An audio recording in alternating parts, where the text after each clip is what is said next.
Y'all tell me that, man. We got Gyro City. Little Mikey back in the building. What's that word, my guy? Go. Yeah. Shit, chilling, my guy, man. You know, you got me out here on Halloween, man. Spooky time. No, ain't no motherfucking Halloween. It's Wale-ween.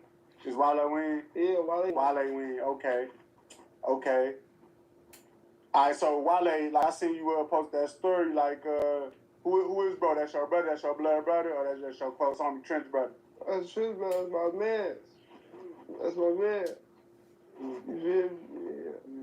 You say Wale-ween, it's your Trench brother. Like, when he passed away, bro, like, you was booked. Yeah. Yeah. So you lost a lot of book, bro. Like, man, you be putting on the facade where like it don't affect you. Maybe it ain't a facade, you know what I'm saying? Maybe it ain't in front of you. But it's like, damn, bro, that's deep, bro. You know what I'm saying? How many people would you say that you lost while you was booked, bro? 13 years is a long time in Iraq, you know? There's a lot going on.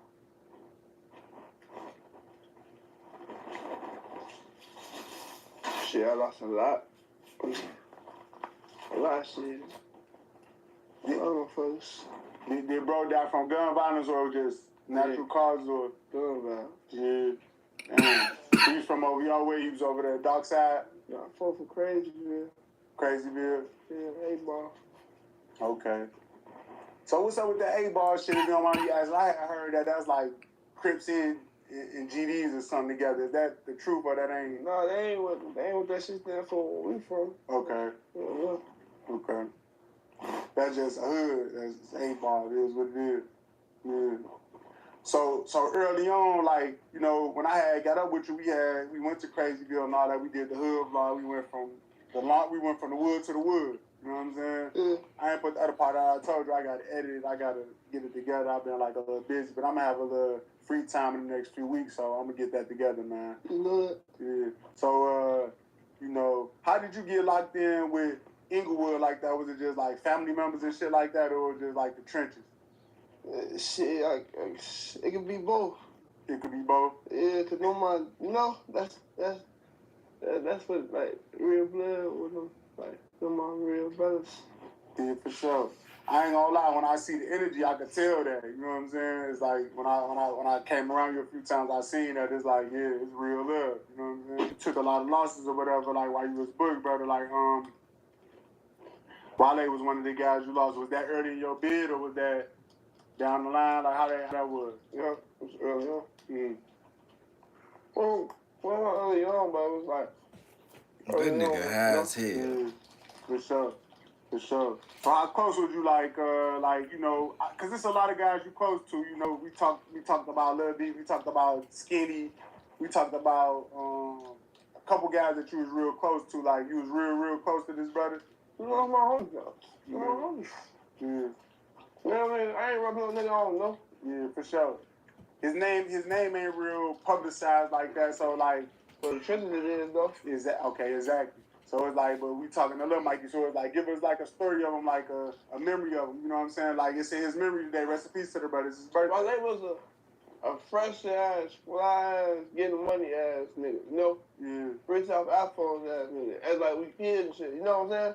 Rich off iPhone, you said? I don't even know, folks. Folks rich out there, you know? My mom. We ain't trying to talk like, Type shit. know, they know, you know? Type shit. Folks, Gucci and shit on, we kids. Yeah.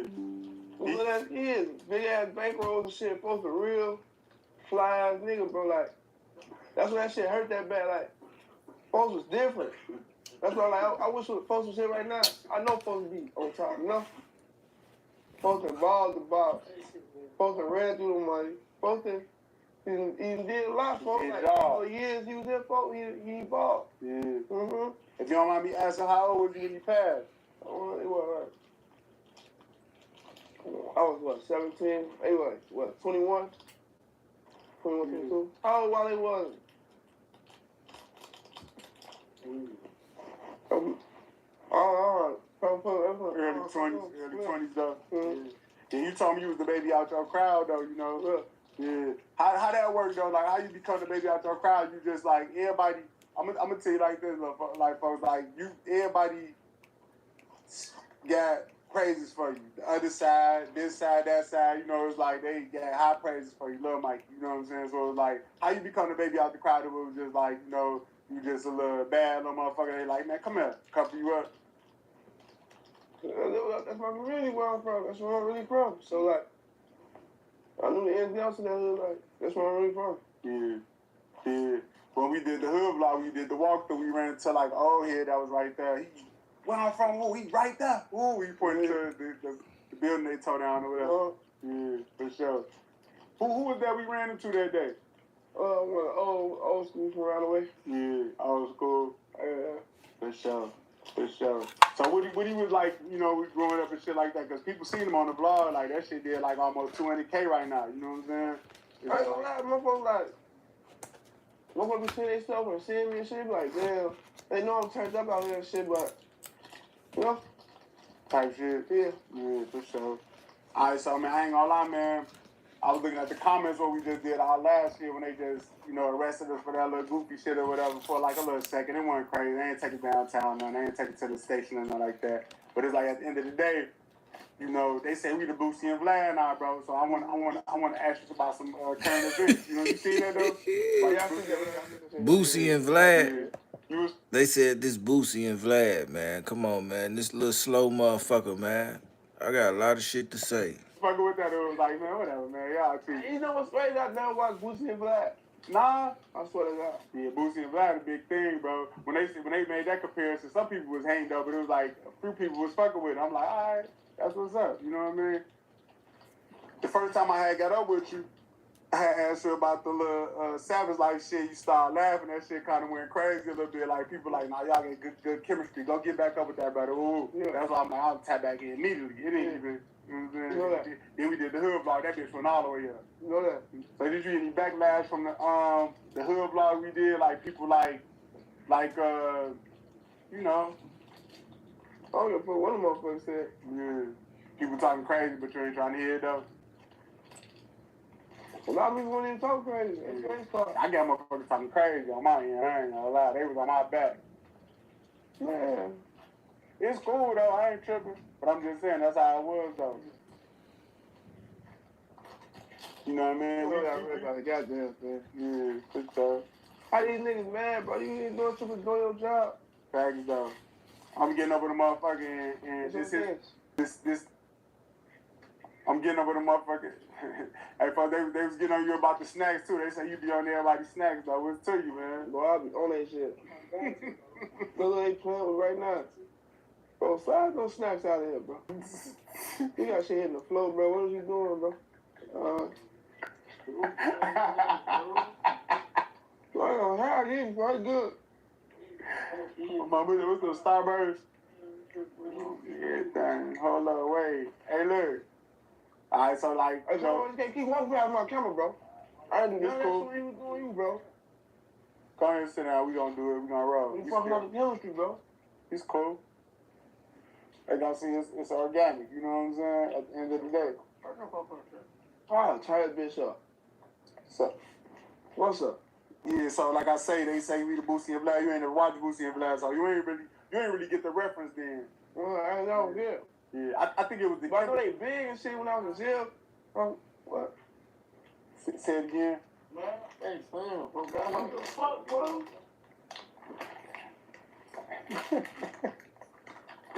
How you doing?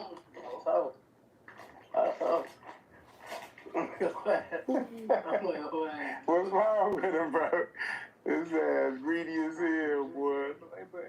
Right, boy, you having, hey. He acting like they is snacks. He crazy, bro. Like he funny as hell. What the hell, man? Ooh. He bought this shit up. You have to cry for this bitch. He was jolly to his head then. Reggie funny as hell. You bought his hair up fast as hell. Yo, y'all can slap you by my hand. What is doing? Alright, so check it out, Mikey. So you ain't really get the reference because you ain't never really watched them. Nah, but when I was in jail and shit, I used to see them all in the magazine. They was always talking about the biggest shit that was going on and shit. Yeah, type shit. Yeah, they definitely got that shit going. That's an honor to me, I ain't gonna lie. I guess they felt like it's the chemistry. That's what I'm taking from it. You know what I'm saying? Yeah. But like at the end of the day, I'm gonna get your take on some of these hot topics that's like flowing on the internet. I know you don't really want to talk about people, but just we gonna get into it. I'm curious about this. We finna get into it. And like I say, like Lil Mikey, he you know, he know how to come, so it's like he gonna answer it or not. You know what I'm saying? It is what it is. But it's like I'm gonna throw it out there. So it's like the biggest shit that's fun right now, Lil Durk just got booked. Mm-hmm. You know what I'm saying? So it's like I had read the paperwork and shit like that. I had did a little vlog about it. You know, the paperwork crazy, bro. Like they alleging, this not a fact. This is what they alleging. You know what I'm saying? They alleging that they flew from Chicago, like flew niggas from Chicago. They recruited niggas from out north allegedly, and this, that, and the third. And it's like you know, the guy Lil Pav, which is Quando Rondo homie, or his cousin, got killed or whatever. Now, when you see shit like that, are you familiar with the paperwork and all that, or you ain't really got time to even listen to people talking about that and all that? Man, that shit was all over the internet, so I think You see some of that? Some of that shit. You know? Like you couldn't escape that shit. For that Yeah, it was out that there. shit, I ain't gonna lie. That shit was on everybody's page, bro. Like, everything on Instagram, every blog posting that shit. Like, Yeah, it's the biggest news. All the blogs picking it up. that shit even come up in your For You page, bro. You ain't even, you know? that shit is crazy. Yeah. Where the candy go? This one, where the candy? Alright. So let me ask you this then. So, okay, you seen it. So, what was your thoughts when you first seen it? It was like, damn, wow. Or like, what was your first reaction to it? It was just like, just processing it. What's to it, you know? I thought that shit was fake. So I see we want to post. When I see we want to post stuff, I know it's real. Who? My fault, I didn't even know. I apologize, sweetheart. Yeah, you good just for, you know, let's wrap it up. You good, that wasn't even you. Alright, go ahead, my fault, brother. No, you know, like I thought that shit was fake. I didn't know that shit was real. I thought that shit was fake until I see we want to post. When I see we want to post something, I know it's real. Alright, hold on, my battery going down.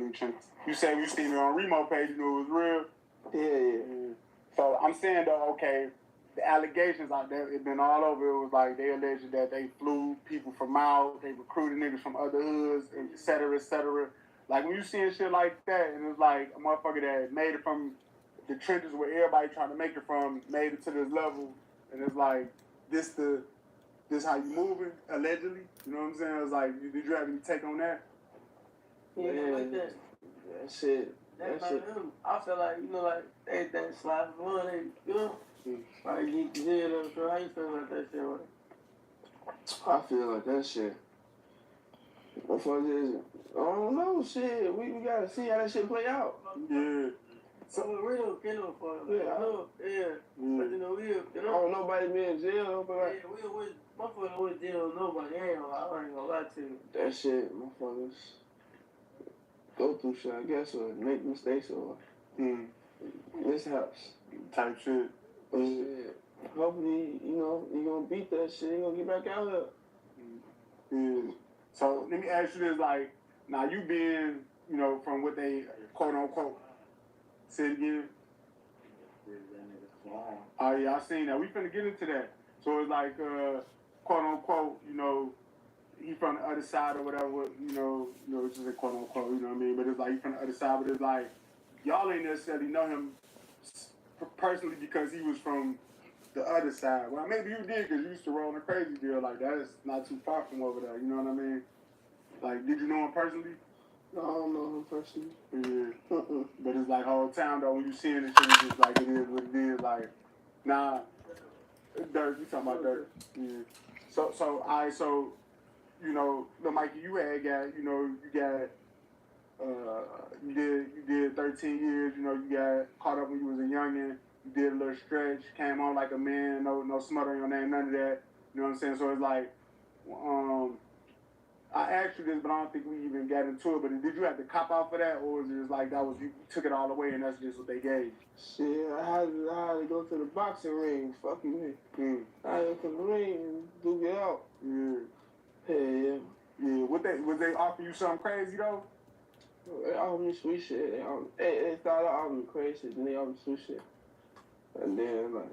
But you just thought I could beat it, so you ain't take the sweet shit. Yeah. Yeah. With my dumb ass. Yeah. I mean, it is what it is though. You ever heard it? I mean, you've been locked up, so I know you heard that term because that's where I got it from. You know when to hold them, know when to fold them. Like sometimes Man, you gotta fold them. that's a real. That's a real thing right there, boy. You know what I'm saying? Yeah, G. Yeah, but you was young though.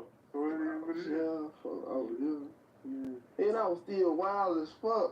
Mm-hmm. Yeah. So I want to get into this, like, you know, when you speaking on Lil Durk, they say his homie, his close homie, OTF Jam, the one that they allegedly got him, you know, caught up or whatever. They were saying he wore a wire for years. I don't know how true that is. Maybe it is, maybe it ain't, but whatever. Nah. Man, I'm talking, bro. No, OTF Jam. I'm talking, bro. I said Jam. Keep talking. You familiar with Jam? Yeah, keep talking. Yeah, you familiar with him? Yeah. Alright. So I had watched the it's a guy from Y'all Way named you know, I don't know if you know him, but you might do know him, you know what I'm saying? But I had filmed something for him recently, you know, and for another platform, you know, shout out Cam, bro. It was Cam Capone, but it's like at the end of the day, you know, you try to get. We gonna figure that out, man. I ain't gonna lie, man. We gonna figure that out. You know what I'm saying? I got a little relationship with him, but Cam on another. So like I don't know, that guy from Y'all Way or whatever. You familiar with that, brother?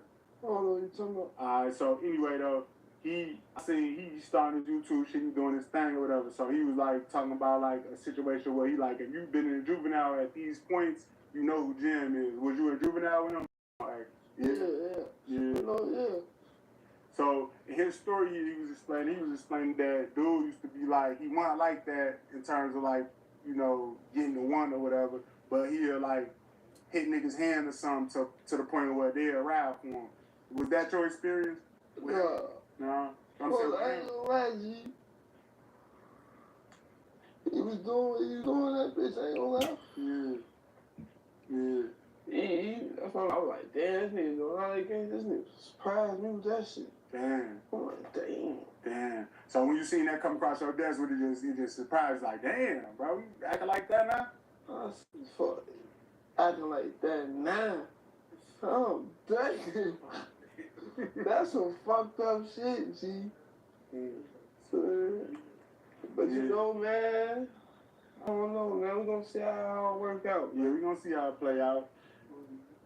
Now for you, you know, you there from the trenches or whatever, it's like you know, do that when you see shit like that, being that he was the type of guy that people would respect initially, you know what I'm saying? Now it's a little different because they don't nobody respect a motherfucker getting down like that. You went wire and all that, you know what I'm saying? Hell no. But it's like, you know, a motherfucker ain't gonna come around you. Yeah, but how do that affect your personal experience with like people around you? You know what I'm saying? Paranoid or something, you know what I'm saying? I was like, damn. I ain't paranoid. I pay. Like, how the fuck did you do a motherfucker wearing a wire? Like, what the fuck you doing wearing a wire? Like, it's just so many questions. Like, Why was it gonna put his own way trying to wear a wire? Well, now, I don't know. I'm not worried about I ain't worried about that shit. I ain't worried about that. That ain't the thought that crossed your mind. That ain't the thought crossed my mind, bro. I ain't gonna lie. Like, the streets and shit fucked up, bro. That's why you gotta build a circle of motherfuckers that's really with you, bro. Like, that's really here with you. Man, I don't be no shit that we can get 100 years for. We still talking to you like. Yeah. That shit just show you that. Yeah, for sure. So, alright, so Jim was, you know, considered a serious guy. I would take it from what you're saying in terms of like, you said, like, you was like that or whatever. But it's like in terms of the juvenile and all that. Yeah. But it's like, you know, okay, I had read the paperwork, like I said, you probably didn't read it, you know, but like I say, the blog site's putting it all out there. Now, co-conspirator number 2, I want to say, if I'm not mistaken, that was the person that they alleged was in the car with one of them when the little pad hit happened or whatever, you know what I'm saying? Yeah. But their name ain't in the paperwork, they just named it co-conspirator number 2, you know what I'm saying? So it's like, with Shorty, it's like, work goes smoothly when you know the right steps. With Asana, you can coordinate tasks across teams, and stay on track, so your team can spend more time celebrating wins. Try it for free at asana.com. You know, they say he was a real serious dude. I ain't gonna get into too much. You know what I'm saying? But it's like, because I'm talking to you, but I'm gonna make a blog personally myself and just give what you just what I see on the internet. It ain't because I don't know nothing. You know what I'm saying? I don't know nothing. It's speculation. You know what I'm saying? But it's like at the end of the day, you know, if that's the case, you know, if that's the case where he was in the car with them, that's crazy. I guess shit. Yeah. Yeah, it's just like that. Alright, so you know, the Woo Man, you know, I just got up with the Woo Man. You know, he was on my platform or whatever. I want to ask you, like, did you see the interview at all? Because a lot of... Go ahead, I'm heard that. Yeah, I see something on here. I see a clip or something. Yeah. Yeah. I ain't gonna lie, I'm looking at the comments. They mad at J-Man. They say he got on my shit and got Hollywood folks. They said folks was Hollywood with yeah, he was tweaking with you. You tweaking with me, G? Hell yeah, he told your ass, hey, you got one more time. Hey, I'm telling you. And I'm out here. Bro, because I'm telling you, bro, the time is calculated, bro. Both sides. He did me like that, dude. That's Murphy in that bitch.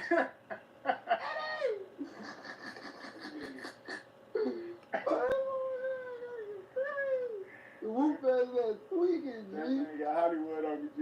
Hey, you ever see that commercial with Aretha Franklin, the Snicker commercial where they like, you acting like a diva, eat the Snicker. You seen that before? I think that's how folks was coming. I'm gonna make a meme about that. I'm gonna tell folks. J-Man was mean as hell to that bitch, G. He needed some cutty or something. I ain't gonna lie. It was. I ain't gonna lie. After we finished it, he talking about something. Nah, I did that on purpose, folks. You know, this gonna go up, woo, woo. But it backfired on him because it seemed like people ain't fuck with it. You know what I'm saying? They feel like they feel like that ain't him that they used to. You know what I'm saying? Yeah, he supposed to be funny. Ooh, that nigga slow as hell. Yeah. That's number 2. You know my back, G. I told one of the guys like, damn, this nigga J-Man, he's bugging up that bitch. He acted bad. Yeah, He acted bad on my shit. Yeah, I ain't gonna lie. It is what it is, though. You know, I felt like he seen the response of people, you know, their reaction to it, and he like, you know, they just ain't fuck with it. They were just like, you know, he getting big headed and all that. You know what I'm saying? But I don't, you know, it is what it is. I ain't taking nothing away from what he doing. He just hosted the Lil Durk concert. He on another level. They shouted me out on that too. So that's why I was like, yeah, I ain't look at it as a, you know, like I said, I talked to him before that too. So it wasn't too crazy to me. It is what it is. Yeah. But it's like at the end of the day, you know, the Woo Man, he just went to O Block. You know, little folks don't want to fuck with it. Like, let me ask your opinion on that. You know what I'm saying? Folks got quiet. You oh, you said you want my opinion on that? I thought you was still talking. Nah, you're like, I ain't gonna lie, bro. Like, why that motherfucker always going over that, bro? Motherfucker don't come on our shit, bro. Do that shit. You know what I'm saying? We got community and shit too. We got a hood too. Like, that motherfuckers be out there. They only speak on them. They only go to them. That's why them niggas shit so viral. Yeah. We need to go there just like this. This the biggest. Drive, man. We can never like we right there like we can do the same shit, bro. Wait till this one and shit though. Wait till what we do with this one though. Like wait till what's gonna go on, bro. Like on the positive side of shit though, you know? Like. So what you mean on positive? Bro, we giving back to my community, bro. Like whatever we can give, bro, we give them to their when y'all gonna do that? Invite me y'all. Let me come document that. You do it, bro. You can do that shit, bro. You know what I mean? You about that, bro. I told you. Come on, bro. You Vlad there. You heard they said, who's seeing Vlad, man? You know, Mikey Corbin, man. You know, so you know, right, you know. Type shit though. They said that. I ain't gonna lie. I'm gonna take that. You know what I'm saying? I fuck with that. I ain't gonna lie. Mike ain't never lied though. Hey, I ain't gonna lie though. What you been on though? Like, what's been going on with you? Man, I ain't been on shit, you know, I've been just working out the way, bro, you know, trying to build this little platform, trying to build or whatever, you know, in the real. Why you ask that? Like, let's talk about it. Nah, so she saying, she like, what be going on with you, like, when you be not working and shit and not doing this You know, shit? I got a 2-year-old, I got a shorty, you know what I'm saying? Yeah. Then I'm a one-man band, so it's like I had to edit. Yeah. I got, you know, I got females. You be getting shit done and you don't play like, you come correct. You ain't doing no fucking around shit. I fuck with you for that, you know? Yeah, that's love. That's gangsta. I fuck with that. That's love on my mom. But yeah, so I ain't been on shit. That's pretty much what I've been on. You know what I'm saying? On the real, outside of, you know, just trying to chase the content down. Yeah. Trying to get over niggas. You know what I'm saying? Let's talk about it. You know I've been chilling, man, like, fucking around with the music and shit, and I'm trying to chase that shit and get to a bigger level, you know? Yeah. I'm figuring out a plan now, like, to get me and man about this motherfucker. You know what I'm saying? Hey, we gonna talk behind the scenes about that too, because I was thinking about some shit when I was on my way up there. We gonna talk about it though. All right, so you know, I look in the comments a lot. You know, J-Man say he don't fuck with the comments. You know, he said they nobody. They ain't fuck with that too. But it's like me. I look at them. I be seeing what niggas talking about. They say like, you know, I be like chasing it, or I'm like trying to wrap you up. I'm trying to ask you questions that'll put you in a fucked up position. Do you give me your personal opinion and then be honest? You know what I'm saying? Like, you can ask me any question. It's up to me to put me in a fucked up position or a bad, you know? Yeah. If I answer that stupid ass question that you asked, if I answer it, I'm the dumbest motherfucker in America. So shit. Yeah. Whatever happens, it's come from me. It's not come from you. You get paid to ask questions. Yeah, but I be trying not to ask crazy questions though. I be trying to. Yeah. You don't really ask crazy questions though. Yeah. So that's what I'm trying to get. They feel like, oh no, you chasing it with Lil Mikey. Why you doing this? You beating him down, da da da. You know what I'm saying? It was like you don't feel like that though. I bet. That's what I want to get to. You know what I'm saying? You was talking about J-Man earlier, you know, the Durk situation or whatever. J-Man just hosted this concert. This like a big thing that's like on the internet or whatever. When you seen that, did you like you say, come to our community, but it's like, did you see that as like disrespect or just like whatever you doing him? Like, what was your take on that point, that thing, you know what I mean, that went on?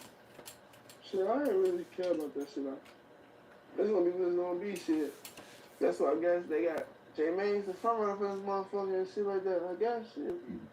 But I ain't gonna lie, like, motherfuckers gotta sit down and have a real conversation, off camera, on camera, whatever, like, because you claim this shit, like, we see stir and shit like that. Bro, just come out there, you ain't gotta be out there dangling and nothing like that, but you just went to old block and shook niggas' hands, stood out there and talk. Bring them niggas to our shit and show them and show them where you from. You steady going to them niggas shit, you know what I'm saying? Like, let them motherfucker know.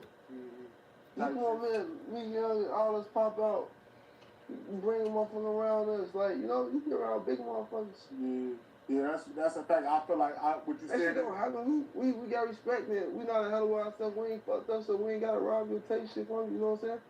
We gonna get it. So like, ain't nothing to be worried about. That's where you from. I feel good when I'm over there. They say that's one of the worst neighborhoods. I feel good when I'm around there. I don't feel like I'm scared or anything gonna happen to me.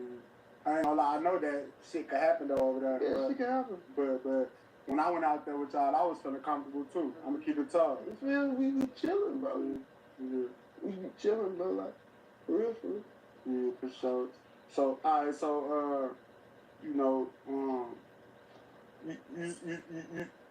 you say you know, come to our community, like put the light on us, like, cause his platform's super big. You know what I'm saying? You know that. Yeah. So it's like at the end of the day, you feel like he not shining the light on the community like he should, you know what I'm saying? And even that he's not shining the light on the community as he should. He ain't gotta do shit that he don't wanna do. I'm just saying, like, fuck with the community, like, let them come over there and show them where you from, where you grew up at, or where you start hanging out, show them, take them around our shit. Yeah. So, I don't know, I had asked you last time I was talking about G Skinny. I think that's his blood brother. I'm not sure if people said that ain't his brother, but that is his brother. Yeah. Okay. So he from y'all community, you know what I'm saying? So it's like, how early did you know J-Man? Like, was it before you got booked? Like, how? It was before I got booked. Yeah. How you meet them, if you don't mind me asking?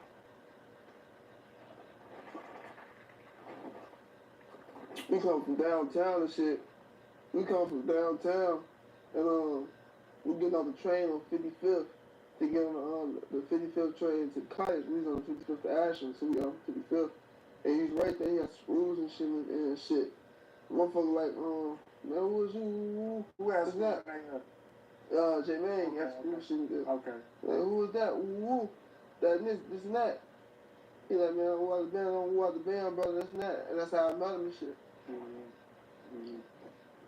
Then he started coming around more and more. But you knew G Skinny before that? Yeah. Okay. How you meet him if you don't mind me asking? Shit, come around the neighborhood. We was going to high school shit together too. He used to live in my hood.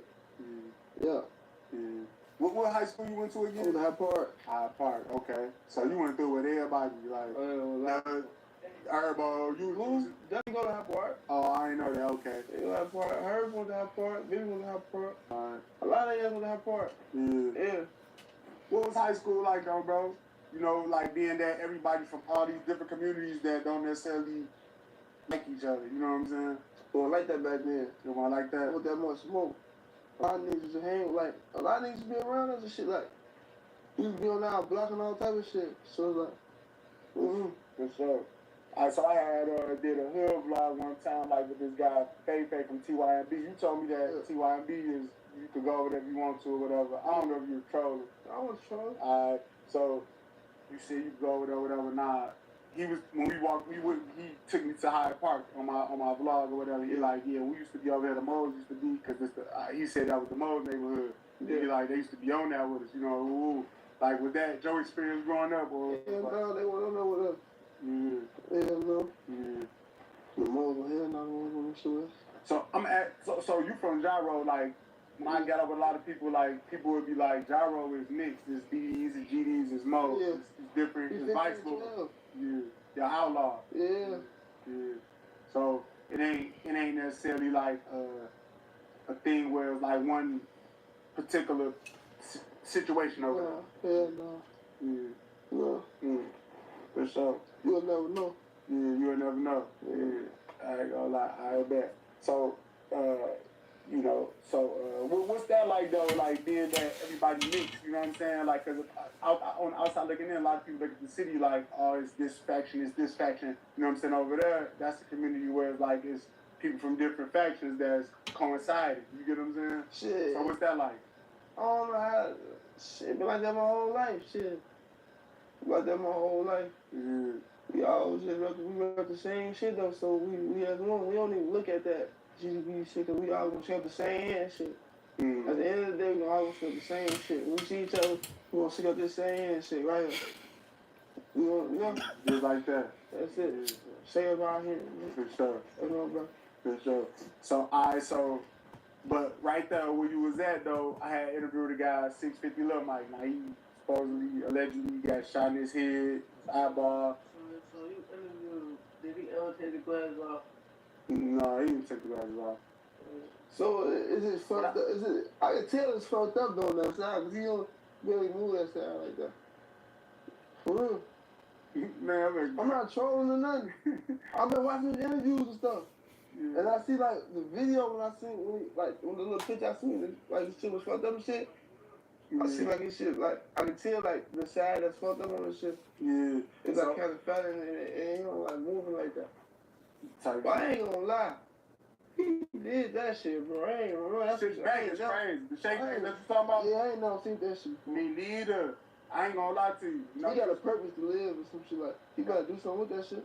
That's what I told him. Like, you a young brother, because these little folks know the age. You know what I'm saying? They young. But it's like, I'm looking at like, damn, bro.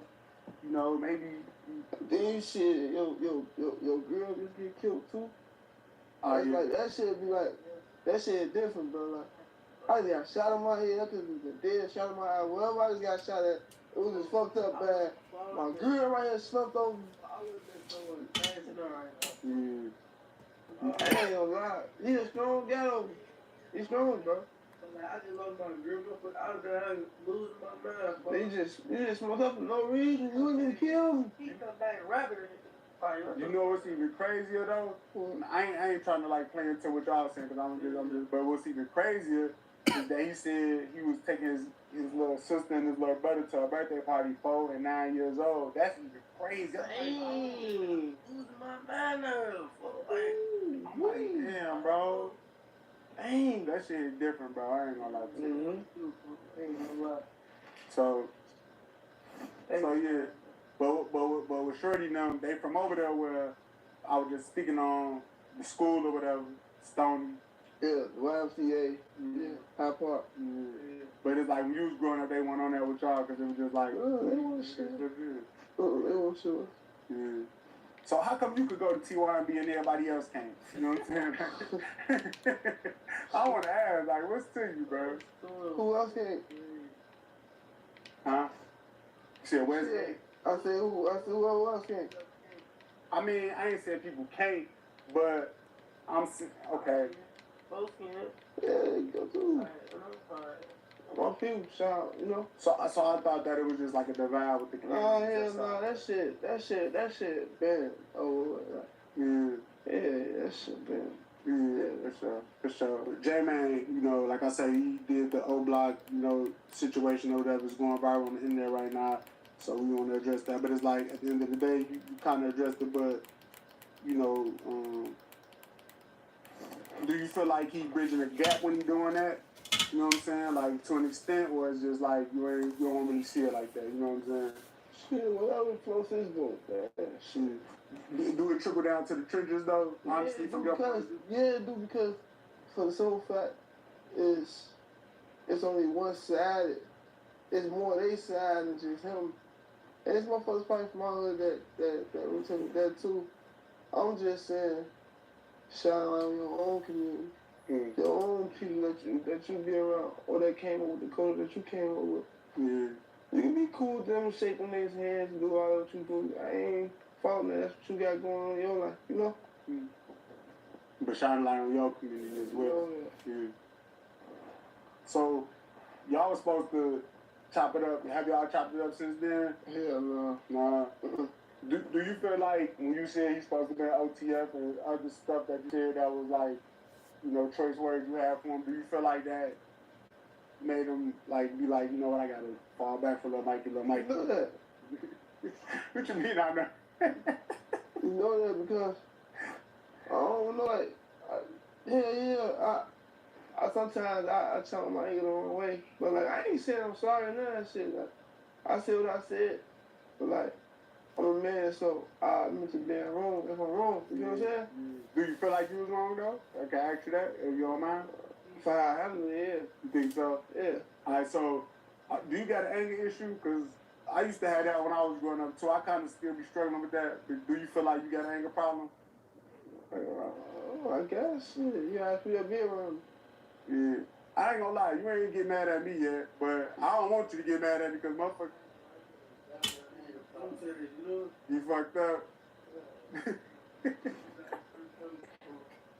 I can get it to you. I could tell. Hold on, I'm gonna take all this out. I'm gonna take this out. Are we rolling? Yeah. We rolling, y'all, so let's chill. We talking our shit, we having fun, and we chilling.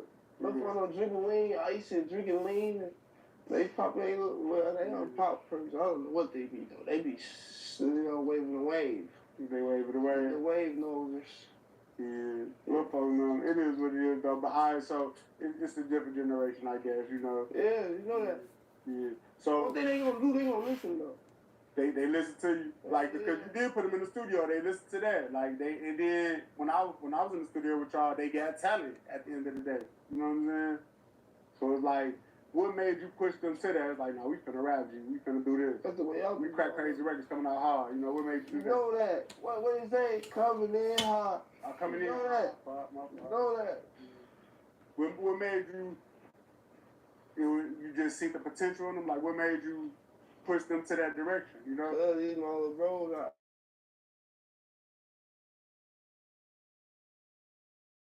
You know what I'm saying? Yeah. You gotta lead by example. If you want them to do something, you gotta do it. You know what I'm saying? You can't just be telling them to do some shit that you're not gonna do, or that you're not gonna put your all into, some shit like that. Yeah. But if they wanna do something else, they can do that. I'm just telling them to rap though, shit, you know? This shit bringing money, bro. Yeah, they grown, they could do what they want, you right. Yeah, I ain't gonna lie, I thought Lil Folks was a teenager, a lot of people did too. I knew Marlo was probably like 19, 20, but I thought that Lil Folks legit I thought he was like probably like 14 or something. He looked young, you know what I'm saying? Folks look young too. He grown though. He said, I'm gonna grow man. I do what the fuck I want to do. But Mikey pushing us in the right direction. Ooh, that's good. Yeah. So it's like, you know, the fan base that's like tapping in that they ain't necessarily from the trenches and they feel like whatever, however they feel. It's like, what you got to say to them? It's like, shut the fuck up, mind your business. What you got to say to them, though, Mikey? What? The fan base that's tapping in, saying that you putting them in, you pushing them to the wrong direction or whatever. Folks said he said his piece though. You know? I don't tell them to do what they gonna do. They gonna do that regardless, bro. You know what I'm saying? But they gonna do it. Yeah, they gonna do it. You gotta tell them the right way, like, so they won't have to be going through a motherfucker wondering why you don't know, or a motherfucker telling them, like, you know what I'm saying? You gotta teach them the way that's the way they is. You gotta teach them the shit if you experiencing it. You know what I'm saying? Cause ain't no bringing them back. Yeah, they too far gone. Some of us say ain't no such thing as too far gone. Yes, it is. Because when you get to faking it with a motherfucker, that shit gonna go in one after the other. If you keep it a real one, that shit gonna stick to them. You feel me? Like, that's a fact. You know what I'm saying? You gotta put the meat on their brain. Fact. So you've been around the ball heads. Talk about it. If I'm putting the meat on their brain and teaching them other shit and letting them know what I'm doing and showing them the way, they probably do change up and start doing other shit and start to rock and take that shit serious and do other shit and take shit serious than leave the streets. I'm not in the streets. I ain't in no streets. You push your rap career. I know that. I see you in the studio. I'm just a rapper. Yeah. I ain't no shit. Yeah, you pushing this shit. I see what you doing. I see what you got going on. Now, you had them in the studio and it was like, you ain't want to leave that motherfucker. I ain't gonna lie. When I seen it, I'm like, yeah, he passionate about it. I fuck with him. You know that. You know what I'm saying? That new shit should be raw. Yeah. Let me see your phone. You got some new shit? You finna play it? I'm finna play some shit. Alright, bet. Let's do it. You still gotta ask me some questions. I'm gonna ask you some questions. I got a couple more questions. Yeah. Sean, where'd you find this?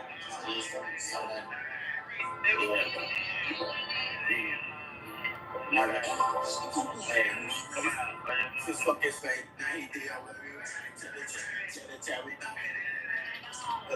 Smoker who I heard he smoking so put this bitch to his face. I ain't told that man go drink his gin up on my way. When we clip his ass on That's Lil Durk. I just thought it was work. Give him a snippet. Give him a snippet. The tigers up in my crowd, little nigga. Naked his ass, he fall out. We walk out, we get up on that ground, and get back up. We gon' talk this. Run him down with Swiss. Boy, them talking like. Boy, they walking down. On my man. Boy, sit down. Get up on the club.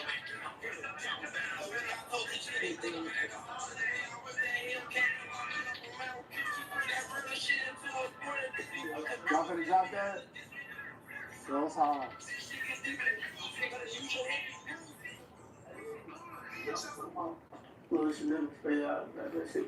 So that shit weak as hell. You know what I'm saying? Nah, for sure. Nah, that sound like it's hot. So, Crack Crazy Records, like, you got Lil Milo, you got Lil G, y'all, you know what I'm saying? Like, that's the only, that's Crack Crazy Records, that's it right now? Yeah. Why you ain't recruit motherfuckers? You recruit motherfuckers or not? So that's a bitch ass nigga on that dude. Yeah. And you don't want to recruit? Why little folks don't want to recruit with the young? I don't know. You sound good. It's crazy. You ain't fucking around. Alright, so you know that shit trash. You know, Durk, the case he caught, it seemed like they said he facing life or the death penalty. You know what I'm saying? One of the two. So I seen today, Young Thug just copped out. Young Thug just copped out today. Do you feel like that got something to do with what he see what's going on, or you feel like it's just like that was beneficial? Shit, it was beneficial because he feel like shit, he can get out of jail right now. 15 years probation, though. Shit, man, bro. As long as he get out, bro, he gonna make it make sense, bro. It's a message to this shit, bro. Just get out that bitch, bro. Yeah. He did what he felt that was best for him. Get back to his kids. See, he ain't gonna keep doing all that shit. Then he lose that shit. He never see his kids again and do what he was doing. You know, that shit ain't right, bro. You know. No, that ain't the feds. That's the state of Atlanta. Mm-hmm. So let me ask you this. State of going Georgia, through it as a youngin'. motherfucker. You know what I'm saying? That's your perspective based on your experience. That's what you saying, like, nah, like, take that and get the fuck on, type shit. Yeah. Yeah, for real. Yeah. For sure. He probably could have beat that shit, but shit. I think he was gonna beat it. I think they was winning. I used to be following the trial. You ain't following the trial though, huh? Not that much, but I did though. Yeah. From your point of view, did you see that they was kind of beating the state? Like they was kind of the state. All the state witnesses recanted their statements, and you know what I'm saying? Yeah, but you know how that shit be, man. He come on, shit. Yeah. Slime back out here. Today, I think. Yeah, slime back out here. Yeah. Well, he finna get out here, whatever, shit. He back, shit. Yeah. You fuck with the music though? Yeah, I fuck with Slime, yeah. Yeah, for sure. He in there. For He sure. right here. So, you know, me and you know, I done got up with you a few times, man. I ain't gonna lie. I met you through a mutual friend or whatever, you know. We was your friend at a point, you know what I'm saying? I don't want to, you know what I'm saying, get on that. But it's like, at the end of the day, we had like a little chemistry where the fans want to see you on the platform. They're like, man, get up with the Mikey again. Like, I want to hear what he got to say. Yeah. So it was like, I bet. So with the platforms and shit, like people don't be reaching out to you because it's like we be doing numbers on my little small platform. You get what I'm saying? Yeah. Shit, certain motherfuckers don't be talking the right numbers and shit. Then when you tell motherfuckers a certain number, they get mad and they feel it instead of working the number. So it would be both would be straight. You know what I'm saying? Mm-hmm. Some motherfuckers be too cocky, so I fuck with what I fuck with. I ain't got, you know? Yeah. So you fucking with me, I ain't gonna lie to you, I respect it. I ain't gonna lie, I don't take nothing from it, I love it, you know what I'm saying? We gonna talk behind the scenes about some other shit that I got, when I was thinking about it, I was telling you when I was coming up here. But it's like, at the end of the day, it's like, when you saying people ain't talking the right numbers, it's like, you know, I do what I could to make it mutual, you know what I'm saying? But it's like, at the end of the day, you fuck with me, like, what's like, I ain't nobody, G. I'm just keeping it talk like I'm a small guy. What's up with you? Fucking with me? Like, I you fuck with definitely you, do. you know, I fuck You got me pull up and all that. Yeah, I don't be, bro, like, if I fuck with him, I'm gonna treat him right, bro, like. Yeah. You fuck up, that's on you, like. No, I ain't gonna fuck up. Like, so one thing with I'm a me, good person, bro. Yeah. At heart. You said what now? So I'm a good person at heart, for real. Yeah, I ain't gonna lie, I get that from you too. But a lot of people, they say, Lil Mikey a motherfucker, you know what I'm saying? But, you know what I'm saying? It is what it is, you know what I'm saying? Like, it is what it is, you know what I'm saying? But, you know, from my experience, it been all love, you know what I'm saying? So it's like, you know, at the end of the day, what make you extend that love to me? Because I ain't even from the rack, you know what I'm saying? Shit, just how you carry yourself, how you came and shit, like, you kept it straightforward, you know? You ain't show no inconvenience. Everything you do on point. Like you know what you bring to the table and shit like that. So like that's something motherfucker need around. You genuine. You feel what I'm saying? I fuck with that. Yeah, like you ain't no fucker. I fuck with that. All right, so let me ask you this, like the Zodiac shit. Like, you know, do you believe in the Zodiac or that's like some shit where you don't even? I guess yeah.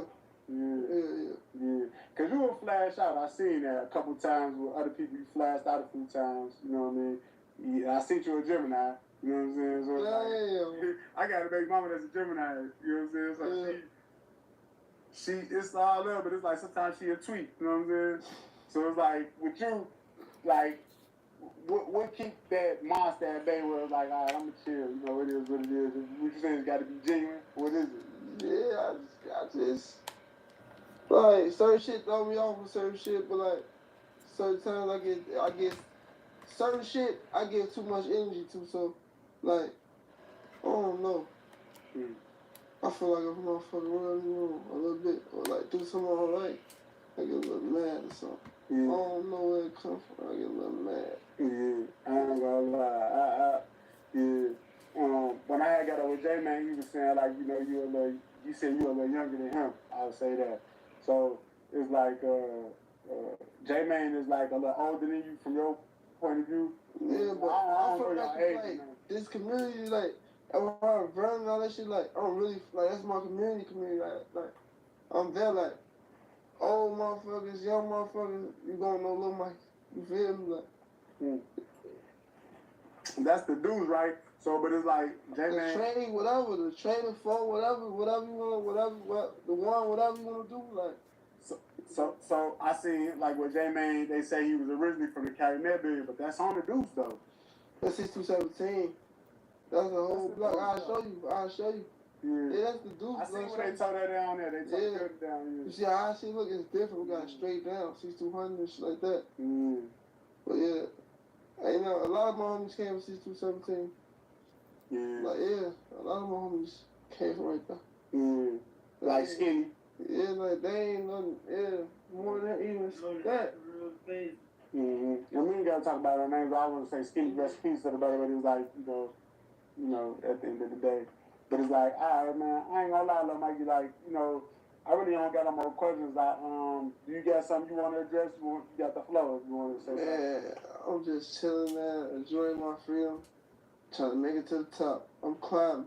Yeah, you definitely climbing. The numbers we be doing, I want to talk to you about that. Is like, you know, people that be into not necessarily blogging or vlogging, whatever they call it. Yeah. A lot of people have me fucked up with like, you're a vlogger. I'm a vlogger, but I'm an ex-con. I'm ex-nigga that got into a lot of bullshit, you know what I'm saying? So it's changing my life, taking the different route to this shit. Yeah. Cause I was taking that same route, that shit was doing nothing but send me right back to square one. In that order. Now I'm moving forward, I got good shit going on, I'm chilling, making money. Yeah. I'm cool in this life, shit. Yeah. About time to sit back and chill. Yeah. So I want that for you too. You hear me? You know that. Yeah. So like at the end of the day, we gonna rap though. I think that we could build some type of camaraderie or bridge to where it's like we both can eat. You know what I'm saying? You know that. Yeah. You know what I'm saying? So I'm gonna like room for business like that. Yeah. So we gonna chop it up. We finna chop it up now. But it's like let the people know, like, you know, where to find you at again. And again, you gotta do it because I gotta keep doing this shit, man. Y'all know what the fuck going on. Shout out my boy Clever Cartel, man. John C. Lil Mikey, man. Lil Mikey 062 on IG, man. Shout out my GGs, man. Crack Crazy, Biggest C, man.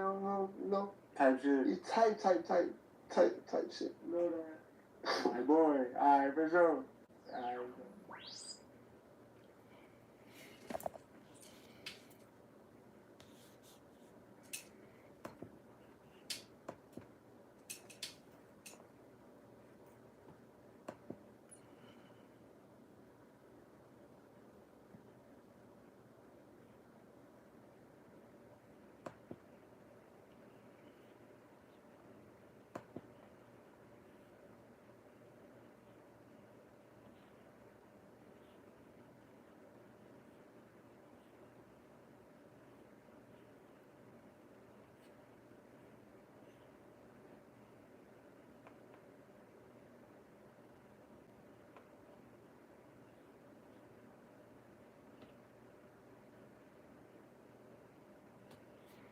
Damn.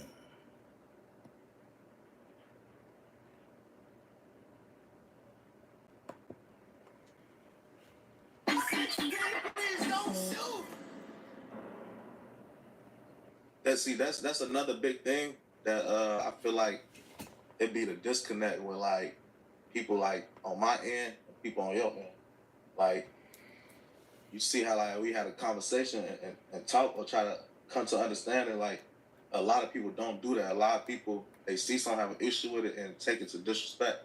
Yeah. And some people that might work with and scare them, or they might still try to fix it, but like me, it doesn't work. So it's like, even if I might have been in the wrong and don't realize it, I never realize it now because of the way you came to me. Yeah. But like when people come respect, sometimes I actually understand them. And sometimes or they understand me, you know? It's like, because when you on one end, you don't understand the other end. It took me to start doing interviews with other platforms and see like how I felt about shit to understand like, oh, maybe this is what they was talking about. Like when I did interview with No Jumper, because my mindset before is like, why the fuck do it matter what the title say? I can't change your words, you know? So it's like, if I put the title Young say so-and-so a bitch, and Young never said so-and-so a bitch, you know, like what do it mean? Until I seen like, they don't do that with me and DJU. They ask me about him and then title it. Not to cut you off, you gotta understand the power of that shit though, cause like nigga, you was the one who spent the interview that way. You was the first one who responded to that shit, and that changed the whole narrative. Everybody came with their shit after that. I could have felt some type of way about that shit. I didn't though. Bro. You feel me? See, I didn't even understand that shit. Like, basically, like, I know it now, bro. I know the power of, like, the narrative, all that shit. That's why people use blogs and shit. Yeah. But, like, me looking at myself, I'm a regular nigga, you know, so I don't be, but I ain't no dummy. Like, I see the influence. So, but, basically, my point of bringing that up was just basically saying, like, it's healthy to actually, like, just come respect and have a convo, because it's things that rappers not gonna understand because they don't do this, and it's things that most interviewers not gonna understand because most interviewers not getting interviewed. Yeah. So we don't really see how this shit affect motherfuckers once they leave this bitch all the time. Like, for example, I had an interview with Kyron and No Limit shit. That shit probably affected they hood so many different ways that I wouldn't know because I don't see it. Motherfucker have to tell me like, well, this happened, this happened, this happened. I'm like, so that's just me though. I'm just like, I'm not a nigga who never gonna show my hand. I'm not a nigga who gonna come around and tell you what I'm gonna do to you or none of that shit. That's just me. Going back to the Durk situation, you know, that's what's trending right now. He got booked for murder for hire, and you know, I guess this allegedly like somebody's supposed to told on. They say OTF jam, but I'm also hearing that might not be true. I don't know. I don't know. I don't know why everybody just saying it's him though. Cause when I know why. You know how you was like, when I said what I said, then people follow.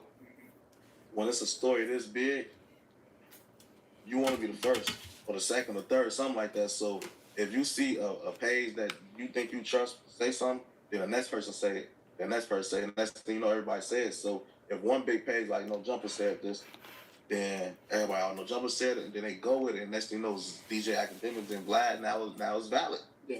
And it could not be true because the people that I seen affiliated with OTF or the BDs that they posted wasn't him.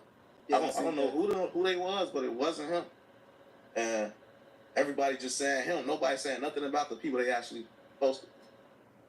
Yeah, I don't know. I just don't. When everybody just be on a certain wave, I'm one of the niggas who go the other way. So everybody think it's him. I don't think it's him.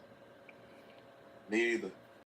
I don't know. Like even the narrative. You seen what they trying to even put mobile on there. They trying to put the person who supposed to did some of the D thing and then jam baby mama. And the narrative was like, because Jam was supposed to told, or they found out he had a wire, they wanted to kill his baby mama. And that don't make sense to me because it's like I would assume if he knew he had a wire, he would be the they killed his ass. Yeah, it's like you the liability. I mean, a lot of that shit's. I look at that shit like you say, niggas get paid to spin a lot of stories. So it's like, I don't think a lot of people give a fuck if it's true or not. They just spinning stories and shit. Yeah. Hopefully, man, if that shit ain't true, hopefully somebody he could clear his name, do an interview, reach out to me, somebody. Shit. But then it's another thing though. It's like if it's not true, why you ain't cleared your name at? He have been posting and saying like, yeah, I don't know the nigga. I mean, I think I would have seen motherfuckers share some shit that he posted or something though. I don't know if he in jail or where he at, but somebody's speaking for him right now. Like, and just something. Somebody page. Yeah, they basically saying like he had reached out to WAC 100 to do a blind some shit. You think that's true? Probably so. You know WAC 100 be in the mix. I don't know how he be like. That's one nigga I would not get into it with. I advise you just don't get into it WAC because WAC be coming with shit. Yeah, man. He have a video of you that you ain't even know existed. But I want to ask, like, what was your thoughts? You know, when you seen that on the news, like him being arrested for that, like, was that shit like shocking to you? When I first said that, I think I seen that like the same day the fool them got locked up, so I ain't really believe it. I thought it was somebody in fake pages and that shit. So when I did see the next day on the news, it was like, damn, type shit. That shit ain't really. It really ain't shocked me. It's probably about like 3-4 days later. I'm like, damn, fool locked up. Hey, shout out to everybody that's tuned in to this video, man. I appreciate all y'all. If y'all want to show y'all appreciation back, just hit that like button for me, man. And follow all my social medias at 16 Shadow Visuals with a Z. Last but not least, though, check out my merch, man. Check out the merch below in the merch shelf. If y'all see something y'all like, man, y'all want to support, you know, cop a little something, gang.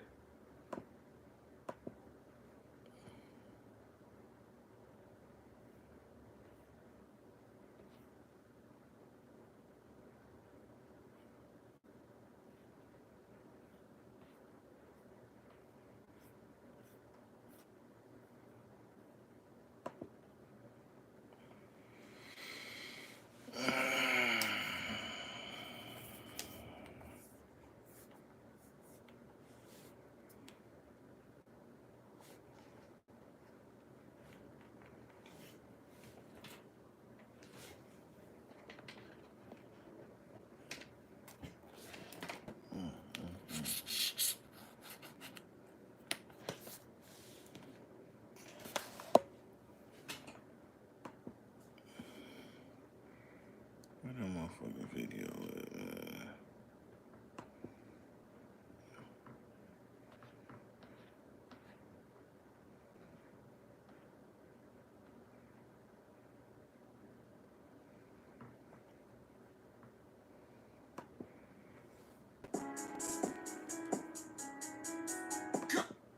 You know, I heard what you back for? Hey, we back with another episode of Whoops. It good. YSL. It's still YSL. But you did an interview with me, and then you got a big old change around your neck. Why everybody be feeling like they could just touch my shit, though, bro? They hit different. Why y'all be just feeling like... What you back for? Can't nobody touch it. For me to touch it, and for y'all to look. Yeah. Oh, damn, man, let me see your chain. See it. Come on now. Y'all don't know how to see without y'all hands, so let's start there. Man, they good in my place. Cause now I'm just saying, I don't be grabbing on your chain like I heard the little niggas grab your chain.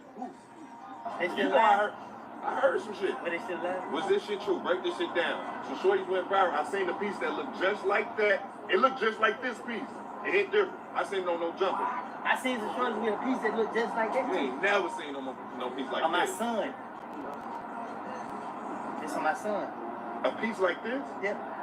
Like this? Yeah. Like this? On my son. You just merged it? On my son. You just merged. Who you see with it? You ain't seen no nigga with a box of cereal when you just merged this on your son? Shoot, now my baby mom gonna be mad. Bro, let's just break this shit down. This a one-on-one piece. We don't know nobody in the world, bro. And you merching on Lil, bro. Stop moving like that. I'm just saying, you just gave all the kids. They got the whoops. They got no whoops out here like that. So you putting your whoops up? That's like that. I still put the seatbelt on. Nah, look. Let's just break this shit down. Did somebody get out, or what was all that shit about? You see my chain? That's what I was trying to figure out. Why? Is this another chain? Because you don't want to be like, man, you can play this shit. Break this down. I'm stupid. I'm mad. So you ready? You'll crash out on some shorties over a chain. So you think it's that important for you? Like, that's what you want? See, crash out is getting caught. That's the only form of crashing out. Only time you crash out is when you get caught. I didn't look at it like that, bro. That's like that. You ain't crashing out unless you get caught. Yeah, that's the time we ain't crashed out. Because he got caught. No, hold on. You know, who can make crash to get caught? Nah, that ain't different, bro. I wasn't raised to get caught. Hey, you know your best friend locked up. Charleston White, don't look, you looking confused and shit for what? What are you looking confused for? Your homie. So why let's start there. How he my best friend? I'm saying I seen y'all over whooping. Let's start there. You brought him to the hood like you brought J Mac to the hood. So you my best friend? Shit, are we close? Yeah, definitely. Let's start it out. What that mean when you bring a nigga to the block, bro? Karma, we bro. locked in. Karma, bro. Karma. Charles White is dealing with karma. That nigga DM me this morning talk about get him $10,000. He DM you from jail. They need the money. So you had the manager to do it, I guess. Oh, they need $10,000 to get him out of jail. I told y'all, the man's struggling, man. He's doing $2,000-$3,000 interviews. His numbers went up when he was with me. But he tried to play me. Hey, man, it's no money for everybody. I keep telling everybody that. Hey, man, get the money. Don't mess with me. I be going through too much for people to keep trying to mess with me. I'm defending myself. Especially to my cut some side. I pay money that I get legit now. So I'm saying, what do you get locked up for? Jaywalking. Charleston White got locked up for jaywalking, bro. Sleeping in the car. Break this shit down.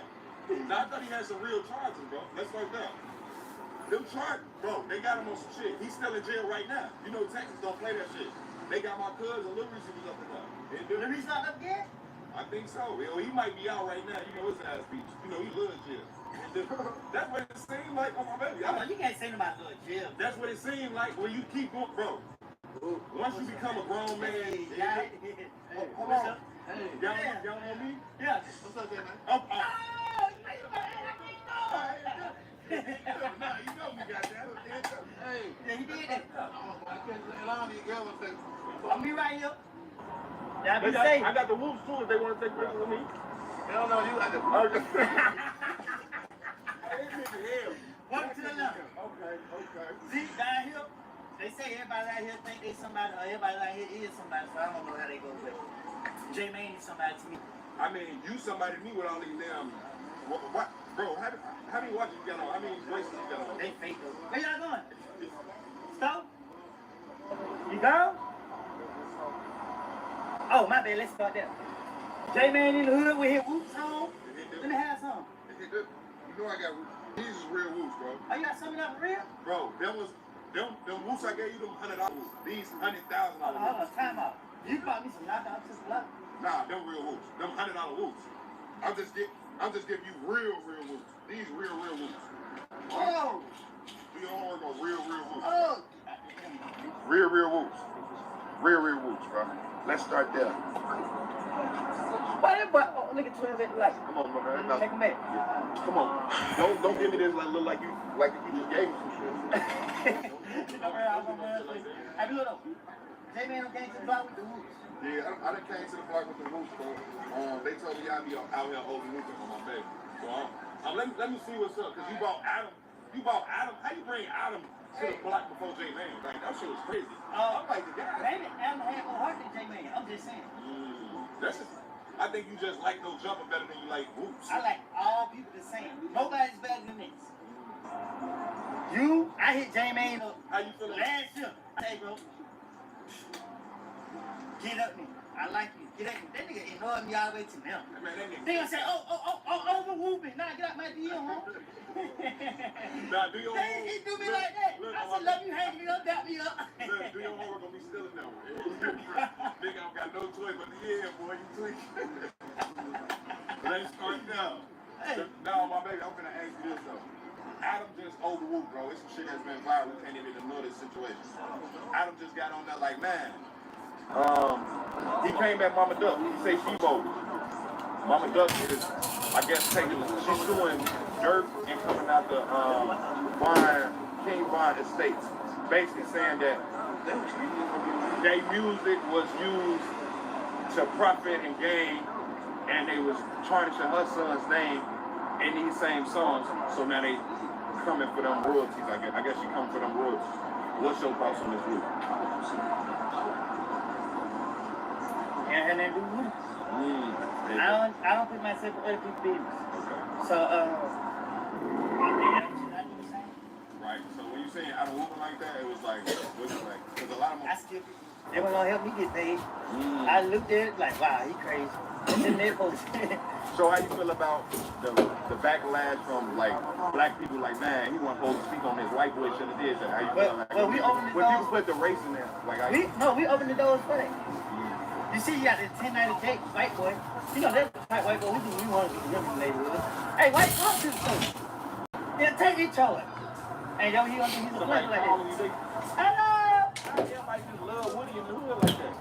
I love you. I just heard like, damn, they don't do it. That's like if I was on 63rd. They do. I don't know 63rd though. Because every time I hear about 63rd, somebody get popped over there. Nah. You don't stop. You be on the internet too much. Let's take it real then. You be on the internet too much.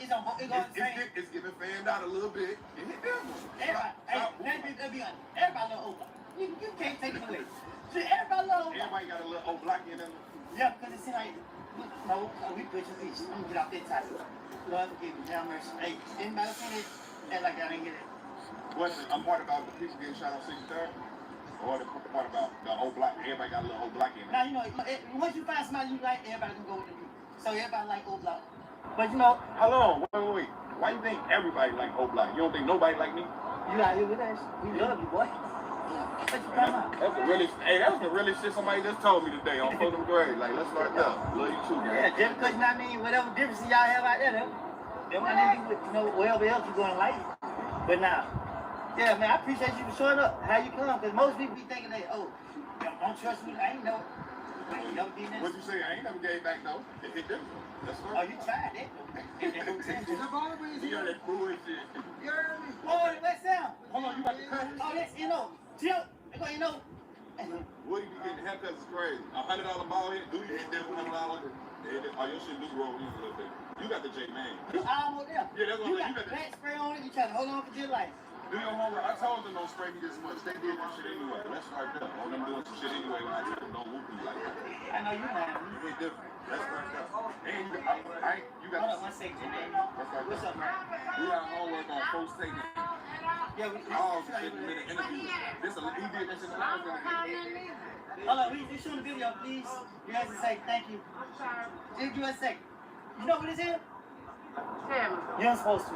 Let's go. Alright. Barack Obama. I'm just trying to get in my car. Oh, I'm sorry. Oh, you come through? Oh, no, man. You come through. Y'all know me or y'all know Wood? What's your name? Who are you? This LYJ man from Chicago, 63rd. I'm from the Cali East Side. What? Hey,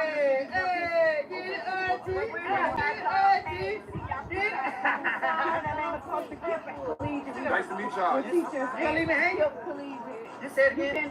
Hip police? Yes. I heard what the beautiful lady said. Yes. Yeah. You got pants on me? I know you lying. Even the bitch you gonna hit me with it. I'm just saying, look. You just me though. But yeah, y'all gonna try some great treat always there. We had a You got road. tomorrow. Yeah, tomorrow's the other day. You know they just got engaged. Finish. I mean, what's up?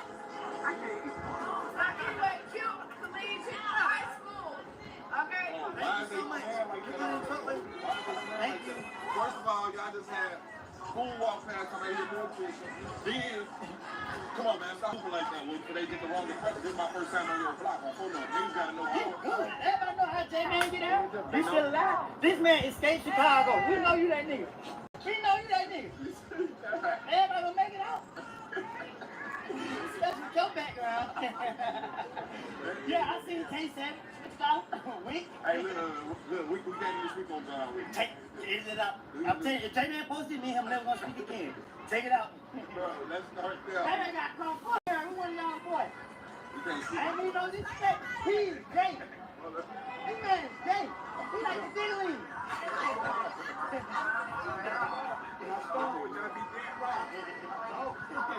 Hey, do y'all homework. We just getting y'all a little something from me. We out here vibing. It really is Denver on Fulton Grade. I'm out here.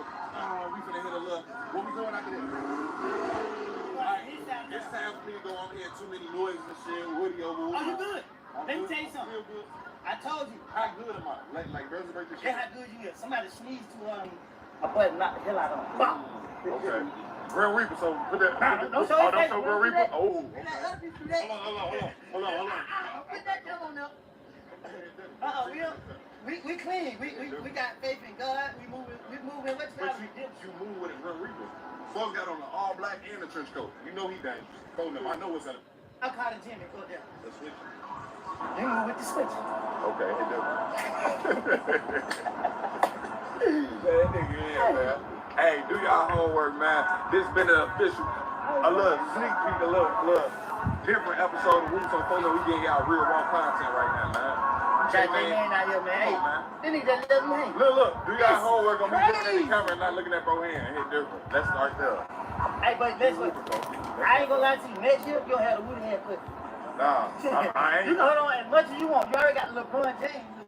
No, you got the Tupac, but it's cool. Let's start there. Look, it's just like Pac, ain't it? On Photo Grade. Exactly. It's just like Pac on Photo Grade. Nah, we'll speak on Charles. He in jail. That's why I put that blonde meat on his butt cheek. Oh, nah, Don't whoop like that. Nah, that's how he be whooping though. What? He be Oh, I'm gonna throw him. He I'm is down. about to say you can't whoop Charleston like that. Let's start there. You have to. You gotta whoop Charleston like that. Because what he could do telling his roommate? He got extra attention. Now, get him out of here. Your ass in jail now. That nigga quiet. 23 hours a day. Solitary confinement to mess with. You shouldn't leave shit alone. Let's break this shit down. I thought he attacked a dog. And you attacked, no, it was a cat. That shows a lot about his character. Cats don't do that and say, meow. And you hit a cat. Shows everything about you. Yeah, he do hit different. Maybe he need to go to jail to go viral. That's what he probably did. He said, I need to go viral. Everything, and then it was working. So I'm going to hit this cat. They'll lock him up. Throw away the key. Charleston White killing the cat is crazy. And they giving him 15 years to life for that. Yeah, that's what I'm saying. Why they taking it that serious? Do you think it's that serious? A cat versus human life, do you think that shit should be valued at the same way? Well, he bragged about killing a white man. This is a white man country. So he gotta go pay for that, bragging about killing that white man. He gotta pay for that cat. The cat can give him 15 years. And you know he's gonna be gay when he get out. Wait, was it a white cat? You gotta end that game for it out. Yeah, because he steady throwing shots at the gay folks and I love all people though. So stop whooping like that. Stop whooping like that to the gay community. It's just, you know how we grow up in the hood. Yeah. Right, so let's talk about that. So that's regular when you got black people just whoop the gay jokes like that. So look, I know gay people, right? I'm in front of them talking, you know, we like you get my nerves. Gay people look at me like, damn, who? But it ain't the same day as they is. It's a whole other gay. You know what I'm saying? Like, if that's what you okay with, we okay with. They don't got that. But then nigga here act like he ain't gay. Right. That's a different level. Right. Stop acting, be gay. What they say, be great? Hey, if y'all taking advice from Woody, man, break this shit down, man. Yeah. I'm saying because somebody want to be gay, they don't have nothing to do with me. You know what I mean? Get the same treatment as the next person get. Because most of the people that play straight be gay. So it don't really matter. Yeah, I'm not gay. But Charles White gonna have that baloney meat on his butt. Charles White having baloney meat on his butt is crazy. I got it. Because you want to troll me, now guess what? You can't even speak. You gotta get out of jail first before you can troll me back. When we start making jail calls, you know, some of these artists be calling the bloggers, and then the bloggers are posting like that. Well, he do everything. He see rappers, and the other ones he despise. Yeah, he be moving like that. Yeah. That's it. So, I don't know why y'all don't be going in Mama Duck. I think you might got a crush on her though. It could be that. It could be that. But I feel like I don't know their whole situation. It was some money shit at first. She said she got some place. She talking about you, bro. What? She put that old ass picture on me. She putting it on you.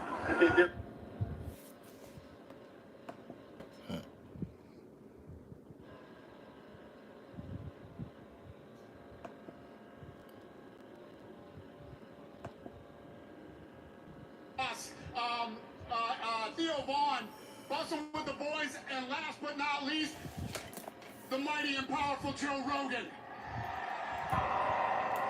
And thank you, America. Thank you. Have a good night.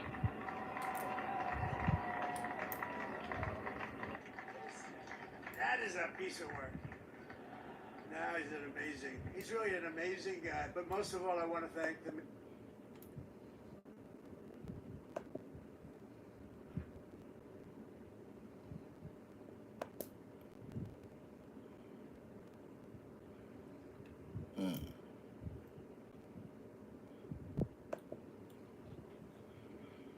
Even by dictating their physical appearance.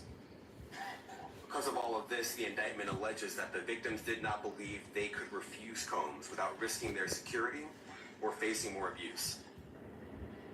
The indictment also alleges other acts of violence undertaken by Combs and others, including violence against witnesses to his abuse, kidnapping, and arson.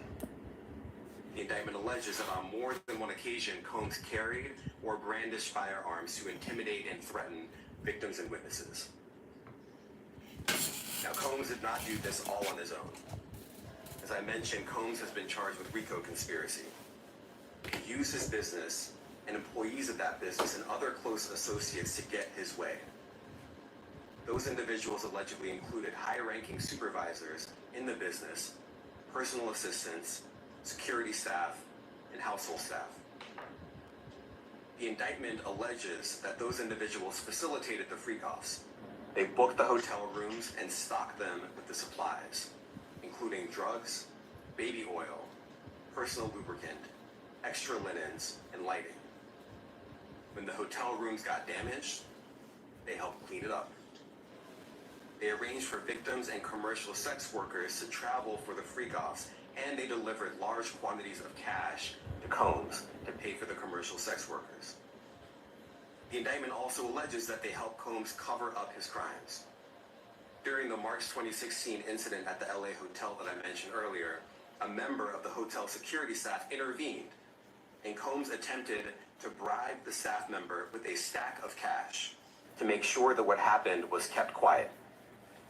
And as the indictment alleges, in late 2023, after public allegations were made about Combs' crimes, he and others pressured witnesses and victims to stay silent, including by making phone calls to witnesses and victims and giving them a false narrative of what they had experienced.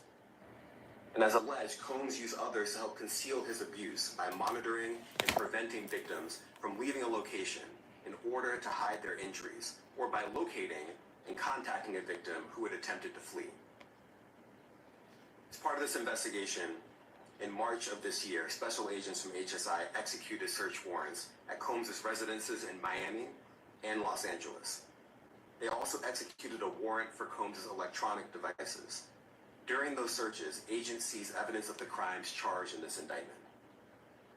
They seized firearms and ammunition, including 3 defaced AR-15s and a large capacity drum magazine. They also seized evidence of the freak-offs, electronic devices that contain images and videos of the freak-offs with multiple victims.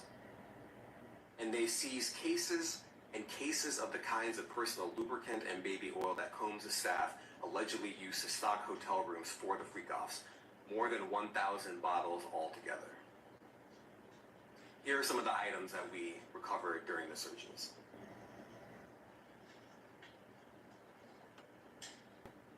As you can see here, this is a drum magazine, large capacity, and it contains, I believe, 59 rounds.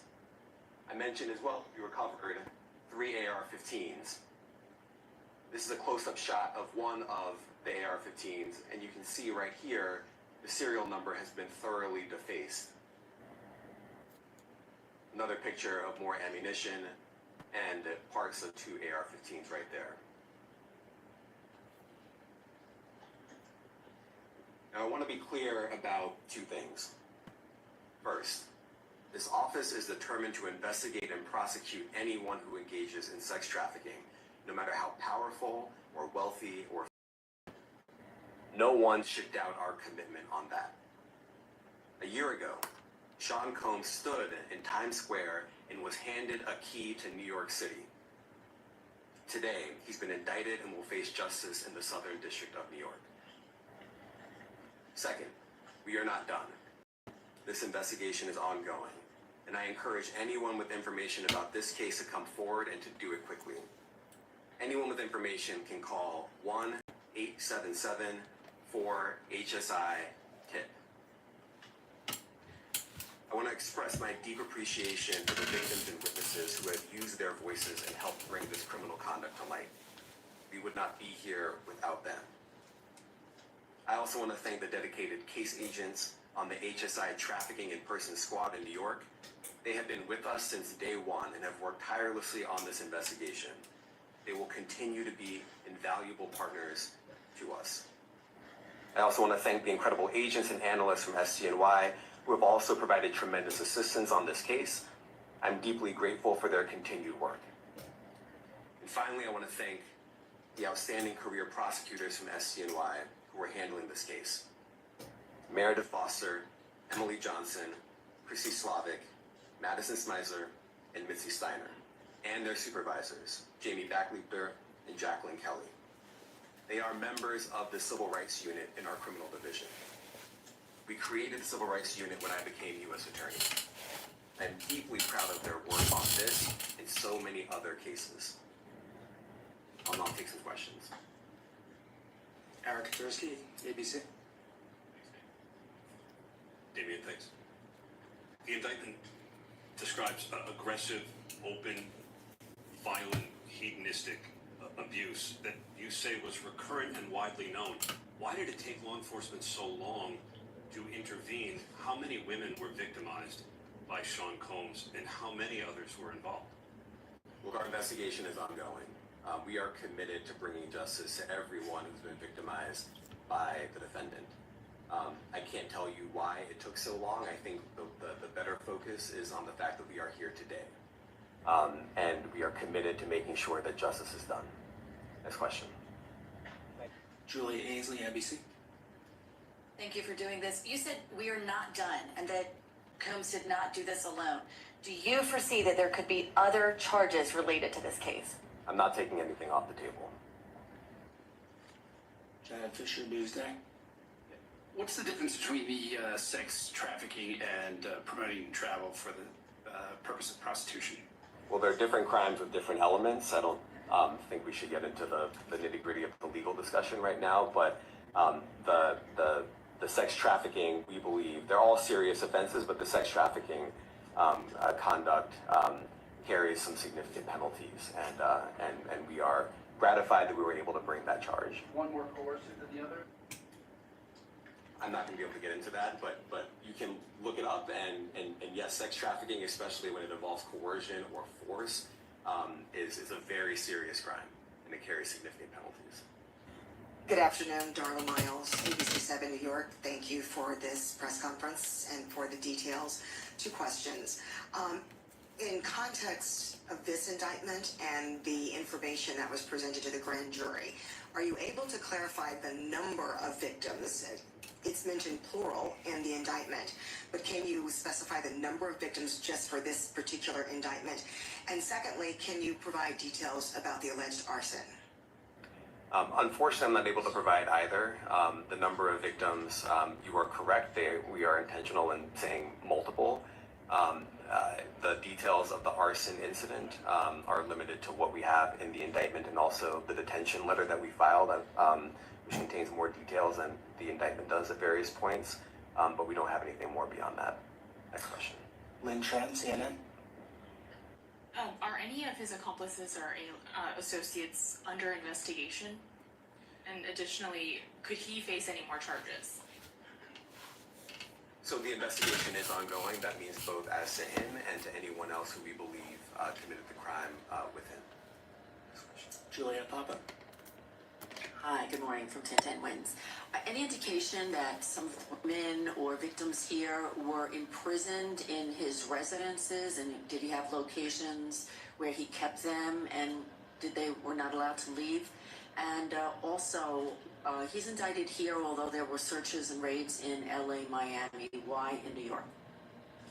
Well, I'm biased. I'm the U.S. Attorney in the Southern District of New York. I think that we have an outstanding track record of bringing some of the most impactful, sprawling, complex, difficult sex trafficking, human trafficking, labor trafficking, you name it. The Southern District of New York can do it, and so we're very proud of that. And so the scope and complexity of this investigation isn't something that we ran from. It's something that we embrace, and we will continue to do that. As to your question about whether he imprisoned anyone, all I can say is that, I mentioned this March 2016 incident where something was caught on video, where a victim was attempting to flee, and there was violence that was associated with it. That was at a hotel. Matthew Lee, Inner City Press. Thanks a lot. Does your office intend to seek remand, or are you reaching a bail package? And if you're willing, how would you contrast this with the R. Kelly case in EDNY in terms of the elements? Thanks. So we will be seeking detention. We have filed a letter laying out our reasoning for seeking pretrial detention. I'm not going to be able to expand beyond what's in the letter, but it contains all of the reasoning, and it contains the law as well. There is a presumption of detention in a case like this, and we think that's warranted. John Anise, New York Daily News. Thank you. I was hoping to get some more detail about the searches of his residence, the guns, the cases of lubricant, and the videos. Where were they found amongst his residence? Were they all scattered around the houses in one place. I kind of wanted to just get a better picture of how that stuff was found. Well, look, I think that some of the details that you're seeking are in the detention letter. So, for instance, some of the AR-15s, 2 of the 3 defaced AR-15s were found in his bedroom closet in Miami, broken down into parts along with magazines with ammunition loaded in them. So some of that detail is in the detention letter. Beyond that, I'm not going to be able to get into where other items were stored. Ben Kochman, Post. Hey, thanks for doing this. Your office was the office that had been prosecuting Jeffrey Epstein before he died in custody. I have not read your detention memo yet. That's the first thing I'm going to do after this ends. But does the memo address, or is your office concerned with Combs' safety in custody, given what happened with Epstein? So we are concerned with anyone's safety whenever they are detained prior to trial. It's part of our obligations to keep people safe as well. It's part of the criminal justice system. So, but I do not draw any sort of connection between Jeffrey Epstein's suicide and what may or may not happen to any other defendant while they are detained pre-trial. And of course, the decision whether to detain the defendant will be up to a judge. Our position is that pretrial detention is warranted under the law and based on the facts of this case, and I'll leave it at that. Are some of the prosecutors on this case some of the same prosecutors that had been handling that, or that worked on the Maxwell case? So I'm not going to get into the staffing. I will say that this team, this group of AUSAs, this incredible group has been working on this case around the clock, and they've had their hands full. Next question. Gus Rosendale, NBC News. Good morning, sir. Combs' attorney said that his client has been cooperative with investigators. He said that this morning. I was wondering if you would have a reaction to that. Let me just say this. I think that generally with increasing frequency, the word cooperative or cooperating has taken on tremendous elasticity, and it no longer really bears any relation to what the word means when we use it in a very specific context. So responding to lawful process and the like does not qualify as cooperation when we use that term here. Mike Sisak, AP. Thanks. To that end, was there any discussion of Mr. Combs surrendering? I understand he was taken into custody at a hotel in Manhattan last night, and maybe that wasn't the plan. Can you elaborate on how that came about and why that was? I'm not going to be able to get into any sort of operational details as to how he was taken into custody and when. He is in custody right now. He will be appearing in court later today. Was there any discussion of him surrendering, given they claim he's cooperating? I'm not going to be able to get into law enforcement tactics or operations.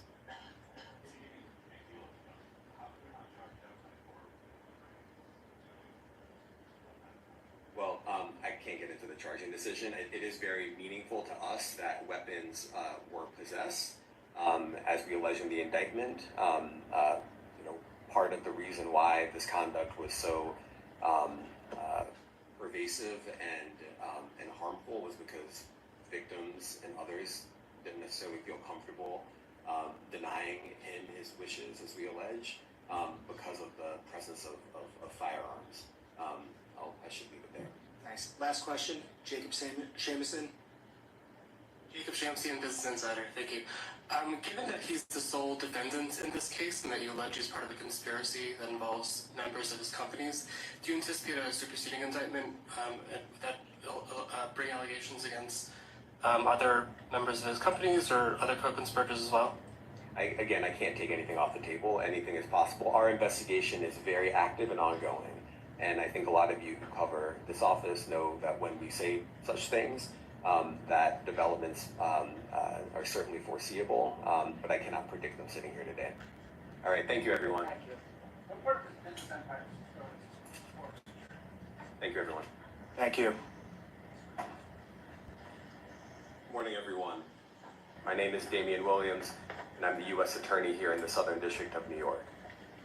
Today I'm announcing the unsealing of a 3-count indictment, charging Sean Combs with racketeering conspiracy, sex trafficking, interstate transportation for prostitution. The indictment alleges that between at least 2008 and the present, Combs abused, threatened, and coerced victims to fulfill his sexual desires, protect his reputation, and conceal his conduct. As alleged in the indictment, to carry out this conduct, Sean Combs led and participated in a racketeering conspiracy that used the business empire he controlled to carry out criminal activity, including sex trafficking, forced labor, kidnapping, arson, bribery, and the obstruction of justice. Let me say a little bit more about the charges. The indictment alleges that Combs abused and exploited women and other people for years, and in a variety of ways. As alleged, Combs used force, threats of force, and coercion to cause victims to engage in extended sexual performances with male commercial sex workers, some of whom he transported or caused to be transported over state lines. Combs allegedly planned and controlled the sex performances, which he called freak-offs, and he often electronically recorded them. The freak-offs sometimes lasted days at a time, involved multiple commercial sex workers, and often involved a variety of narcotics, such as ketamine, ecstasy, and GHB, which Combs distributed to the victims to keep them obedient and compliant. As alleged, when Combs didn't get his way, he was violent, and he subjected victims to physical, emotional,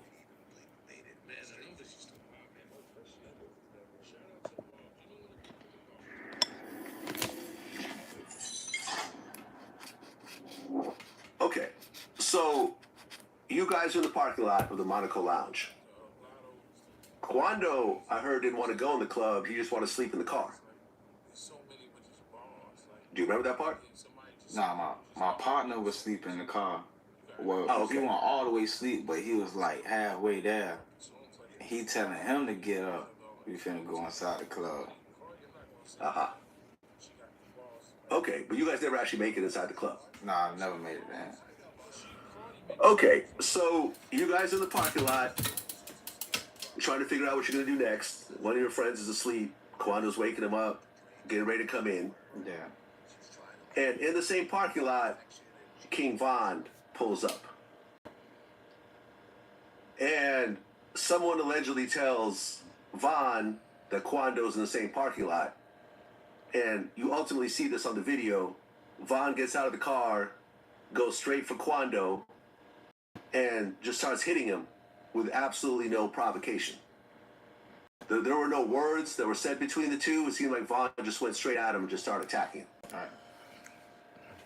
You were right there when it happens. What went through your head? Shoot. Like, I wasn't even paying attention to everyone who was in the parking lot, because it's like, I'm not even from Atlanta, so I don't know everybody in Atlanta, so it's not like for people to even know or be known. Like, I'm not even looking around to see if I even see some people I know, because I'm not even from here. So I was on the phone when it first happened, so you really could just, like, by me being on the phone and getting my partner all the way up, because he hadn't woke up, but he like, damn, we here already? Because, like, he had just dozed off. He wasn't even asleep for that long. So it's like, it was just like a shock or shocking, because it's like, shoot, I was on the phone when it first happened, and I didn't even see him even walk up, like, and then I didn't even know it was even him. You know what I mean? So it's like, I didn't even look over there at them, because I wasn't even worried about nobody in the parking lot, because I don't know nobody up here. So it's like, I was on the phone at the moment when it had happened. Okay, and I just want to say that I feel you did the exact right thing. If I was in that same situation myself, I would expect my security to act the same way. Right. Okay? So you see this fight happen, and your guy is getting attacked by King Von. What happens next? It's like, damn, it's like, soon it happened, I don't even know it's him. my partner look at me, and I look at him like, damn, like, you know, both of us shot like, damn, what's going on? We don't even know why this even just happened. Like, you feel me? We kind of clueless. And on the documentary, I talk about most of this on the documentary I got coming out. So I'm not gonna like leak everything about it, but it's like in my head I'm like, why somebody fucking with my little brother? You feel me? It's like that's what's really going through my head at the moment when it first popped off. I'm like, damn, like, and then I'm knowing like we just got here, so I'm knowing he ain't did nothing to nobody out here for somebody to really want to do something to him. So in my head, just going through my head, is like, damn, why somebody fucking with my little brother? Type shit. What's really going through my head? Well, you end up pulling out. But I'm gonna protect the person though. It's like, any brother I have, or any sister I have, or any family member I have, if anybody is bothering or doing something to anybody who I love, I'm gonna protect them regardless of what's going on. It's like, that's just who I am. I'm not gonna let nobody fuck with nobody who I love. Yeah, as you should.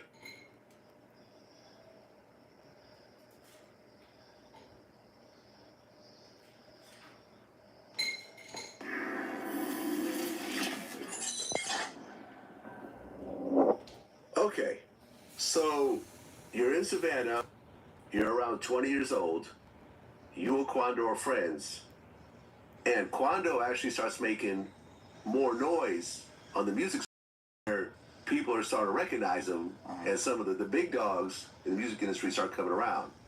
The Game reached out to Quando Rondo, wanted to sign him. Birdman wanted to sign to Quando Rondo. But then the song Kickin' Shit comes out.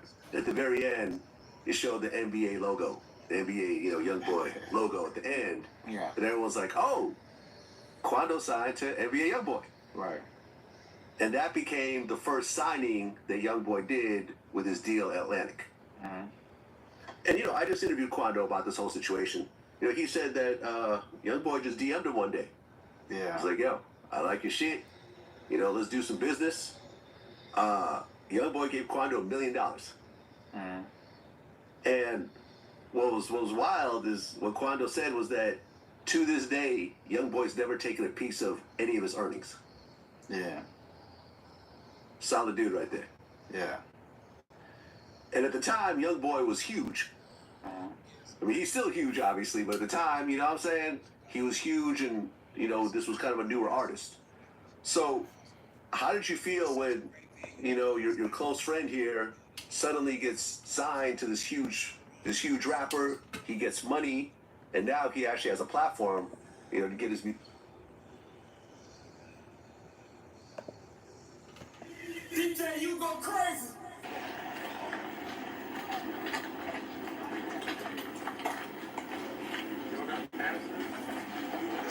Yeah, you go right there.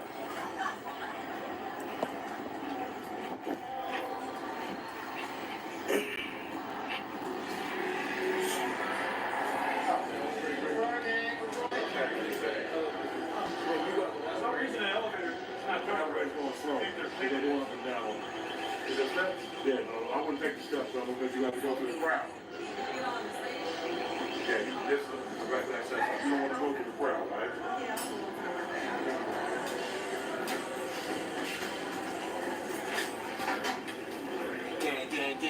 Gang. Put out one boy, Al, 700. South Gang.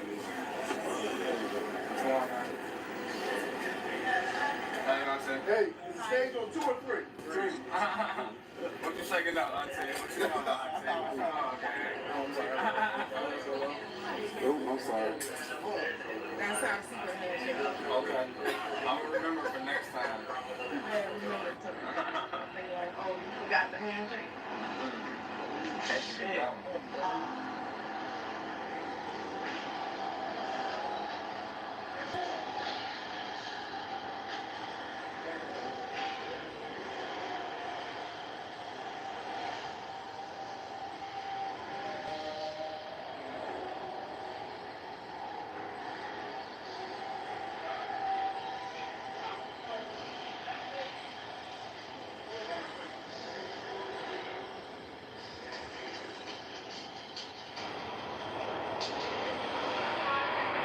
Hey, so now I'm going to DJ Tony Tone, official DJ, I'll be right back.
This is chicken and fries, right? Huh? This is chicken and fries? Yeah. You ain't too much of none. What's wrong, big butter? Yo, man, can I get some food? Yeah, this is chicken and fries, small shit. What you want, boss? Come on, gang. What you want, gang? I know who you are, DJ 2020. Yeah, I fuck with you, gang. I fuck with good things. He didn't even know about the brand. I put him on that shit. Yeah, that's what I said. The hoodie I got in Minnesota, that's his shit. Oh, yeah? Yeah. Oh, okay. Shout out, Lil bro. You folks got the bread and shit on you. Yeah. I gave him the black one. The girl got the black one. What's your name? How you feeling, bro? Prophet. I'm Tom. Nice to meet you. I'm Tom. How you feeling, bro? Just kicking it. Yeah. Can't complain. That's what's up, man. It's good to finally meet you, man. Good to meet you. For sure that. Hey, I'm gonna do a little quick little interview with you real quick. Where you from, Tony Tom? I'm from South Dakota. South Dakota? Yeah. That's crazy. I ain't never met nobody from South Dakota. This nigga just said South Dakota. Yeah, I'm from South Dakota. Wow. I'm about to go on stage, so we're gonna do it afterwards, right? Okay, that's cool. Love, bro. We gonna do it right after. I like that knapsack too. South Dakota is crazy. Let me tell you where we at. DJ UTV, we definitely in the building. Polo G, Hood Poet Tour. You dig what I'm saying? That's a Hood Poet Thrax on me. You dig what I'm saying? And we're gonna have a good time tonight, man. Find off 1700 on that motherfucker. Shout out DJ Tony Tone, that's my boy. You dig what I'm saying? Shout out to Royalty Productions. Shout out to Loose Leaf. Let's get it. I'm gonna let him on me, man. Right.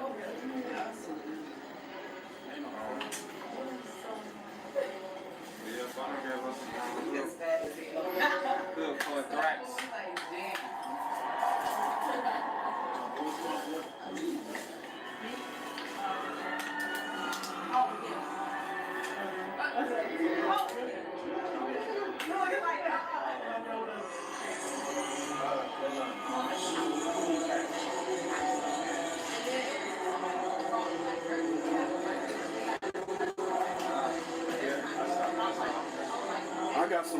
I got some leaves on me. Throw that shit in a loose leaf real quick.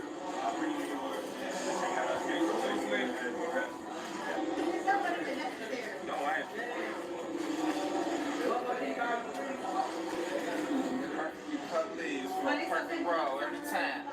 Yeah. Hey, shout out Loose Leaf. Show that, you know that.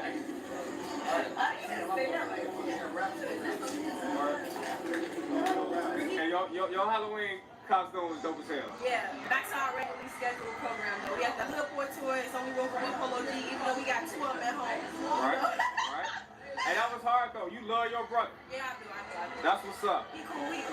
That's what's up. How you feeling tonight though? I'm feeling really good. I'm excited to be back in our hometown. Right. That's always good. And yeah, you know the food.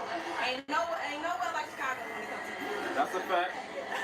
Shit, we gonna have a good night. You too. Yeah. Love. Oh, you said we did. Yeah, we gonna.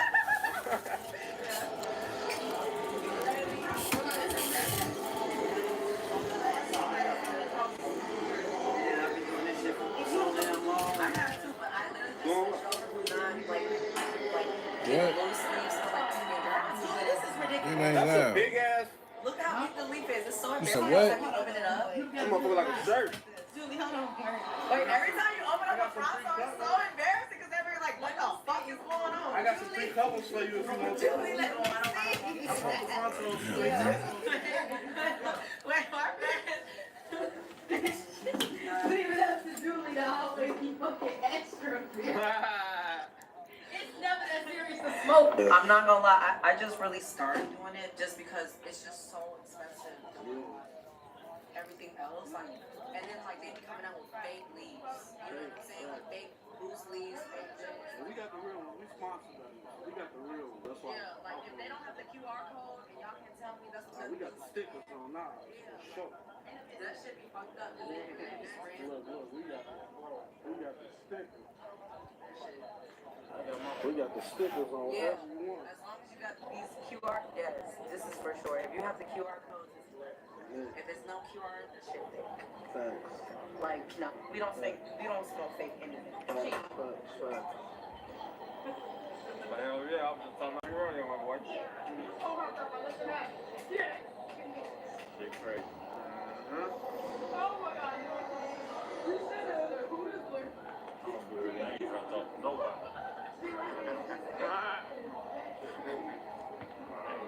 Nobody.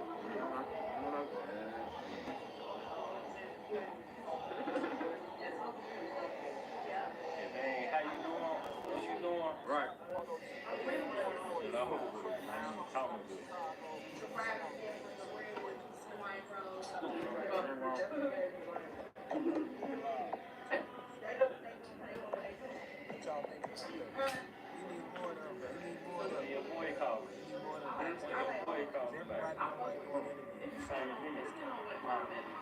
We can talk about that. Yeah. They ain't tired of him. They ain't me. Yeah. They ain't tired of him.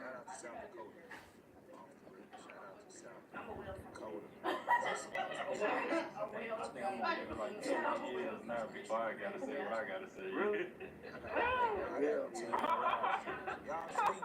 Y'all sleep. I think it might be worth way more.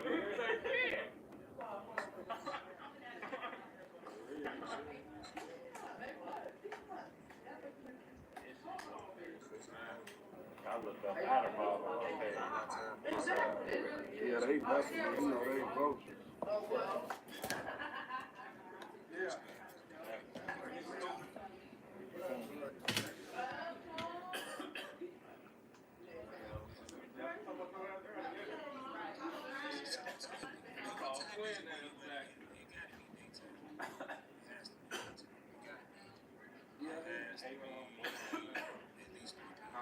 Yeah, I ain't gonna like that first.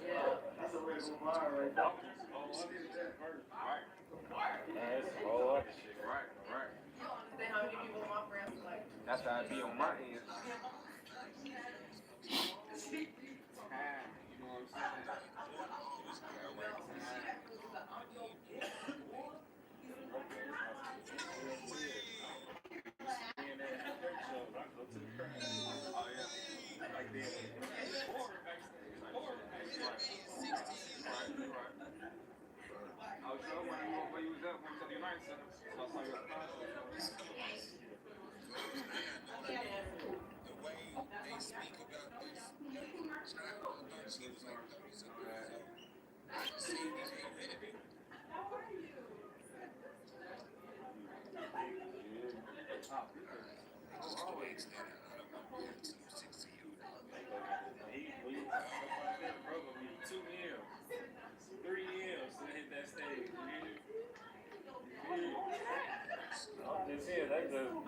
That's the start, right? That's the start. We gonna keep them uplifting in our prayers. Y'all fuck with the vlog though?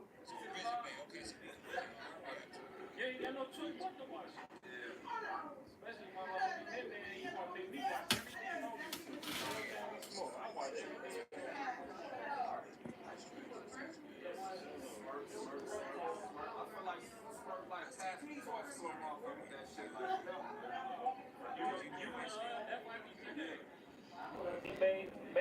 They ain't never, they ain't never got that shit. Million years, money is spent.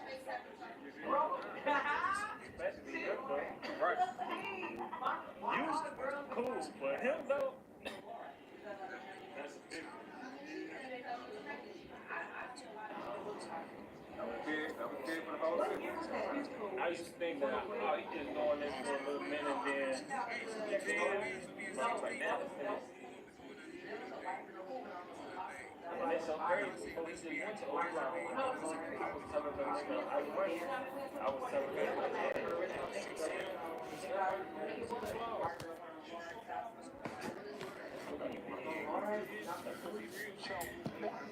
back up there, I know he's shit bricks.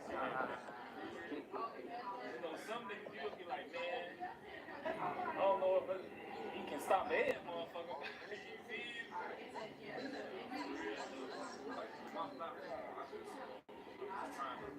Show love to the whole city, you know what I'm saying? Like, provide the platform for everybody to come share their story and feel and share their thoughts, share their opinions, share whatever you want to share. It's your flow. So I tell everybody before we even start, feel it. It's your flow. You know what I mean? I'm going to ask you what I'm going to ask you, but you know, if you want to, you let them do it. Yeah, you know, you just, I be seeing your face. I better watch all your videos. You look. You be like, what made you, Other people like, I forgot his name, but he just started doing some good interviews and a nigga was saying some shit like, niggas bitches and yeah. You don't even know, you act this shit. Nigga see you like, what side of that shit you was letting this nigga say? You was like, yeah, I understand, laughing. Yeah, nigga ain't popping all that. You know, every time I see you, like, he ain't gangsta, nigga. He can't take this shit either, though. That's so good. The way these podcasts, situation is set up, this is where you make your bag at. You see what I'm saying? Constantly, like, laughing.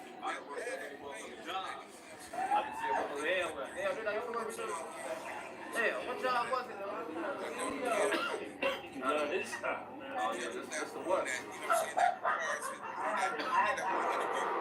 We'll go for a couple, you know what I'm saying? Blue faces. You know what I'm saying? He's getting some dead presidents out the situation. I'm not gonna say, nigga, he out here doing free interviews. No, that would be bonehead. Nigga out here doing free interviews and all that shit, nigga. So, yeah, nah, it's a vlog for DJ UTV, y'all. Say what up to the camera and shit, man. Fuck the ops. You know what's saying? Yeah, man, I'm some blue faces. Let me just say that. I don't know that man Pocket, I'm just talking, man. Hey, say the youth, man. Say the youth, man. Say the youth, man. For real, glad all you little kids, stay out the streets, man. Go to school, man. Go read a book or something, man. This shit ain't for everybody. Like I said, my argument, like it was.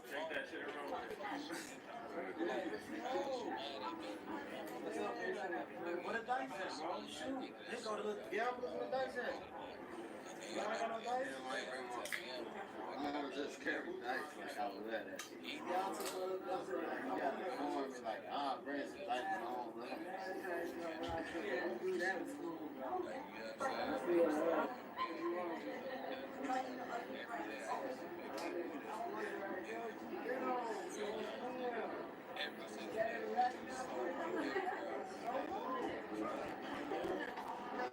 that bitch over ice.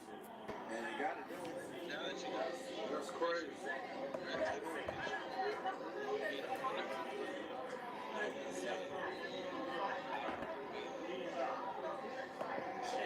None of that shit.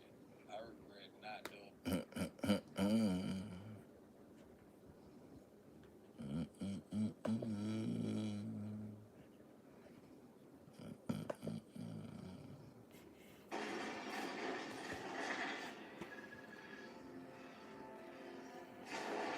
You know, one thing he did was he made a post praying that Young Thug gets out of jail. And, you know, he kind of caused a little confusion there. Yeah. I mean, with you think he was praying he got out of jail so he could do something to him? Or what you mean? I think more like people were just like, you know, you were on the stand. You know what I'm saying? You didn't have to really pray. You could have just not got on the stand. But if he didn't get on the stand, then Young Thug probably would have legal. I think him getting on the stand would making Young Thug come on. I mean, he wasn't guilty in the first place, but him going up there and admitting guilt and saying that, well, he admitted guilt in so many words that he had more involvement in the case than these other people. You get what I'm saying? And Thug really didn't know nothing that happened. So it's like him getting on the stand is what really got the jury mind rolling. Like, you get what I'm saying? Did they show the jury the video of him when he was initially arrested and questioned at the police station? I don't know. But I know they keep on using that as a reference throughout the whole trial, that interview. This shit right here, man. Shout out to the 1,060 people. Yeah, so I don't know if they, I mean, because that's a long time, you know what I mean? I don't think they'll show the whole interrogation during trial. As long as this trial is going to be anyway, that's like a 2-hour video. But they are referencing plenty of stuff from out of that video in the trial. So they're probably at least showing clips. Yeah, sure. You and Mondo got into it? Yeah. I know, like, man, I know the streets is over with. I just seen a real nigga take a picture with a rat. You know, I used to really be around them niggas when we was younger, so it's like, he thinking that I'm switching sides and all that. Me and Cody, we go back and forth, you know what I mean? Mark ass nigga. And nigga, he popping all that fly shit and all that, like he a gangster. Nah, he a gangster nigga, but nigga, he can't take away from this shit either, though. You know what I mean? That's my brother, though. We ended up getting to the bottom of what we was talking about. Like I said, because my argument was like, if bro on the phone with him, then what the fuck is you even, like, why is you mad at me? Because the motherfucker done pulled up on the nigga and all that shit. He like, nigga, that shit was, I'm like, oh, I get it now. And then at the end of the day, I'm telling him, like, I know them people before he knew Thug for real. Like, you get what I'm saying? I've been knowing them since I was living over by Mechanicsville, Oakland City. Like, you know what I'm saying? They used to always be over there. His little cousin was like my every day. I used to go pick Measy up, nigga, from the house, nigga, every single day. And he started me everywhere I went in Atlanta, probably for like a whole 2-3 years. Now that you got more information, do you regret taking the picture or even being around him? Like I said, I work at media. I don't regret none of that shit. I regret not doing the interview. You know what I mean? Like, actually, when I look back on it, I let the streets make a decision for me in the business world. I hope to never even think that way again. You get what I'm saying? Like, I'm doing my job. Whether y'all agree or disagree, I ain't doing it just to do the job. I'm doing it because, nigga, my standpoint on shit hit harder. Like, I'ma still keep it all the way gangster the whole time. I'm gonna keep it 600 the whole time that we talking. So it ain't gonna be me compromising nothing. If I disagree with what you did as a rat on the stand or whatever the case is, I'm gonna express that, and we should be able to be grown enough to talk about your mistakes. I know how to talk, so I'm gonna address that without it being confrontation. So you can open up and let me know what was on your mind, because I ain't never picked the brain of a snitch. I ain't never really talked to a snitch too much unless I didn't know he was snitching. You get what I'm saying? So I think that I should start interviewing snitches to understand where the fuck do they be coming from when they involved with the streets and then just turn snitch. What was wrong? Yeah, like, what the fuck? Like, nigga, what are you doing? Like, what made you break these codes? Like, you know what I mean? What was the Jeezy situation like? What was going on with Jeezy during that time? Did you guys ever run into him or see him, or what was the vibe like with that at the time? Hell yeah. Gucci was outside. Hell yeah. I don't want to talk too much. That's what I said. It's a gang of like situations. But if they ain't on the internet, I ain't finna be the first nigga to talk about that shit. It was some real altercations, like allegedly it was shootouts and all that shit after that. You know what I mean? But yeah, nah, it was some real altercations outside that shit. Damn. Okay. And like nigga, I fuck with G's. You know, I grew up under the BMF umbrella, so it's like nigga to see. But you know, Coach K and my cousin Twin was working with Gucci at the time too. So yeah, Coach K and my cousin Twin, I think he VP at Motown right now. But that's Coach K's business partner, like his right hand man. But they also was around during the BMF days. I ain't gonna say if they was involved or not, but they were around during the BMF days. That's when they was around Jeezy. That's who really put me in the door with Jeezy, Twin. So now he was over there with Gucci and shit too. So that was weird alone, but you know what I'm saying? That's some business shit. And then like just going out now, nigga around Gucci, I ain't really getting involved with the beef, but it still was up though. It's still, I want to say some shit. That's why I'm like talking slow around it, but you know what I'm saying? I can't even do that, Cam. I know some cuz on the hood, but I'm going to just let it sit where it's going to sit at. If somebody else talk about it, we'll double back. You know, me and you, we do this on a routine. It might come about. You know what I'm saying? Y'all niggas, what happened that night, man? It might. There's definitely a lot out there. There might be stuff that I can't even really think of off the top of my head. So I interviewed Clem. You know, yeah. He was like Jesus. Yeah, Clem my boy. Yeah. Oh. Clem know what's up. Yeah, so I'm like, Clem my boy. He had came over there to No Jumper too. Yeah, I probably did it. That's right, yeah. Yeah. I hear you. Well, some big news just happened yesterday.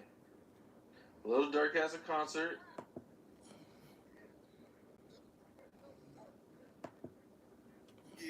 Yeah, that nigga singing like jealousy. Yeah, nigga, come and talk to me. Let's go, cuz. This nigga tell it. Altercations outside that shit. Damn. Okay. And like nigga, I fuck with G. You know, I grew up under the BMF umbrella, so it's like nigga to see. But you know, Coach K and my cousin Twin was working with Gucci at the time too. So yeah, Coach K and my cousin Twin, I think he VP at Motown right now.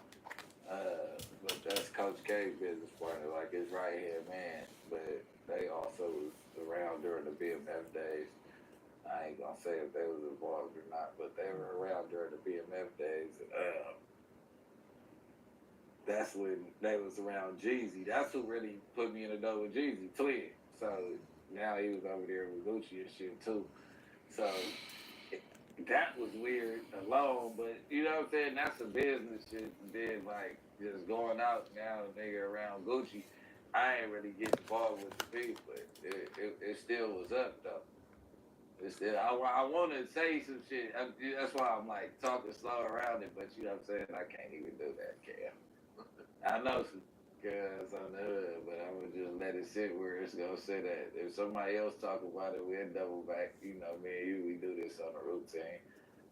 It might come about. You know what I'm saying? Y'all niggas, what happened that night, man? It might. There's definitely a lot out there. There might be stuff that I can't even really think of off the top of my head. So I interviewed Clem. You know, He was like Jesus. Yeah, Clem my boy. Yeah. Oh. Clem know what's up. Yeah, so I like Clem my boy. He had came over there to No Jumper too. I probably did it. That's right. Yeah. Yeah. I hear you. Well, some big news just happened yesterday. Lil Durk has a concert, and he brings out J-Man out on stage. So this ain't the clip, so I'm gonna just go to the other clip. Hold on. I'm gonna play it like this, and I'm just gonna play the clip. Let's do it. This message is for Gucci Mane. This message is for Gucci Mane, one of my all-time. This message is for Gucci Mane, one of my all-time favorite rappers. I just wanted to sincerely apologize to you for Break Baby's remarks, the bussy thing and whatnot. I feel like this is partially my fault because by bringing him onto the podcast, I feel like I kind of opened the door for this sort of white boy humor to be leaving his mouth. And I just don't want to be part of the problem. So as a result, you probably won't see Break Baby on the channel for a while. But from Two-Wop to Goo-Wop, just know, I'm on it. I got this handled. 1017 forever. This message is for Gucci Mane, one of my all-time.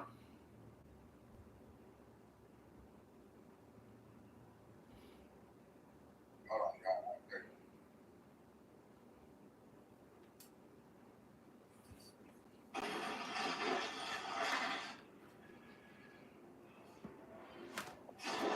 A lot of stuff sounds the same, man. It's all rooted from Draco. Draco, yeah.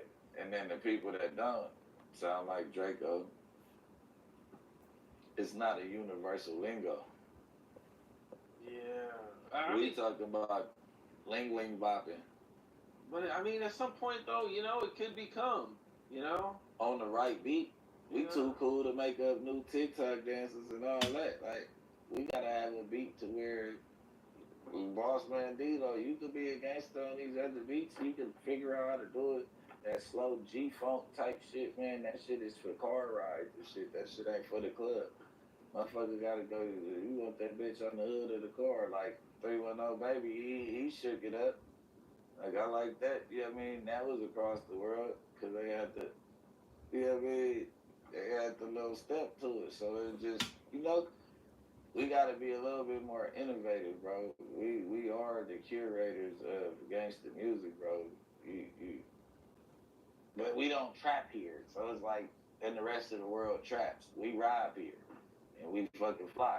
The rest of the world traps, so you don't know how to cook up some dope. You don't got a million ways to rap about cooking dope. Cause nigga, 9 times out of 10, you ain't never beat no dope down with an egg beater or a fork, knife, and hanger.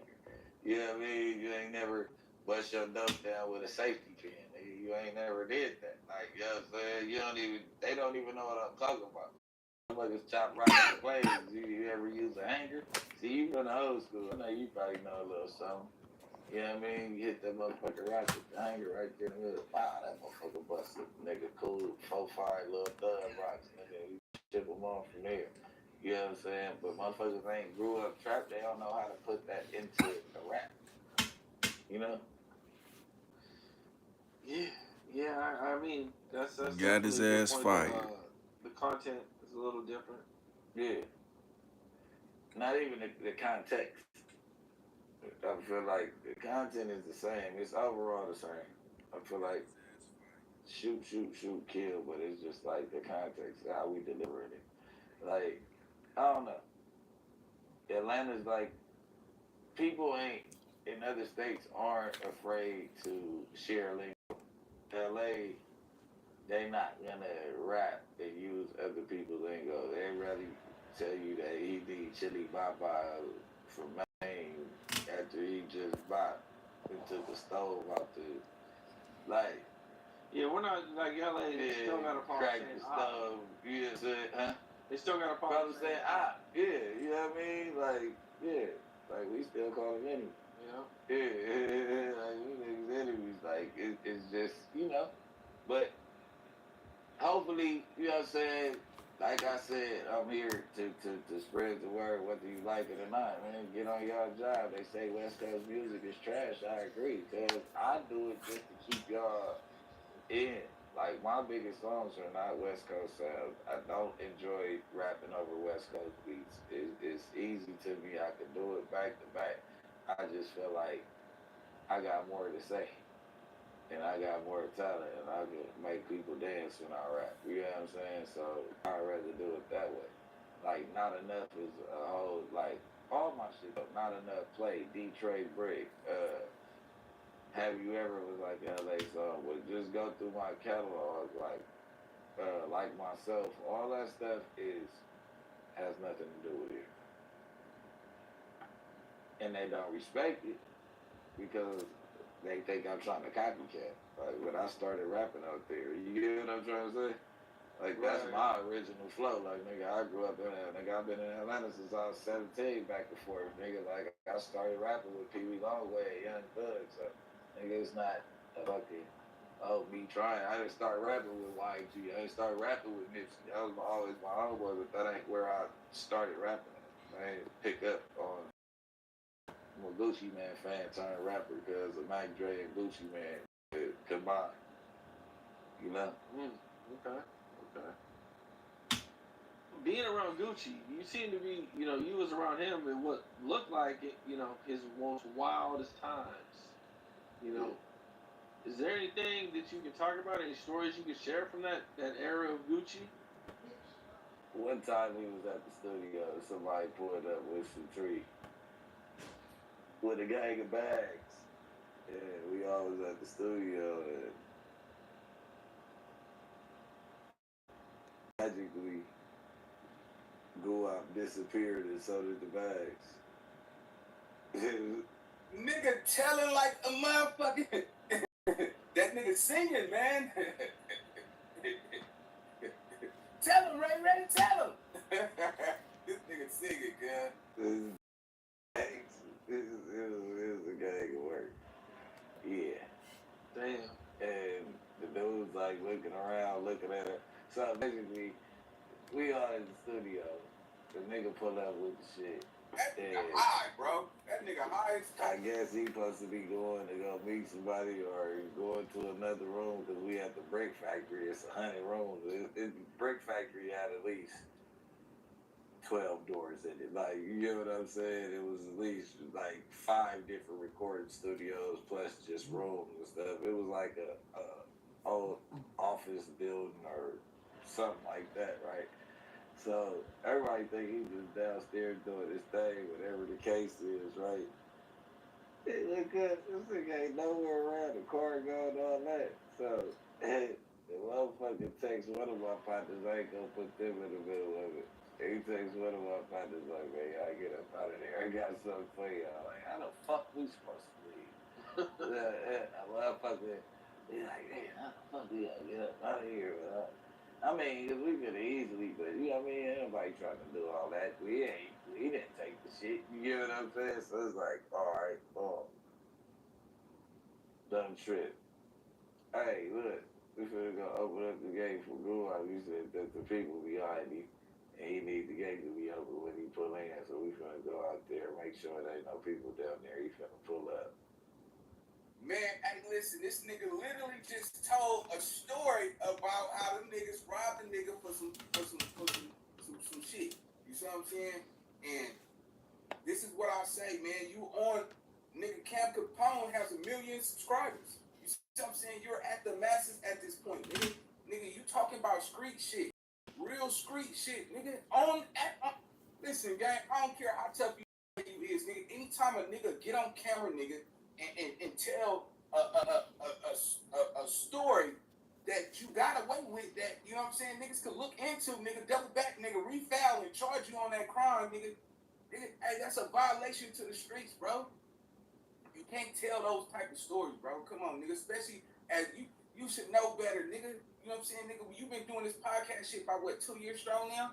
Nigga, on top of that, nigga, you have, man, there's so much shit this nigga done said, gang. Let me tell y'all something. As a man, I'm offended that a lot of y'all niggas think that type of shit is cool. You see what I'm saying, nigga? If you go do a crime, nigga, and you got away with it, nigga, keep a zip lip, nigga. You see what I'm saying, nigga? Loose lips sink ships, nigga. You know what I'm saying? Like, real shit. Y'all better wake up, man. It's not cool. Like, he's having an amazing time. He's getting paid to do podcasts. You see what I'm saying? He's never getting paid. Cool. Get your one, too. But be cautious of what you say, man. You see what I'm saying? Something finna go down with this Durk case with this nigga. I think, he bringing a lot of heat to No Jumper. And I know Adam definitely gonna sit him down and he's gonna make a mockery of him. This is how Adam gonna do it. He gonna have him come back to No Jumper. They gonna talk about it. He gonna see if he can get some good ratings, some good views on that shit. And then if it don't succeed, nigga, he gonna push his ass down. Y'all gotta realize, y'all don't see Flacco over there at No Jumper co-hosting. Cause he getting that real money behind this internet shit. Now, Brick Baby, Think about it. He was late to No Jumper because you had a flag interview.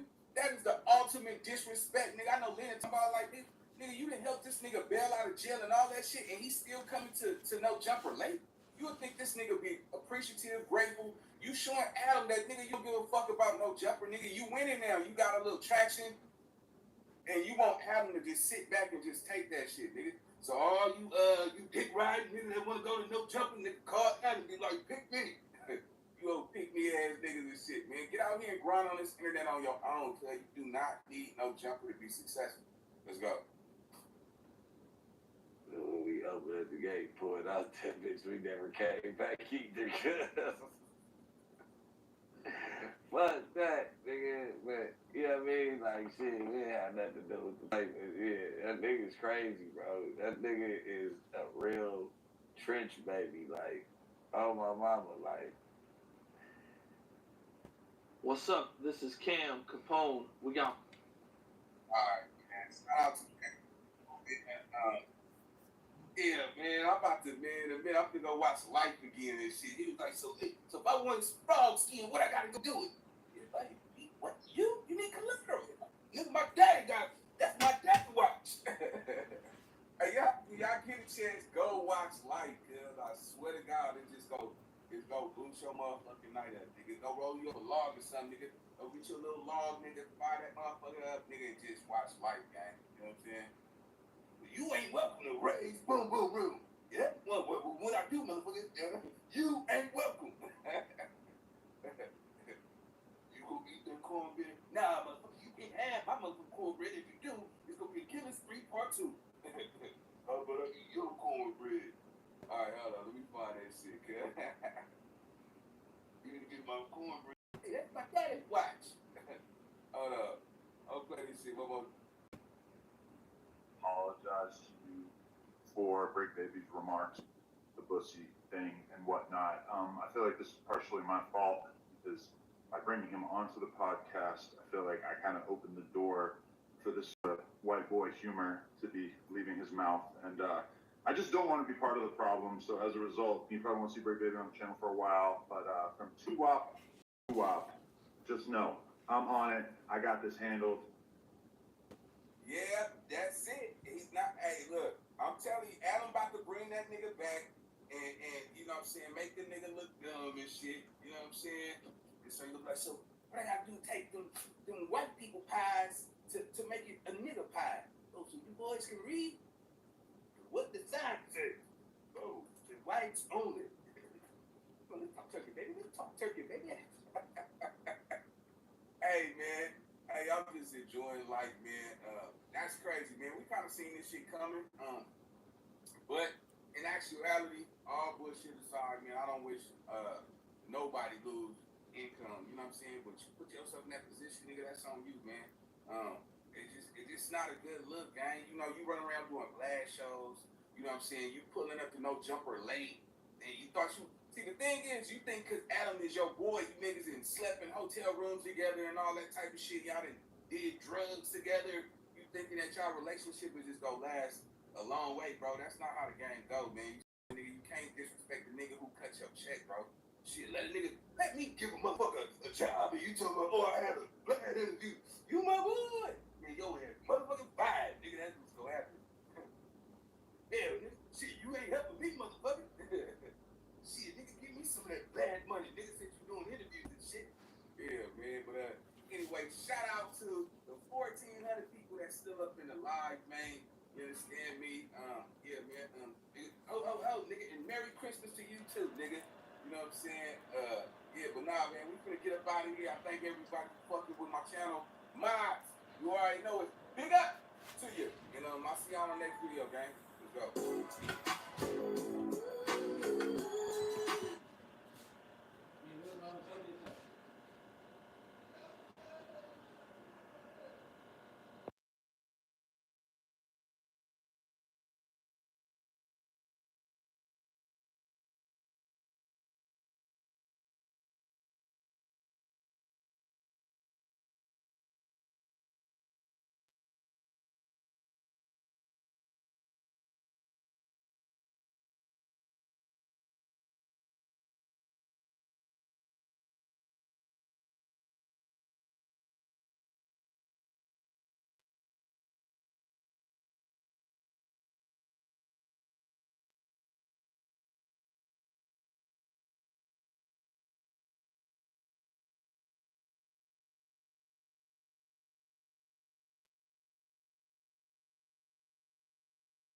You think y'all be cool again? You say right now, ain't no beef with that. Ain't no beef with him. We cool. It ain't no problem. So I ain't gotta go across, run into him and do none of that shit.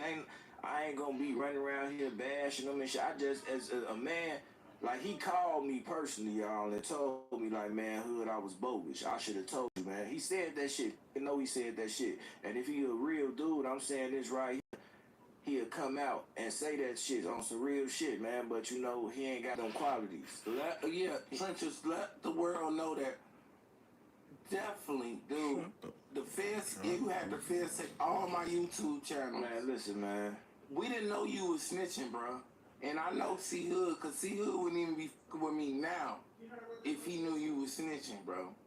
We didn't know he was snitching, bro. I was against Trenches before the whole shit, city did. That shit goddamn it hit the city like we didn't know he was buddy. snitching, man. So imagine all the people that know me and know me from rocking with him and all like, man, what's up with your mans, bro? You feel me, man? I ain't got niggas hitting me from, I got family in O Block. Like, you feel what I'm saying? All that shit. For real. It was a dangerous situation. I had to go get an understanding with I personally went and talked to motherfuckers and got to understand. Everybody know. You see what I'm saying? Like, oh man, Hood ain't know that shit. Hood wouldn't been fucking. Hood too solid. For real. I seen when you said 11 hours after Duck was killed, that's when Trenches News reached out to the police and started snitching. He did that shit. They asked for money. It was in the report, yeah. They said that at the court. It did, but he like, as you reading it, he called them up. Hey, I got some information on this killing, man. They give it to us. But wait, where the payment at? I need some money. Y'all supposed to pay me. I know how this go. That's how he talking to him. You feel what I'm saying? He been doing that shit, man. They said he done snitched on other people, but we don't know who the other people is. They gave him money to relocate. He went to Atlanta. He went to Atlanta. That's where he is now? They said this is another job he did. He did more than one job.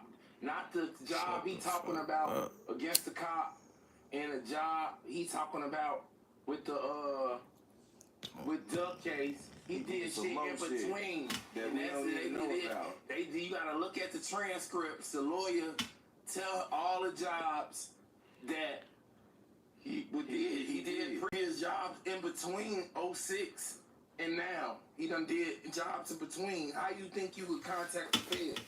I can't contact. I don't know if y'all can contact. Y'all contact rappers and stuff. But I don't know who could contact the Feds like that. He been doing jobs in between. On the transcripts on the court. And I believe it's still going on with the new shit that he started. What happened to?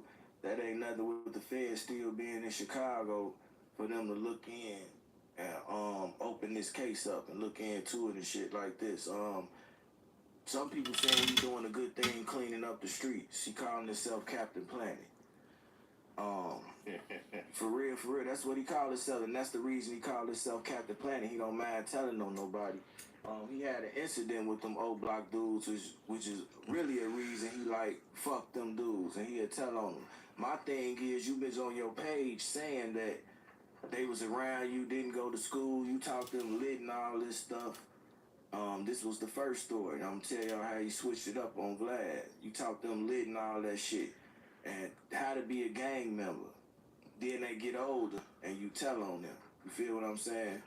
And you on that talking about you was teaching them number munches and Oregon trails on the cookie. Come on, man. That shit just, I'm like, people will believe anything around this motherfucker. Shout out to number munchers and Oregon trails. Spent a lot of time with y'all. Come on, man. Good time in my life, yeah. It's cool. So he was a motherfucking a substitute teacher. The kids that go to school, he taught them school, Oregon trails, math, algebra, English, all that shit. That nigga ain't. He just got some amazing stories, man. And if you believe, I'm telling you, he throw sauce on that shit. It would be one thing if he just went full community activist and just was like, you know what, we're gonna clean up the streets, we're gonna tell on every damn gang member. But it seems like he still wants to have the respect from the community. He doesn't want to have the vibe of being a snitch. So every time he talks about it on Vlad, he got a whole list of different excuses for why he did each different what thing. What he say on Vlad? He said something, but he ain't tell Vlad that in between. Shout out Vlad, you might want to holler at us too. You gonna want to holler at us. I can plug you in. Call us the Vlad. We need you to call us the Vlad. Because in between those two things that he did between Duck and the case that he said he turned in a police officer, he did other jobs and they sent him to Atlanta with $28,000.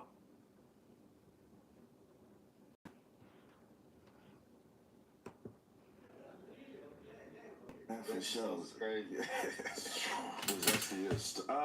So okay, we're talking to CEE-HOOD today. For sure. What's the word? It's a historic interview. Remo's been excited to put this together. He's been telling me that your story is going to explain a lot of the Chicago lore for the people out there. For sure, especially in that. What the fuck? That wasn't even a. Supposed to brother you something, man. I had to get Check. man. Oh yeah? Yeah, but I couldn't stop at Burger King, man. What are we gonna get me? Some zesty sauce, man. I couldn't. We can do it again. Thank God. You know what Hey, I know am you a like to zesty go disciple. viral, you know what I'm saying? And I came up off the zesty sauce. So. For sure, man. For sure. Crazy. The zestiest. So okay, we're talking to CEE-HOOD today. For sure. What's the word? It's a historic interview. Remo's been excited to put this together. He's been telling me that your story is going to explain a lot of the Chicago lore for the people out there. For sure, especially in that King Drive, Cottage Grove, all that Gyro, STL, 600, all in that area. That's my area. You know what I'm saying? All the top names, I know them, been around them, with them. You know what I'm saying? They've been rocking with me for sure. Definitely. And I mean, for the average viewer, one of the things that they will probably know you from is the fact that you are consistently 100% of the time being shouted out by Trenches News in all his videos in the lead up to the expose of him being the big teller. The biggest snitch in Chicago. King teller. For sure. Yeah, man. I was with him, man. It was like a favor, though. You know what I'm saying? From when I had first met him, I helped get him. We was getting money together. You know How'd you first meet him? I met him on 61st and King Drive. For sure. He came through there, and we got damn it. Everybody telling me like, don't serve him. Everybody bless the bottom. So you pound the Don Julio? We pass something bless. We do in Chicago. Bless it. I didn't even know about that. Oh, for sure. But yeah, though, he was coming through the area lurking for a couple of days. Everybody like, don't serve him. He the stick-up man. He most definitely was the stick-up man. He spent on me like, man, that's a tree. I gave him a chance with him. And no money, man. And we just continued like that. And then I didn't see him for a minute. You know what I'm saying? I guess he was locked up. And I ran back into him like 2012 or 13 at Manny crib. Was this before or after he was Duck's roommate? This probably a little bit after, or maybe before. Might be a little bit before, because he was staying with Manny now, FBG Young them at that time. Okay, right. What you mean you gave him a chance, though? Because you saying, like, he was serving treat for you? Yeah, nobody was with him because he was the sticker man. Scared of him, man. And when he come around, they shutting down. I want some money, man. Look, I hollered at him. Look, we can get some money. You know, Buddy them down there. I around down here on 61st and King Drive. And we locked it in and got that money together and just kept going like that. So I gave him that chance. He didn't cross me. And he brought me other people from his area that was into, like, waiting. So it was like, it was working. You feel what I'm saying? Allegedly, you know? For sure. And what year is this? This 2000, right before I went to the joint and all that shit. Yeah. In the King Drive area, you know what I'm saying? I'm actually, goddamn it, I guess they call it 600. You can call it 600. But 600 originated from my block. You know what I'm saying? I was GD. We had a block called A-Hey. Older BDs. I was the only GD that was on that block. You know what I'm saying? They been on that boot. But all the BDs in the area with me. A lot of the GDs in the area with, you know what I'm saying? Put it right here, bro. And, yeah, you don't got phone line up. It is 11 in the morning, sir. Yeah. Take a tap with us. Hey, we I'm just tapping into the caffeine part of my day. We need you to tap in with us and feel how we feel. And shout out to my podcast. I want to say this, man, Adam. I want to commend you, man. Thank you. You're doing your thing with Remo. Y'all doing y'all thing with this podcast. I want to say for putting us on people in Chicago. Thank you. We get a lot of hate for shining a light. Y'all ain't just picking no specific people. Y'all with everybody. You see what I'm saying? And that's what make it go. CEE-HOOD, I've been wanting to say this, man. CEE-HOOD got me out here in LA in traffic. And we out here in no jumper. But it's a little chilly outside.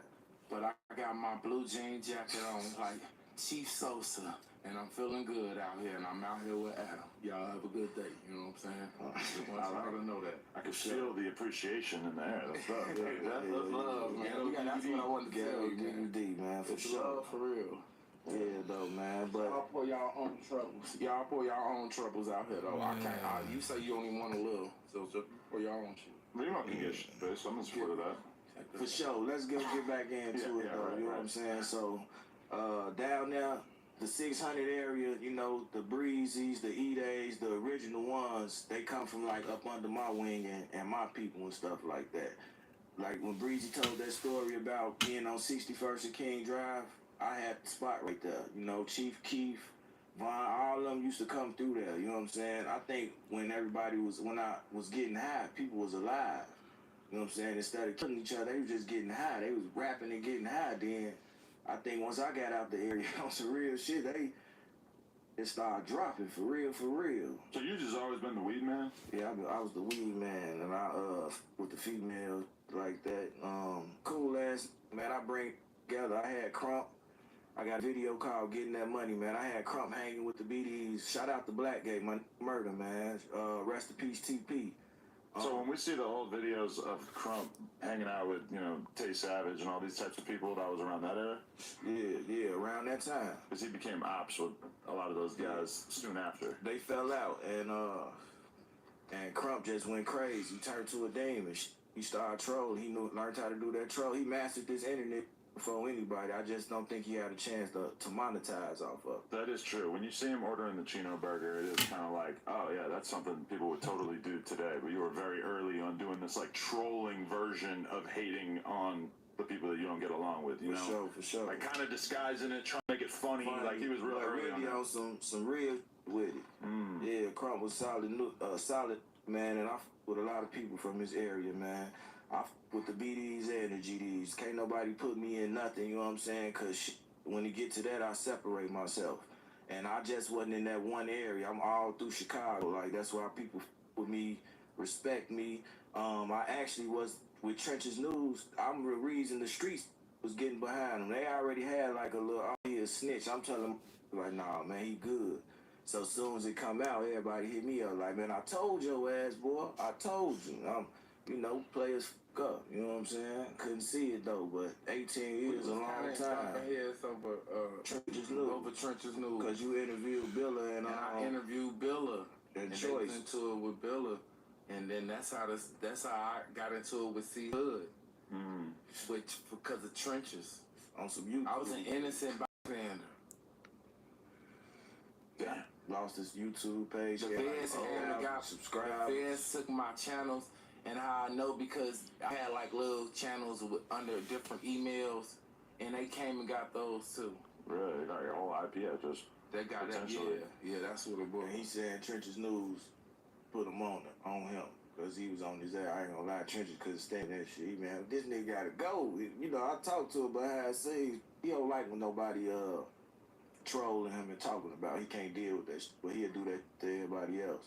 Interesting. So, how long into your friendship with Trenches News did it take before you started to realize that he maybe wasn't necessarily the first, that he wasn't the good person that you originally thought he was? See, it wasn't like a friendship. It was more like a business shit. We getting some money together. I see him somewhere around. What's up, bro? Chop it up with him, you know what I'm saying? But all that hanging and coming around, now I have my own set of, you know what I'm saying, guys that I rocked with. He wasn't with like partying and hanging with me, going to no clubs. I just know Swipe through the hood, coming through getting some money with me, you know what I'm saying? And I know him from being a stick-up man in that area for sure. So, and then with this podcast, I started seeing him get into it with everybody and try to shit on them, you know what I'm saying? So I'm looking at it like, damn, I'll never do that to you, bro. You helped me all this shit. And as soon as shit get ugly, he did the shit. He say he don't talk about people, kids and girls, but he do that shit, you know? He got a lot of bogus shit with his traits with him, but I ain't gonna lie, he done helped me sometimes. You feel what I'm saying? With the getting monetized, showing me the YouTube shit. I asked him to share my music. He told me no. He said, I'm gonna bring you on my platform though and let you build your own fan base. And I stayed on his page for about a year before I started doing my own thing. And that's when I took off. Shout out to Denver on the smoke. So you said that he was serving for you and shit from like in 2010 or whatever, but he came out and said that he been snitching since 2006. Seen that shit in the papers, man. I damn near shitted on myself, man. I damn. And I see him on Chicago sometimes, so I'm like, man, this been lying to me the whole time, though. Yeah, how did you feel, C-HOOD, when you was sitting up here, you just came up here with them, and then he lied in y'all face? How did y'all feel about that, too? I want to know how did y'all feel, All right, so the whole point of him even bringing you in here was to defend that he wasn't a snitch, right? Because I think that's why I started pressing him. You asked him about it.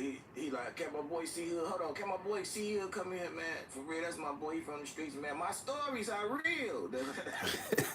That's how he talk. You know what I'm saying? But that's how he came in here on some shit to defend him type shit. Like he said it on the interview. Behind the scenes, I give him advice and show him I'm a big part of that page and helping it grow. He couldn't handle that question right there. I guess he wanted me to step in, but when I'm hearing this shit out there and I'm coming in, because I didn't know all this shit. Now I'm looking iffy. I gotta look at him and see what the story is now. You changing it up. You see what I'm saying? You told me one thing, but you said another. I had caught on right then and there. Y'all probably see on that clip when I was staring at him and shit like, you know what I'm saying? You told me some whole other shit. Now you saying this. So what did you think of him? I mean, it was kind of hard to decode what he was saying when Remo was pressing him about the snitch shit, and then Remo, I remember him telling me afterwards and being like, "You catch that?" Like, he wouldn't really answer the question. Like, I kept trying to ask the question, and he wouldn't really answer. And he was beating around the bush. Yeah. Which I have people do that quite frequently on here, where they won't give you the whole answer, and it's like if you really are paying attention, you can see them dancing around it. But you said that you had people trying to warn you and tell you that he was a snitch, though. Yeah, from the hood and shit. Like my guys and shit that's still active in the streets, members, telling me and shit. You know what I'm saying? Like something ain't right with him, Joe. That's how we talk in Chicago, Joe.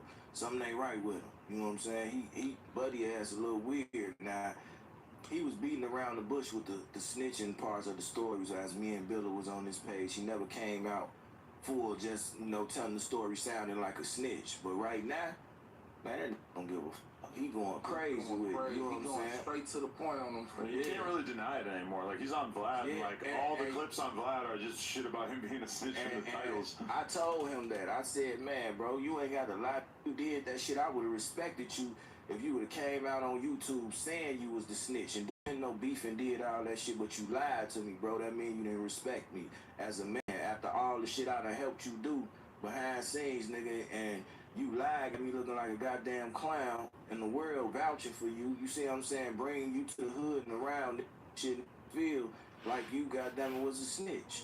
My dude, now we had an Airbnb in Chicago, and we doing some content. My guys and shit slide through there. It's his birthday. This last year, his birthday. And he ain't had nobody to kick it with him. He kicked it with me and my guys and shit, man. He had fun. You feel what I'm saying? Probably the most fun he had in years, on the real. And my dude then was saying it right then and there, like something a little off with that. And he peeped it. I ain't peeped the signs though. Maybe because I wasn't talking no street shit with him. It was all business. You know what I'm saying? And so I wasn't looking at it as a street situation. It's just all business. We making money off this. If you would have told you he was a snitch, you would have still bombed him? I would have fell back respectfully. You see what I'm saying? I gotta, go my separate ways. You do your thing. I can't. Because, I mean, selling weed is not the most serious crime, but you don't really want to be doing this with somebody with that kind of... But then a little cheese was getting sold with it back in the day, though. A little cheese was getting sold with it, too, though. You know what I'm saying? Right, depends what level you're at. Yeah, so, but I would have just fell back from him, you know what I'm saying? And I tried to do it respectfully until he started talking that shit, man. I can't respect a motherfucker doing that because I got sent to the joint because a snitched on me and got me, you know what I'm saying, in some bullshit. So I can't respect that. I done lost homies for snitching and all this shit, man. I can't respect that. they all, man, you ain't in the street, you working, you ain't in the streets no more, but I'm still plugged in with these and know these. I can't, you know what I'm saying?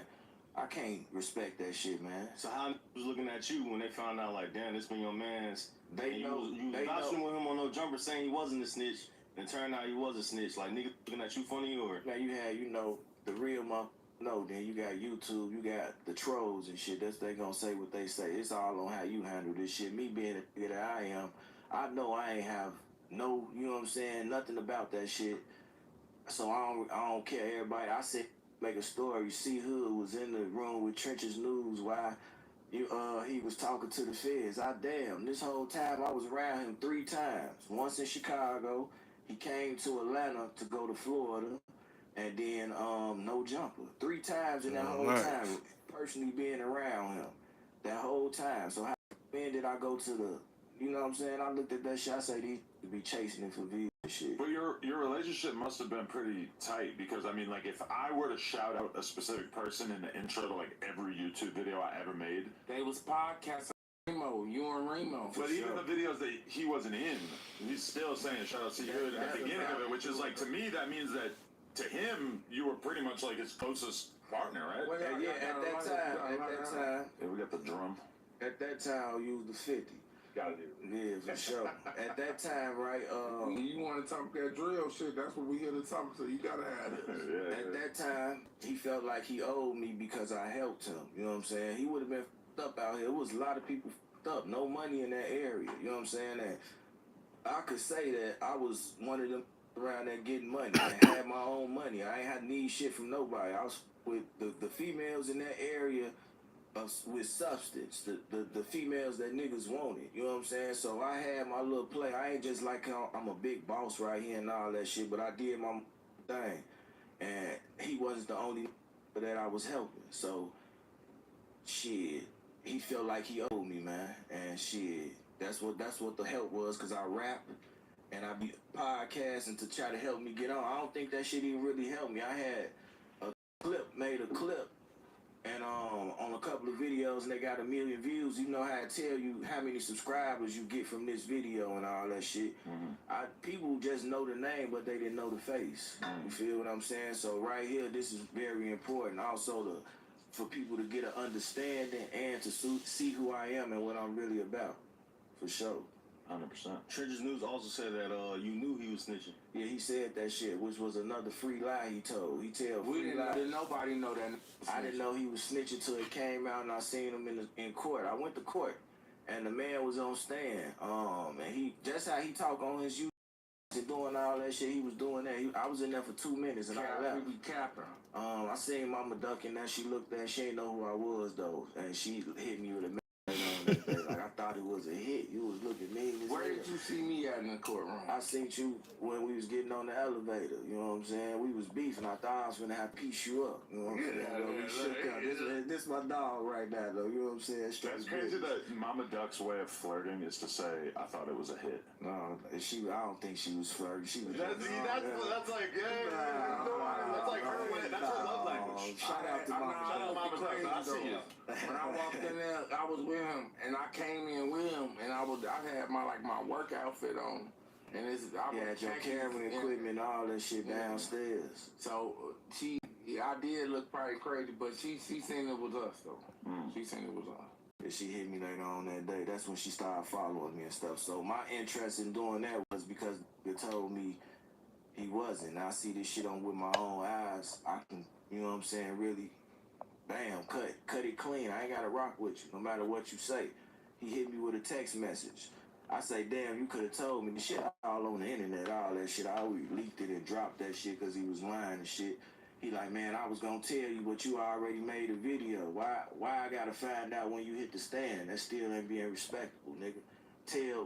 Tell me before you do this shit. You see what I'm saying? And it would have been, I would have looked at it differently, man. I probably wouldn't rock with you, but I probably would have still had some type of respect for you. You feel me? Right now, it's that dude. You feel me? For real. I think he a petty individual, man, and he capitalizing off deaths. He's saying his story's real and all this shit. Some of his stories is real. Some of them be sauced up, but you know, you reap what you sow, man. You think y'all be? You said right now, ain't no beef with that. Ain't no beef with him. We cool. It ain't no problem. But I ain't gotta go across, run into him and do none of that shit. I ain't gonna be running around here bashing him and shit. I just, as a man, like, he called me personally, y'all, and told me, like, man, Hood, I was bogus. I should have told you, man. He said that shit. You know he said that shit. And if he a real dude, I'm saying this right here, he'll come out and say that shit on some real shit, man. But, you know, he ain't got them qualities. Trenches, let the world know that definitely, dude, the feds, you had the feds take all my YouTube channels. Man, listen, man. We didn't know you was snitching, bro. And I know C-HOOD, because C-HOOD wouldn't even be with me now if he knew you was snitching, bro. We didn't know he was snitching, bro. I was against Trenches before the whole shit, city, that shit goddamn it hit the city like didn't know he damn, was buddy. snitching, Yeah, man. so imagine all the people that know me and know me from rocking with him and all like, man, what's up with your mans, bro? You feel me? Man, I ain't got niggas hitting me from I got family in O Block. Like, you feel what I'm saying? All that shit. For real. It was a dangerous situation. I had to go get an understanding with I personally went and talked to motherfuckers and got to understand. Everybody know, you see what I'm saying? Like, oh man, Hood ain't know that shit. Hood wouldn't been fucking Hood too solid. For real. I seen when you said 11 hours after Duck was killed, that's when Trenches News reached out to the police and started snitching. He did that shit. And asked for money. It was in the report, yeah. They said that at the court. It did, but he like, as you reading it, he called him up. Hey, I got some information on this killing, man. They give it to us. But wait, where the payment at? I need some money. Y'all supposed to pay me. I know how this go. That's how he talking to him. You feel what I'm saying? He been doing that shit, man. They said he done snitched on other people, but we don't know who the other people is. They gave him money to relocate. He went to Atlanta. He went to Atlanta. That's where he is now? Nah, they said this is another job he did. He did more than one job. Not the job he talking about against the cop, and the job he talking about with the with Duck case. He did shit in between. That we don't even know about. You gotta look at the transcripts. The lawyer tell all the jobs that he did previous jobs in between 06 and now. He done did jobs in between. How you think you could contact the feds? I can't contact. I don't know if y'all can contact. Y'all could contact rappers and stuff, but I don't know who could contact the feds like that. He been doing jobs in between. On the transcripts on the court. And I believe it's still going on with the new shit that he started. What happened to? That ain't nothing with the feds still being in Chicago for them to look in and open this case up and look into it and shit like this. Some people saying he doing a good thing cleaning up the streets. He calling himself Captain Planet. For real, that's what he called himself, and that's the reason he called himself Captain Planet. He don't mind telling on nobody. He had an incident with them old block dudes, which is really a reason he like fuck them dudes, and he'll tell on them. My thing is, you bitch on your page saying that they was around you, didn't go to school, you talked them lit and all this stuff. This was the first story. I'm telling y'all how he switched it up on Vlad. You talked them lit and all that shit, and how to be a gang member. Then they get older, and you tell on them. You feel what I'm saying? And you on there talking about you was teaching them number munches and Oregon trails on the cookie. Come on, man. That shit just, I'm like, that people will believe anything around this motherfucker. Shout out to number munchers and Oregon trails. Spent a lot of time with that in my first grade. Yeah. I'm trying to come on, man. Great time in my life, Yeah, it's cool. So he was a motherfucking a substitute teacher. The kids that go to school, he taught them school, Oregon trails, math, algebra, English, all that shit. That nigga ain't, he just got some amazing stories, man. And if you believe, I'm telling you, he throw sauce on that shit. It would be one thing if he just went full community activist and just was like, you know what, we're going to clean up the streets, we're going to tell on every damn gang member. But it seems like he still wants to have the respect from the community. He doesn't want to have the vibe of being a snitch. So every time he talks about it on Vlad, he got a whole list of different excuses for why he did each different what thing. What he say on Vlad, he said something, but he ain't tell Vlad that in between. Shout out Vlad, you might want to holler at us too. You gonna wanna holler at us. I could plug you in. Call us to Vlad. We need you to call us to Vlad.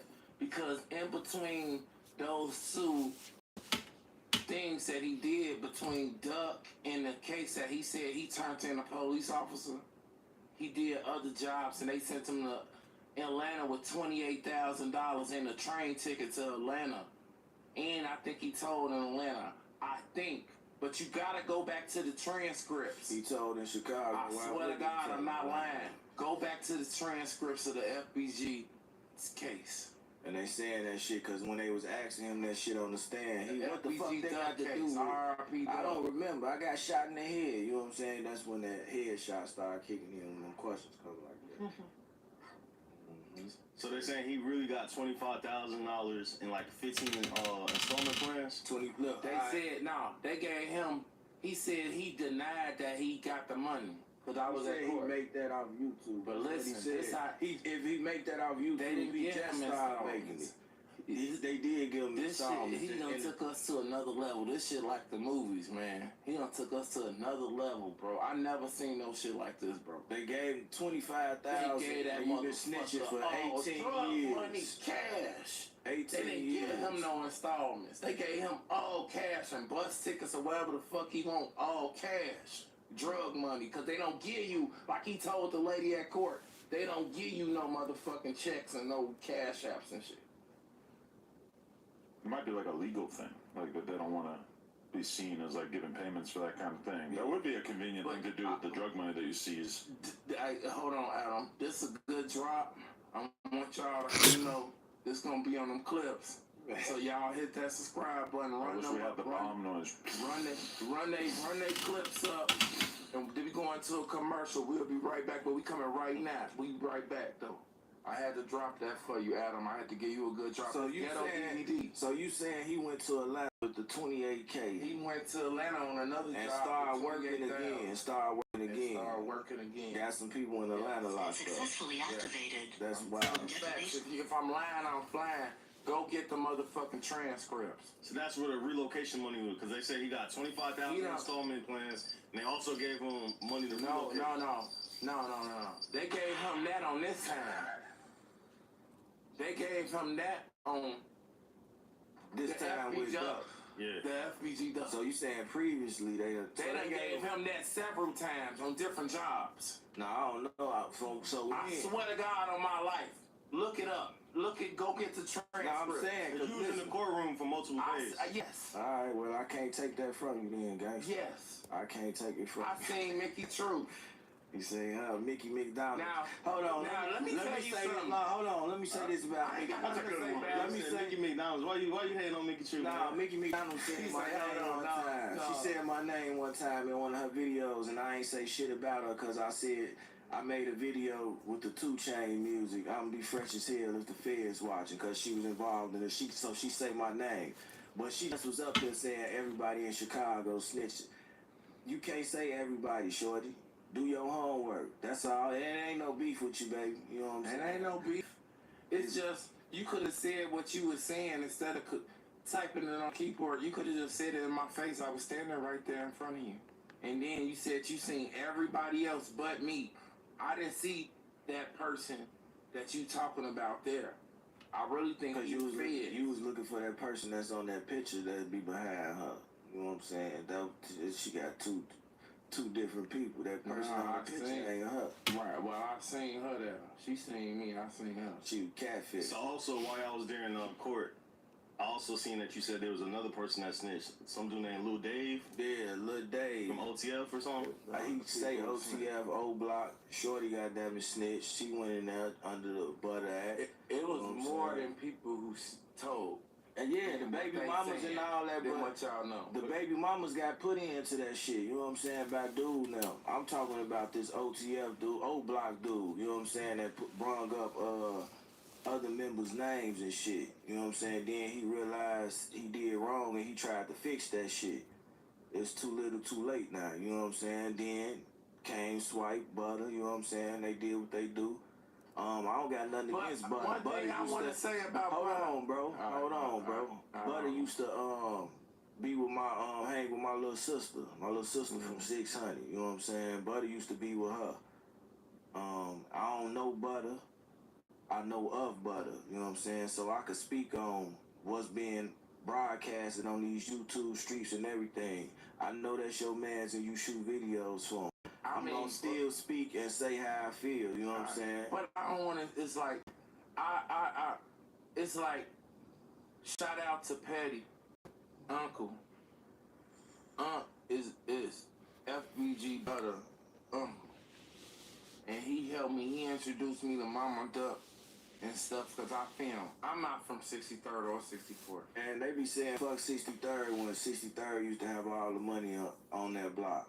I ain't talking about 63rd the street. 63rd used to bust when in O Block. This is facts. They wasn't called O Block. It was Wick City Parkway. They didn't even come out the gates. You only had folks them from the Calumet building and folks them from King Drive out there. And 63rd used to bust. You seen the movie Paid in Full? That's how that bitch was every day. Every day, real money. But listen, okay. We fuck with 63rd. Fuck with me, like, okay. Like if somebody putting you in tune with all the people you want to interview. Unc been fucking with me, putting me in tune with shit. He pull up with Butter, 20 females, pounds of weed, drink. Butter do have some hoes, yeah. Some money. And I got a studio and I want to make money like y'all got y'all business. You gonna fuck with them. What was my back was against the wall. You don't got nothing to do with that. I don't have nothing to do with that. I'm not a criminal. What you saying is like you getting backlash for working. Yeah, I want to know why they saying we giving the rats a platform because I'm the only motherfucker that shot his video. He don't mess with too many people. I don't think Who the it's fuck? I ain't get him no. If he ain't no fucking. He said he didn't know them niggas. I don't think it's just you. Go look at the transcripts. The man said he didn't know them niggas. I think someone who recently went viral for saying that we giving rats a platform was FBG Young, right? He said that. I don't know who said that shit, but I heard somebody saying he giving rats a platform, and I'm the last nigga that shot a video. Shout out to Young. And That's he was my on little my brother, shit. man. I didn't want to interview him because I don't interview no more. I'm making videos and I got my ghetto mics. But what you mean we giving the rats a platform and he's coming to a business? If I was McDonald's, I'm gonna serve him Big Macs and chicken nuggets and whatever you want, McFlays, all that shit, bro. So that's what it is, bro. And he came to my establishment like no jumper. So you took offense to when you heard the Hell yeah, I took offense to it because Butter came to my establishment and he ain't on a lot of people shit. He's on Adam shit. Only one time so far. But that's what you got him on your shit. He on Say Cheese. He on your shit. He on Vlad shit.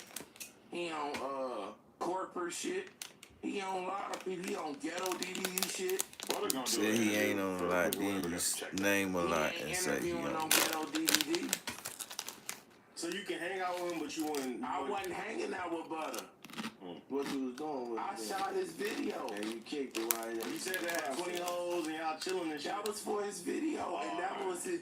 He gotta have entourage. I ain't gonna lie, he gotta have entourage. Alright, so this the question then. Would you hang out with Butter? Let's go get a drink and kick it. Is you getting in the car riding doing that move? That ain't our relationship.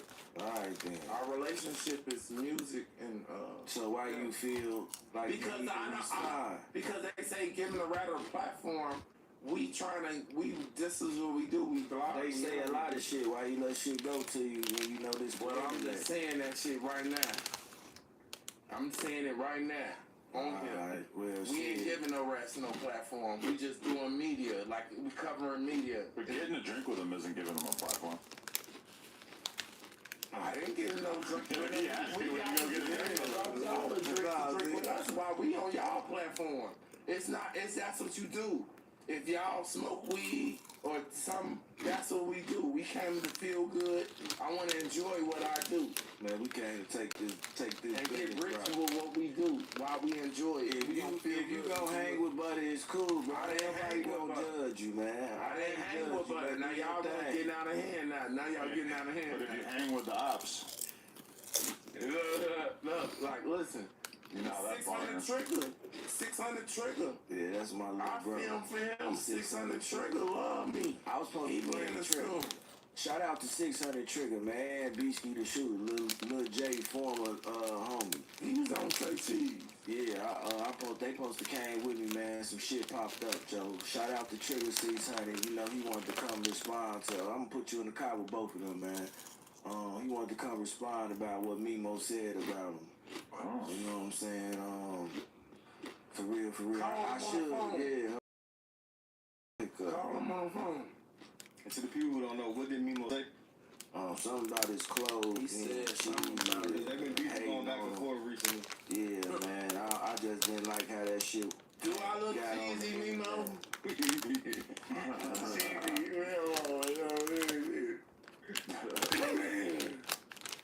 You ever find out what happened with Mimo in that other situation? Which one? Now, Mimo, I don't know. I don't get into that. You know, I cover guys. Watch out. Which one? He recently got shot. I don't know. I don't know about him.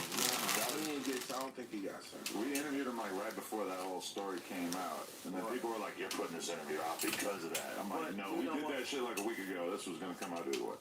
I don't know. I don't think that happened, but I ain't gonna elaborate. But you know, the internet, you gotta do something to keep yourself. You know, but I ain't gonna speak on all that. Damn, bro. You gotta sit right. Got it. So you was hanging out with 600 and 63rd. Yeah. You said you was dating young sister. Yeah, FBG Cash and young sister. We was in a relationship 4-5 years. Real love. That's still my homie. You know what I'm saying? We chop it up on the phone, talk, kick it, all this shit. Something that'll never be broke. You know what I'm saying? For real. But young them, you know what I'm saying? For sure. I was around them. Shit, Cash for real. Really fucked with Cash. You know what I'm saying? I went and took Cash on a mission with me. Like Cash used to come to the crib and had 2 hoes. His sister ain't there. And he put me on one. Now I'm in trouble when she walk in the door. You see what I'm saying? Type shit. Hey, turn that down, bro. Turn that down. Yeah, hold on, bro. What's the word? Hey, you on no jumper, bro. This trigger 600. Turn that down, bro. Can't turn it off. Yo. Yeah, man. You on no jumper, bro? What's good? For sure, man. You got anything you want to say to Adam and Remo while you on this motherfucker, bro? And I heard y'all mentioning my name. We gotta have people up there, man. For sure, man. You say... Real 600 member, man. For sure. And he need to come speak his mind, man. Y'all need to hear from both sides, man. What's up with you and Mimo right now? I'm a family member, man, so I'm gonna say I'm good in my hood, man. Why you and Mimo been going back and forth on Instagram?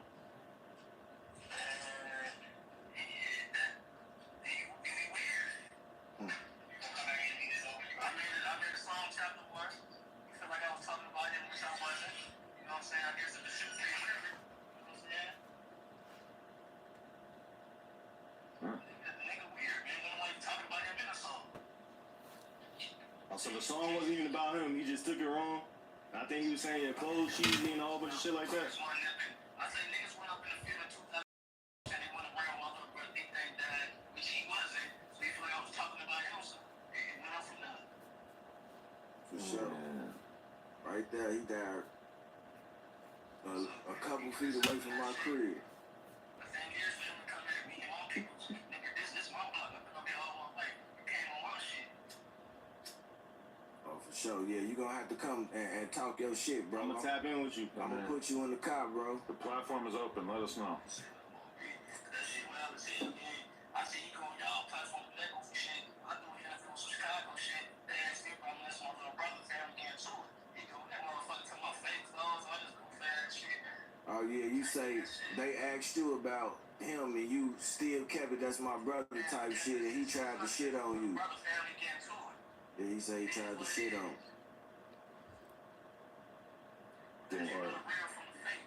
For sure.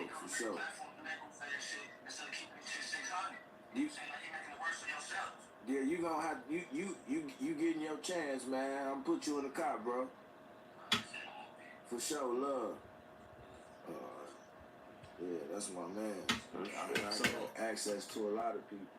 Just behind the scenes is the reason he was saying shout out to CEE-HOOD. Not just know, you know what I'm saying? Y'all, if y'all don't know, y'all need to know for real. Do y'all homework, man.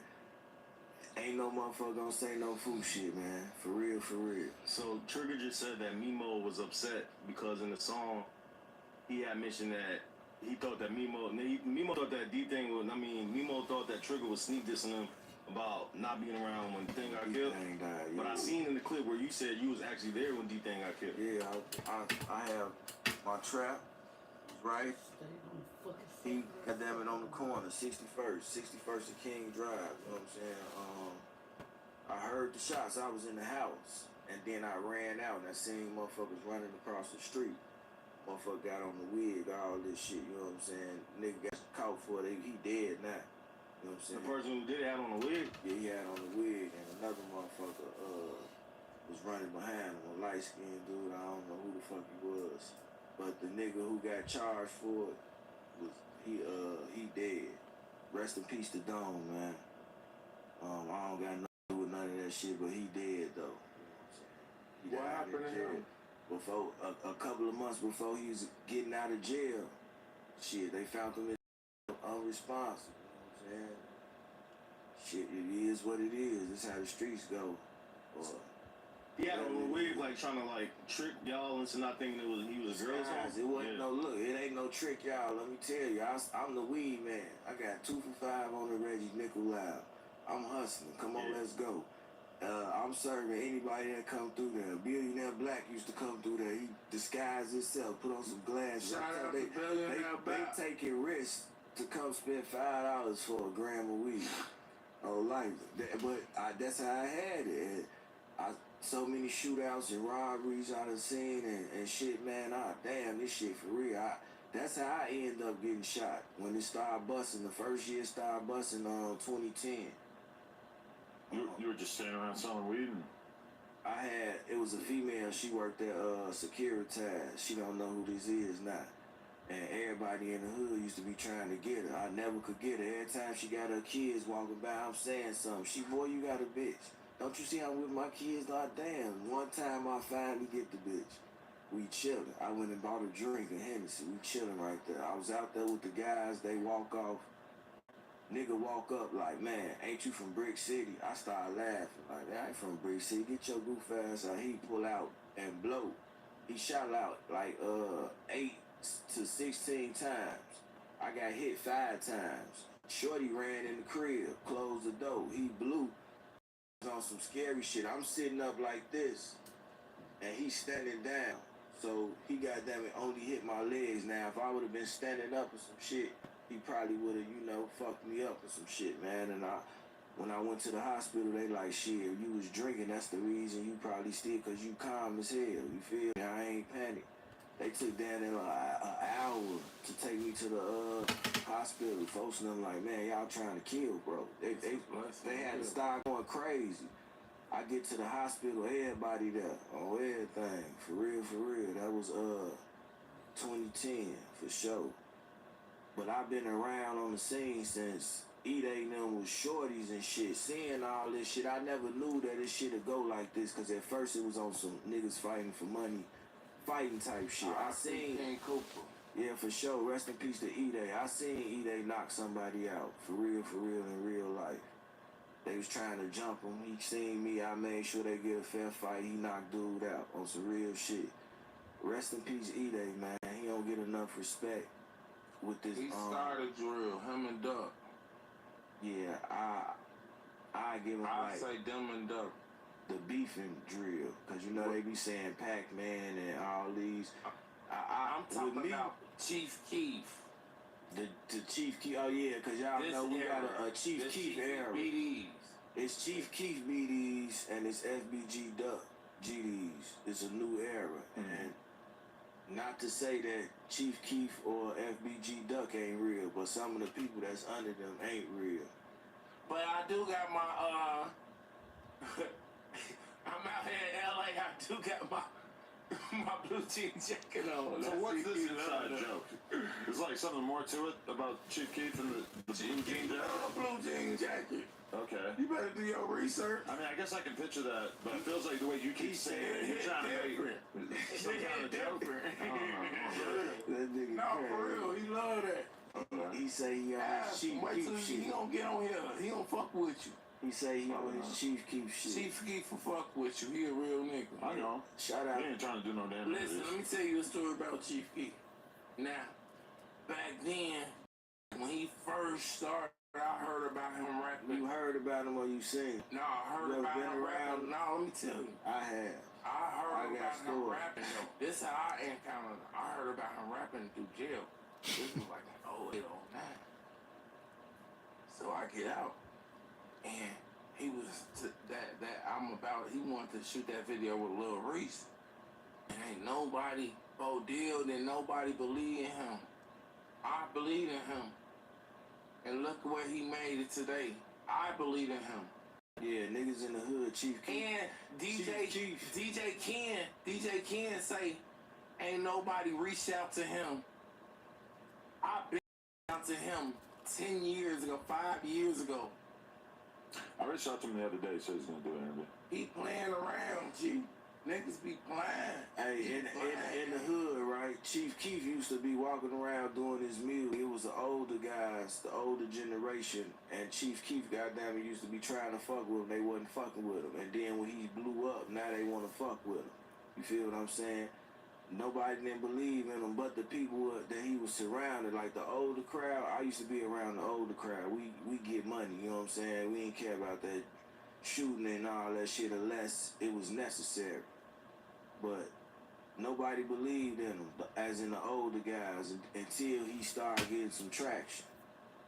So you used to be around Sosa a little bit? Sosa used to be around D-Rose and Trigger and all them, and they used to be around me in my spot, my trap, or whatever the fuck you want to call it. We used to kick it, just smoke weed, have bitches there, just a regular hangout spot. They used to be there. Y'all don't want none of that. Yeah, I'm chilling. I seen somewhere recently where you said, because I remember when FYB Jermaine, like a couple months back, he got locked up in Atlanta. Yeah. And you helped bonding him out. Got him out of jail. Break that story. Let's get it. We gonna get it right because his baby mama Telly be trying to go crazy, and I don't want to be beefing with your baby mama on the internet because I'm ignorant. I was on live that day too. But yeah, you did. I did bring you up there. My nephew is affiliated with J-Mane. J-Mane got locked up. It's 2 days in. My nephew hit me up. Man, what he need to get out? They just a name, residence. I've been living in Atlanta since 2015. I work 2 jobs. You feel what I'm saying? I got my own shit going on, so I call myself being on some nation business type shit. I see him getting big, doing this thing. Why leave him locked up? You know what I'm saying? I help him get out. You feel me?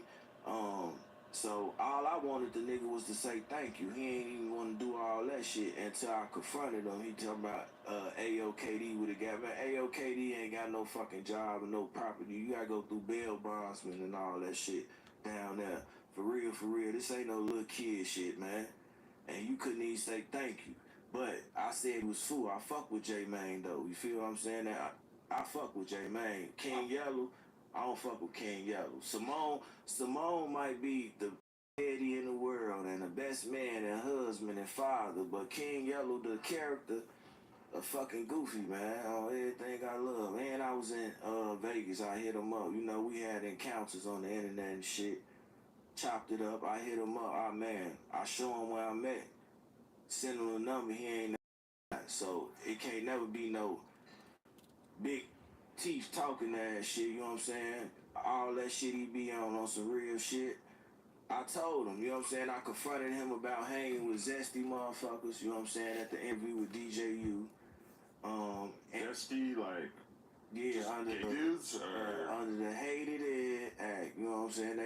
Dude was zesty. He said he was a blood. I guess he was a zesty blood. ZB. What you gonna say? You're a zesty disciple. He was a zesty blood. Wait, King Yella, DJU. Yeah, it's towards the end on everything. Oh, okay. He gonna pop on. You gonna see this shit. You gonna be like, damn. Here you go, Adam. A High Times, a genuine High Times sticker. Does it look like you smoke weed? Wow, thanks so much. Oh, look at you. Ain't you Santa Claus? He gotta put it. He could put it and stick it. I want him to stick it on one of his. Who the fuck is this dude with the long blonde dress? Yeah, that's the dude. You look a little. Look at him and listen to what he said. That's lighting the love first. This one even colder. Thank you. For sure, for sure. Sticker box. Man, throw that shit, put that shit in the garbage. So as you walk Alright, where you on Yellow Beef stuff? Because Yellow, I used to be saying I don't fuck with Yellow, right? Because Yellow will be like he on some P shit, then the next day be on some make a BDK song and all this shit. So I fucked with him at first and he gave me a mixed message. So I fell back from his ass. And then I used to say shit on Transcripts news platform and he got mad. Like, who the fuck is this dude? And tried to go crazy. And I checked his ass on the live with Cairo and them. That bitch went viral, you know what I'm saying? And he talking about, so he tried to shit on me like, nigga, I got a crib too, nigga, all this shit, nigga, all that shit you doing, that shit wasn't no little kid shit. We chopped it up after that.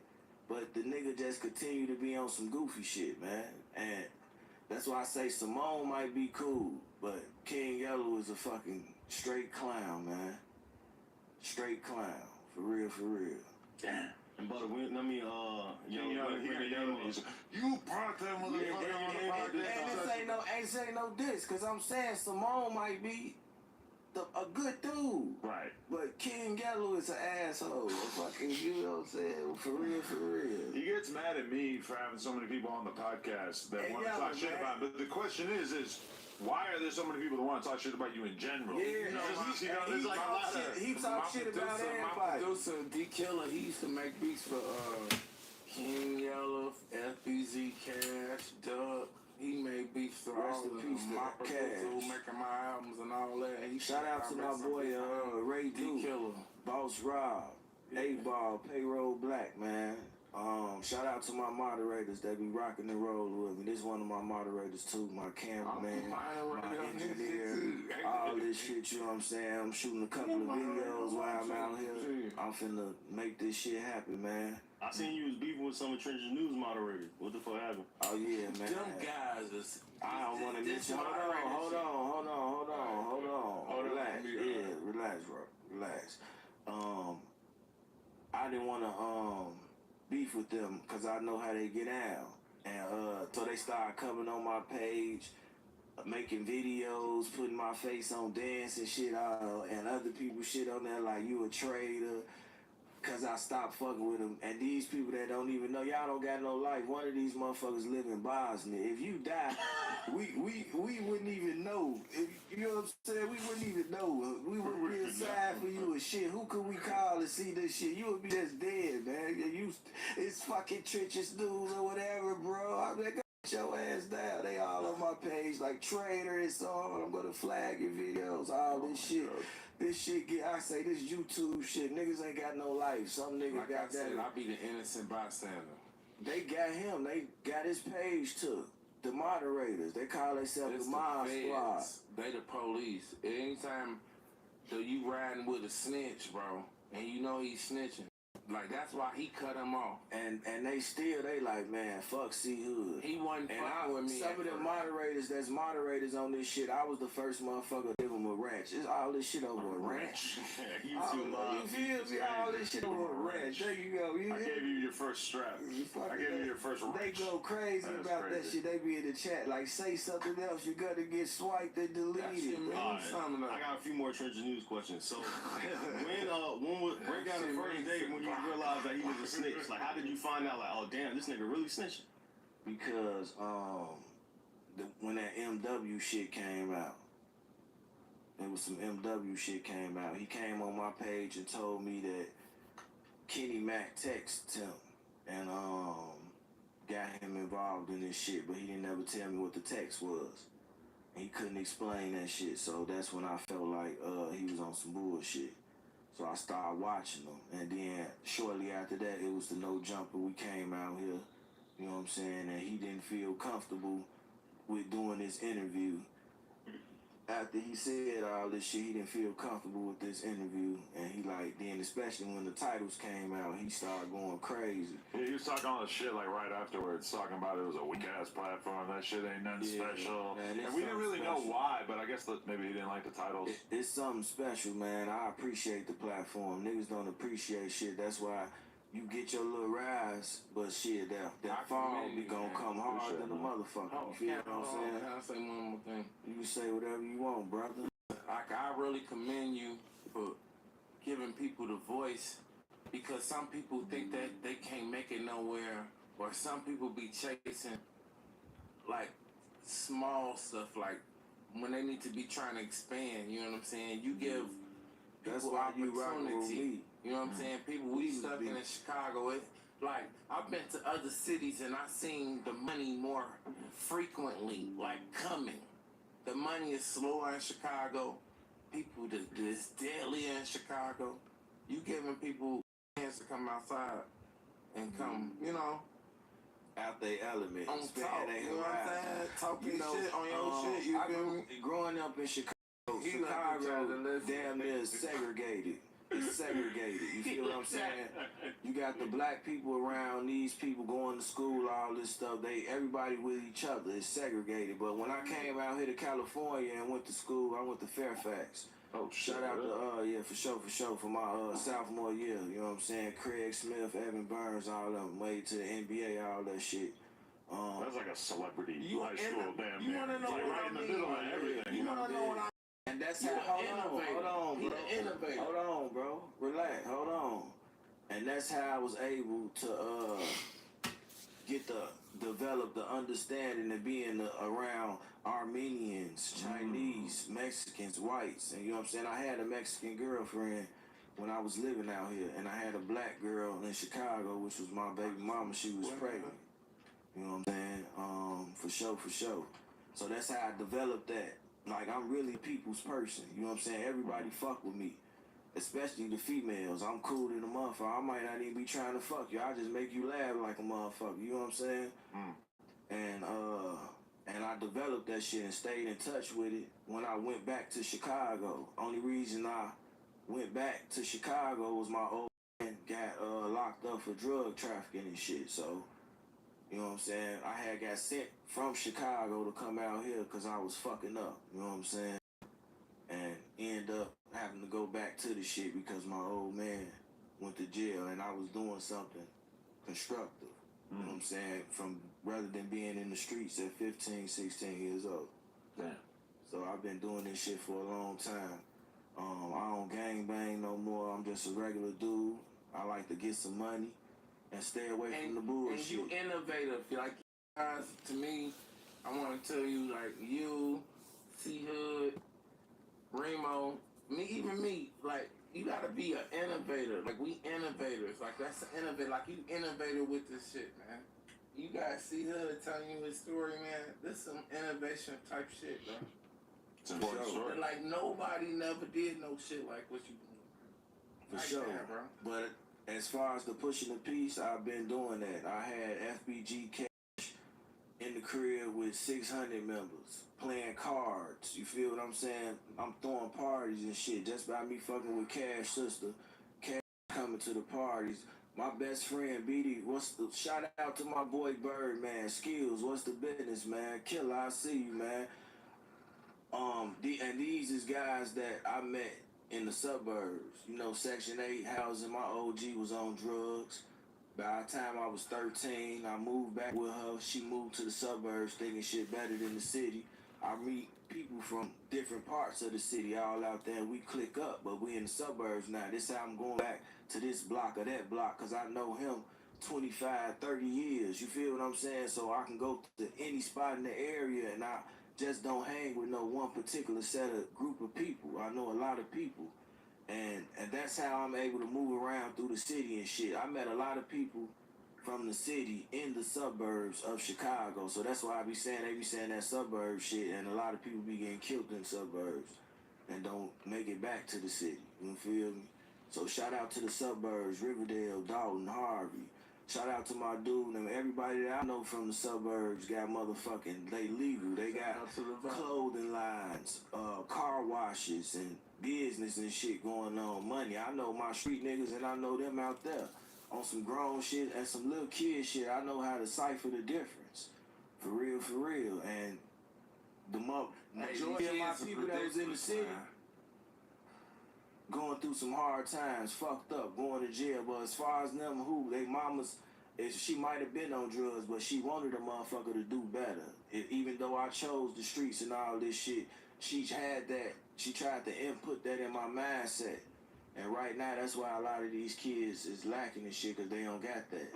Because their parents don't care about doing this shit. They rather go party. The principles, like the people don't have no morals or nothing. Like there was set stuff that was made. The kids don't want to go by the rules. They want to make their own path. Yeah, and be their own body. They don't want to listen. It's not enough humbleness going around, man. For real, for real. And a lot of their ass lack daddy. So they ass out here fucked up, doing what the next motherfucker doing, telling them shit, man. It's getting sent off. You feel what I'm saying? I know family. I got family members, man, in different parts of all these little gangs, so-and-so in Chicago and shit. And I be like, man, y'all don't even tell motherfuckers when it's time to go eat Thanksgiving or some shit. Y'all all be kicking.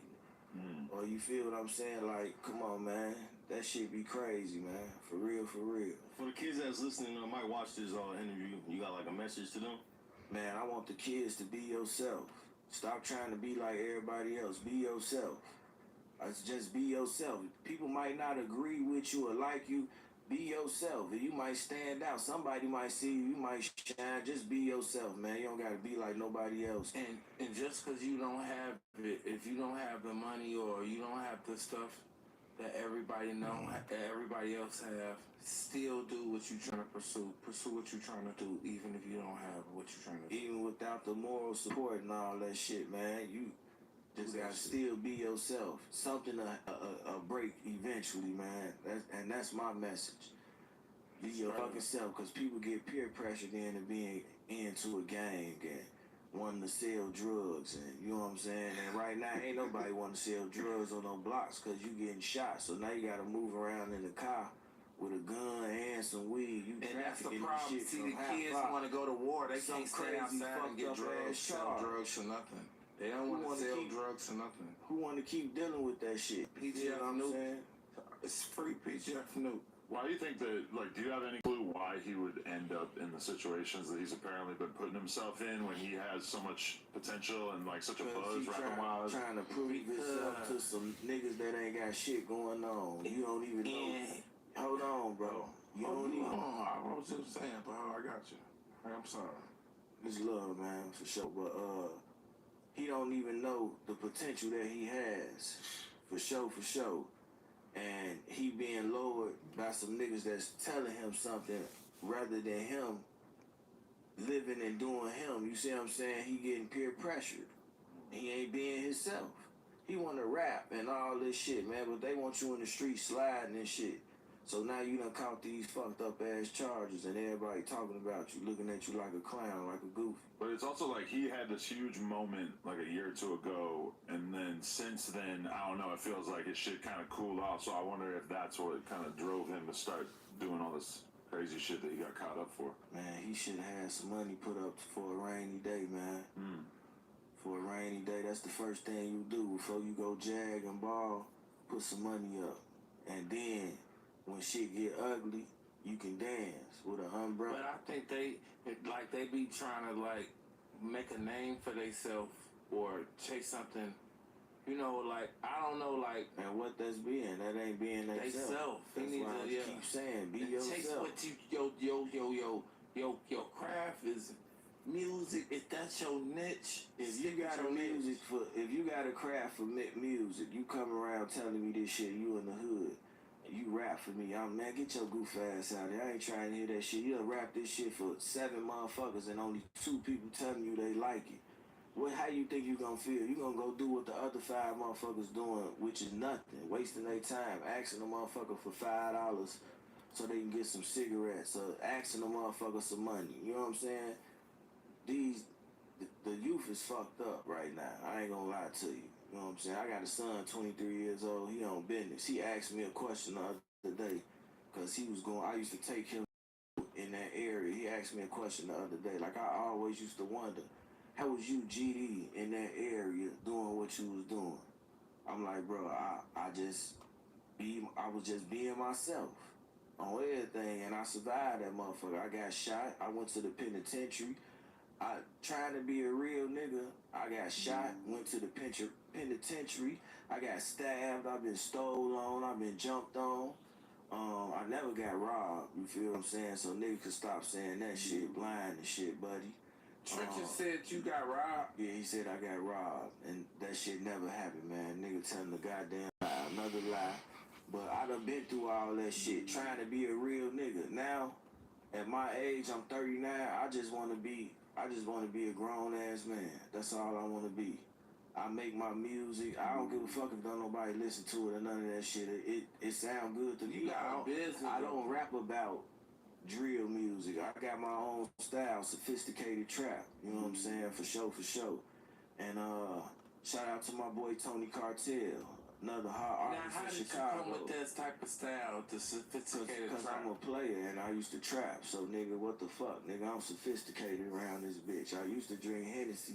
Now I drink Julio. On everything. What we doing, though? On everything. What we doing? So what's your relationship with Breezy? Breezy is, that's one of the guys. Me and Breezy, from the same area. I used to fuck with his cousin Sharko Land, Low. Sharko Land, people play with him and all that shit, but when we was out there doing what we do, Shorty get down, you know what I'm saying? He get down. I can't even call him a shorty because he around my age and he used to be out there. He was our shorty. When I was 21 or something, I think he was about 17, 18. He was our shorty. And he got damn it, for sure, he get down though, you know what I'm saying? All that, he a snitch type shit, man. And I grew up on the take your own weight type thing. Take your weight. But you ain't gotta tell them to do all that shit, you feel what I'm saying? Oh man, you supposed to did this, you supposed to do it. I think he should have been in that position to where he had to do that shit. Motherfuckers should have known, take your weight, man. That's how I grew up, man. Take your own fucking weight. You talking about the situation when he was in interrogation? Yeah, and I think Sunday Blow should have just took his weight, man. You fucked up. You signed. They gonna come get you out. Why put me in this shit? And you, goddamn it, I gotta take care of my kids. I'm a regular street nigga. You got more money than me, nigga. Shit, I'm 100 there. You 1,000 there. 100 there managed $1 to $900. 1,000 there. 1,000 to the next level. You feel what I'm saying? So I'm 100 there, nigga. You 1,000 there, nigga. Why you shitting on me, nigga? Why did you know? Come on, man. I could send you. I got a job. I could send you some money. You feel what I'm saying? Consistently while you serving your time for your shit. On everything. Take your weight. Let me ask you this then. So, all right. Because they were saying he was dry snitching because Just Blow didn't take his weight initially. Yeah. And he was kind of telling the police, like... That's considered, technically, it is considered snitching. Same shit King Yellow did. That's considered snitching. Trenches News did snitching. Butter did snitching. I think Trenches News took the crown from 6ix9ine. Like, 6ix9ine was like the face of snitching, but Trenches News having a sustained long-term relationship of snitching, that's different than 6ix9ine, who just told like one time. Trenches News is going.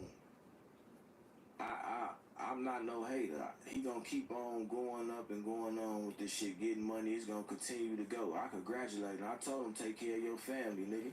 Just honor the fact that you a snitch. He gonna keep on prevailing and getting high. You know what I'm saying? Because he got these stories that they want to hear.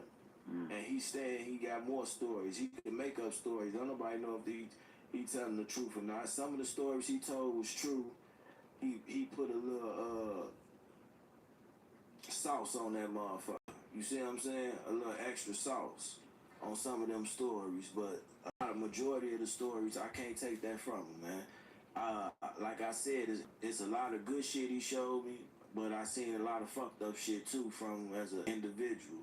I part my ways from him. I didn't want to beef with him. But when you try to come and shit on me because you got 100,000 subscribers and I only got 25,000, shit, Go run us up right now. Feel me? For sure, for sure. Ghetto DV, CEE-HOOD. He sent you a text saying you ain't got nothing to worry about. And them no jumper clips. He trying to get his no jumper clips going. Yeah, the man said, in the text message, right, he like, hey, Hood, if you ain't never did a crime with me, then don't worry, with some laughing emojis. Ah, damn, what the fuck? Now you get to thinking this shit. I don't know if this a joke or he playing this shit. The nigga told me, he sent me a text message. He talking shit about me on his YouTube. I'm talking shit. My shit lit. I got 2,000 people in there. I ain't never had this much. I'm talking shit about him. I'm going crazy. They sending motherfucking super chats, all this shit. I'm getting money. Cash apps. I'm going crazy. The nigga hit me with a message like, man, bro, hey, leave this shit alone or I'm gonna send you to jail, bro. You gonna go to jail, your family. I swear to God, I got the text message. I'm gonna arrest you. He said on life, and hey, Didn't you get in trouble after that shit? I got in trouble after that shit. He got in trouble after that shit. Everything. And you got me rethinking talking shit about him. Cause he could just blow the whistle. Boom, I'm done. Then, hey, let me tell you something. A current motherfucker, right? A current motherfucker who was just beefing with him. They went to court, right? And after they got out of court, the people snatched them and asked them about, you know what I'm saying, some of the shit that they was just doing with him. You know what I'm saying? They like, man, you know if you do something to him, he like a motherfucking police officer. So it's gonna be, you know, like that. Somebody currently on life, they hit me up, and that's why they ain't beefing with him no more. The nigga powerful. So I say what I say, but I still put it in respect because shit, nigga, I know how he do. Just like Young said, he ain't want to say nothing because he gonna make up a story. But I ain't got to make up no stories. I got some real shit and I got evidence like him texting me shit on Instagram talking about certain moderators and all that shit he got on this page that support him. I can play dirty and I can break your shit down. Like I struck his page when all that shit happened on some real shit. I gave him 2 strikes. He had 2 videos of mine. And then I ain't pursue it though. He wrote a letter saying he goddamn gave me $1,000 for the video and went in actuality on Cash App. We ain't even never exchanged $1,000. We exchanged $995. You feel what I'm saying? He said he gave me $1,000, Joe. He might have just rounded up. Man, he was lying. He tried to make it seem like he was giving me money and shit when you already said, nigga. See, Hood said he ain't want nothing. We starting the platform. I understood that we building a podcast. He hitting Billa. I got my own money. I got 2 jobs. You feel what I'm saying? I was straight. Choices. So, he was hitting him with some money and they had what they had. I ain't got nothing to do with that shit. You feel what I'm saying? So him and Billa was making money together? We always could have made money together. And shit went south.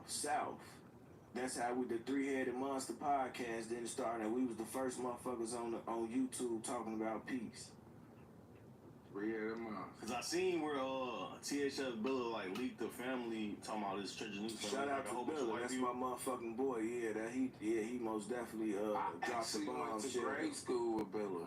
He dropped the bombshell with that one. Oh, so that really was Church's family and shit? Shit, allegedly, but shit, Swipe say that who the fuck is that? That's what he said, so we don't know. Shout out Billa. I like Billa. Yeah, that's my Class dude. act. That's my dude. I still want to know what's going on in that clip of him hanging out the car shooting on that he uploaded on his YouTube channel. Oh man, he caught that on the door. On the ring cam, yeah, that's what that was. I never got that story. It was footage, shit. He put it up there. He put it on his own channel. Yeah. So you can't act like I'm feds when I'm fucking asking him about that shit. He put it on his own channel. Yeah, for sure, man. Shout out to my boy Billa, man. Hit me up, Billa. Tell me a story about that one. Any of these other topics you want to hit? I feel like we kind of fleshed out a lot of what we kind of. I want to say one thing. I want to say shout out to my nigga white folks in Memphis. I want to say shout out to Slow Mo. I want to say shout out to PRE and Daddy-O. When we doing that podcast, white folks? White folks, I could get you in tune on the G. We were talking. I get you on Larry. I get you white folks today. If you want white folks right now, You can have white folks today. Shout out my nigga white folks on my soul. I have him up here today. Wow, today. I don't know about today, but yeah, well, tomorrow. In the future, right? Like, it'll be real, like serious. Like white folks love me. I love white folks, bro. Yeah, shout out to shout out to Memphis, bro. Shout out to everybody that's supporting with this podcast that I got going on, this Red Cup Talk. We got the merchandise coming, man. The reason I got my boy Ghetto DVD right here is because he have a platform, right? He got a location. He do great camera work, man. So what I'm trying to build him from how he started to maybe he can be the next DJU or 16 shot. I'm trying to help him rise. You feel what I'm saying? And get some money in this shit too. So that's why Ghetto DVD here for sure. But he got some shit he want to say. So I'm gonna let him talk when you know what I'm saying, just like a grown man. But we still in this motherfucker having the interview going on. So shout out to Ghetto DVD for sure. I appreciate you having me, man. You know, like, it's some of the best. This is like some of the best like work like CEE-HOOD have done with, like, you know what I'm saying? We finna drop some raw videos. Yeah, we most definitely working while we out here, man. We got some videos, we finna drop some raw shit. For sure, man. The whole goal with this YouTube and all this shit for me is to get some money, man. I network, I fuck with King, AK. Shout out to AK. Who else? Shit. Really, Bandana Rose, man. Shout out to X-Man Rico. Shout out Lil J-Dub. Y'all gotta get X-Man Rico. Shout out Lil Wooger World J-Dub. So this is like the next generation of YouTubers, you feel like? X-Man Rico, for sure. We got Chicago. Shout out, now I want to say Chicago got some. I want to say thanks and shout out to 900 Mac Baby, because he taught me how to mix music. Shout out Bodine. Y'all just seen Bodine. Shout out Bodine. He taught me some stuff for music. I really want to say I really appreciate Mac Baby and Bodine for teaching me some stuff for music. Yeah, X-Man Rico, man. Chicago got some dope bloggers, man. CSB, other than Trenches News and all this shit, it's a lot of, like I said, Bandana Rose. Shit. I wouldn't have never knew nothing about that. For sure. Podcaster. DJU, all that shit, man. I ain't never think I'd be on there doing what I do, getting cash out. Motherfuckers sent me, you going to woo-de-woo, motherfuckers send me a nickel, 500, just so you can have, you know what I'm saying, some money while you out here. That shit go a long way. They fuck with you. And these a lot of real people that was fucking with Swipe. A motherfucker said Swipe was homeless and sent them 3,500. Guess where that person at? They over on my page right now, fucking with me. You see what I'm saying? Damn. And did nobody appreciate how he tried to pull that move and it went like that? You know what I'm saying? Over me. So, other than that, though, man, I rise on everything I love, and that I just know next time not to fuck with people like that. You know what I'm saying? It was a learning lesson for sure. For sure. Yeah, man. I was just trying to music and do my own thing, man. I ain't know bro was a motherfucking informant. Motherfucking Jake Reed on everything. Right. I mean, yeah, we can't blame you for that, but it's very much invaluable to get your perspective as somebody who kind of saw all this shit unfold, because he did kind of become such an interesting player in the whole story of Chicago, because you can't really tell the story of Duck and O-Block without including him. And guess what? And he had to fuck with people like me, because people like me get other people to come rock and roll and do, you know what I'm saying, and shit, kick in and rock. So he gonna have to come. See, the feds use people to infiltrate people. Like how, boy, let's say if I was a fed, or I'm an informant, I'm coming to infiltrate y'all now. Y'all, or I'm gonna do something that y'all gonna wanna bring me into y'all organization. Cause this is, y'all no jumper, but this is an organization. You bring me into the organization, you getting the trust in me now. And then I'm infiltrating, now I'm seeing shit. This is the type of people that the feds is he gave me they looking to people to he was telling me something earlier. Swipe was trying to start a Glock. Glock it down.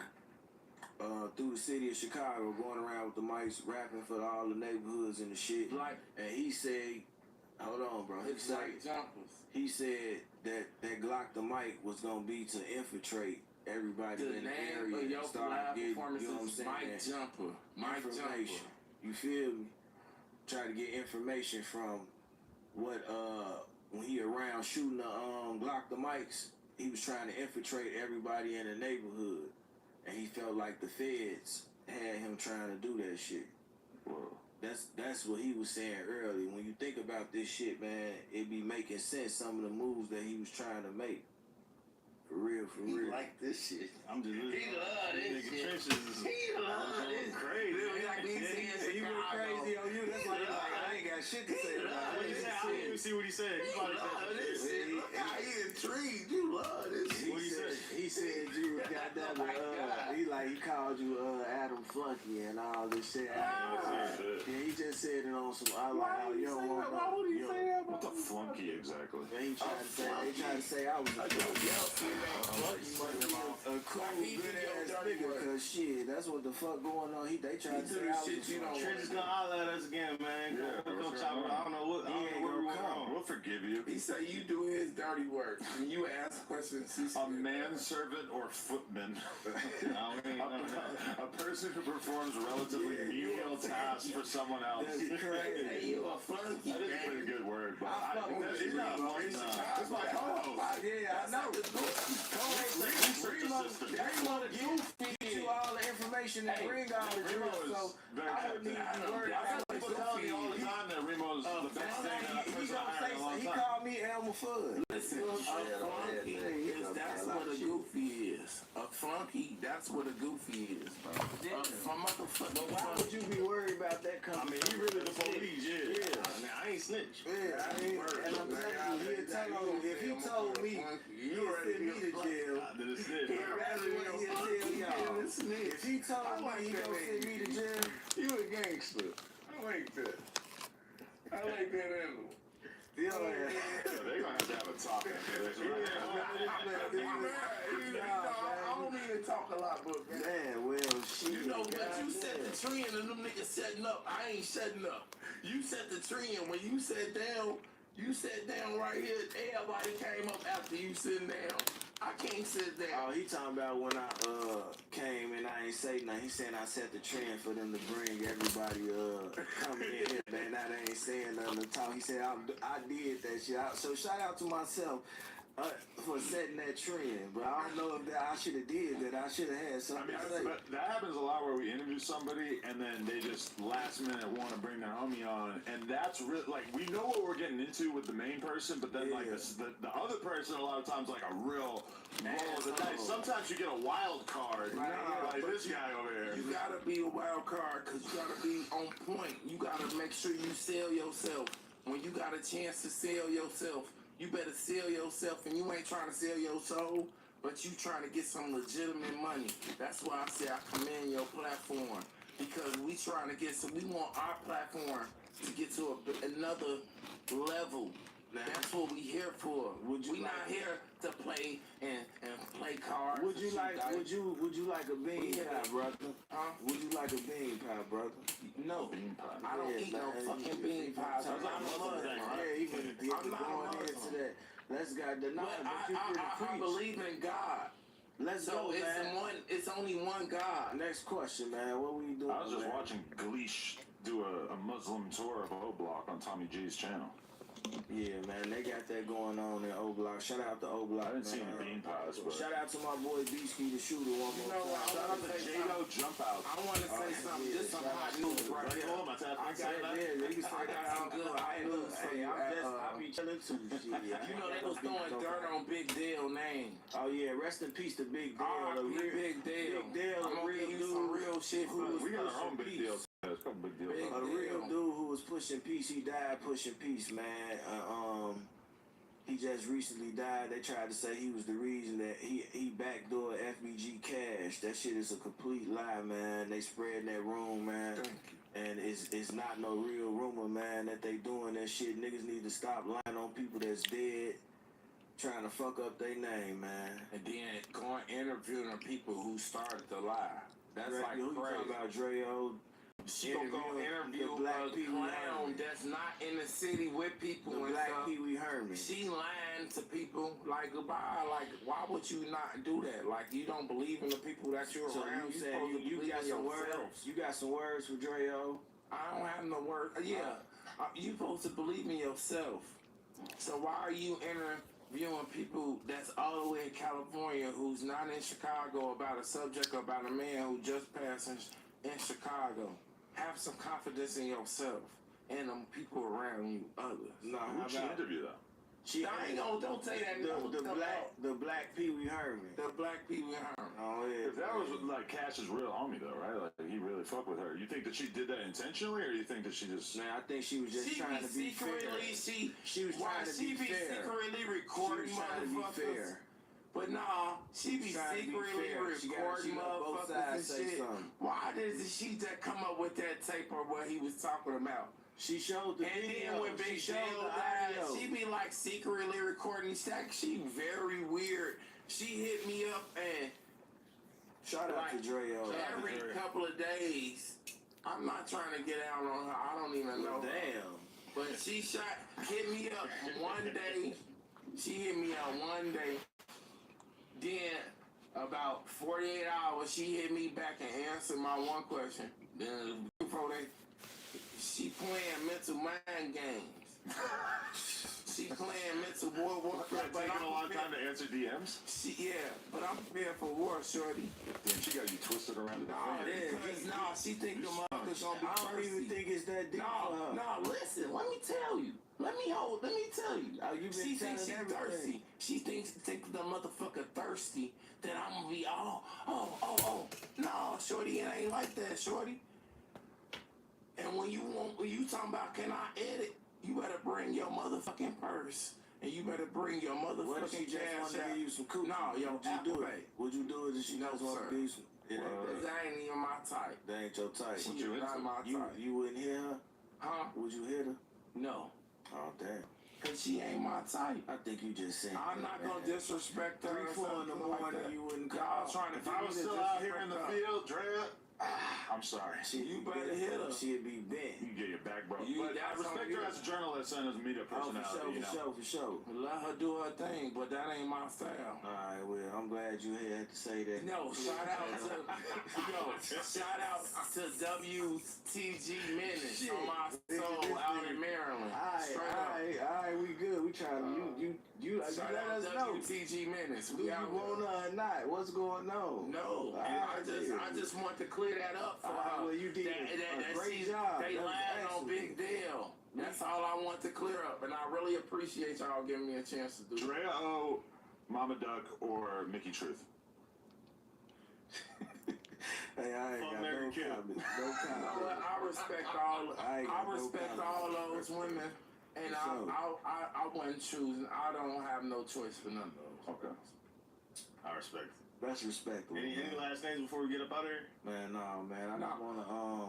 I just wanna keep on saying, man, I'm gonna keep on pushing with this shit, man. Next time, shit'll be way more civilized and shit, man. But I'm here, man. Y'all want to know who CEE-HOOD was, man. Y'all got to see me, man, right now. So y'all rock and roll with me, man. Shout out to No Jumper bringing me through this motherfucker. For sure. And Remo. Shout out to Remo and Adam 22, man. It was an honor, bro. For sure. I appreciate it, man. You got me in the mood. I'm gonna go get some zesty sauce right now. You know what? I'm gonna give you a raw ass drop, though. Shout out to my nigga Ghost on 63rd, man. Shout out to the whole hood. On 59th. How you mad? Shout out to Peace to Lil, man. Shout out to everybody. R.P. Prescott. Shout out to everybody in the hood.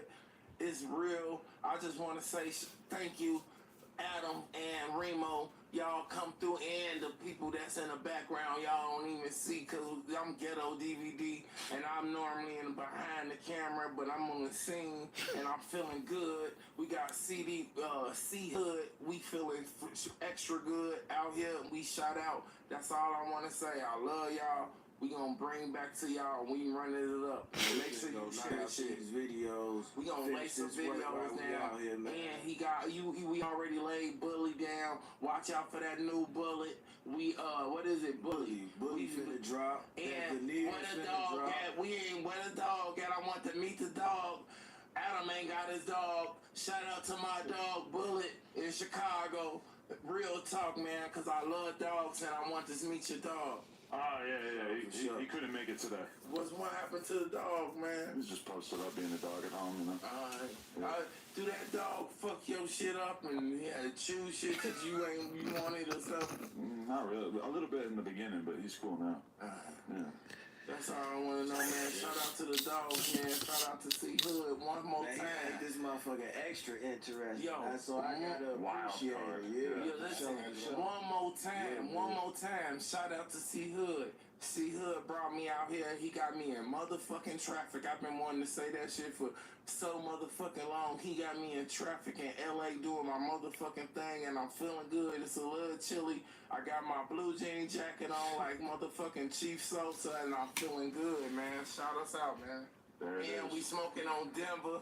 Shout out to Denver, man. And if I miss your name, I love y'all. RP4. If you miss everybody, bro. I swear to God, bro. My message, man, keep your eyes open and trust none, man. That's all I gotta say. We out. We signing out. For sure. Shout out to everybody, man. Goddamn, all right. On Larry Bernard. Sign us out, folks. Whatever you say.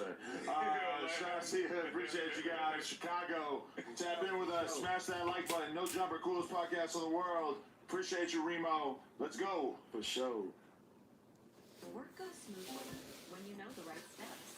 With Asana, you can coordinate tasks across teams That shit and crazy. stay on track, so your team can spend more time celebrating wins. Try it for free at asana.com.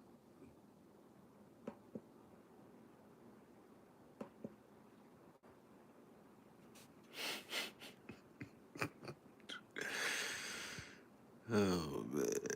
On that note, man, we gonna call it a night, man. That was funny as hell.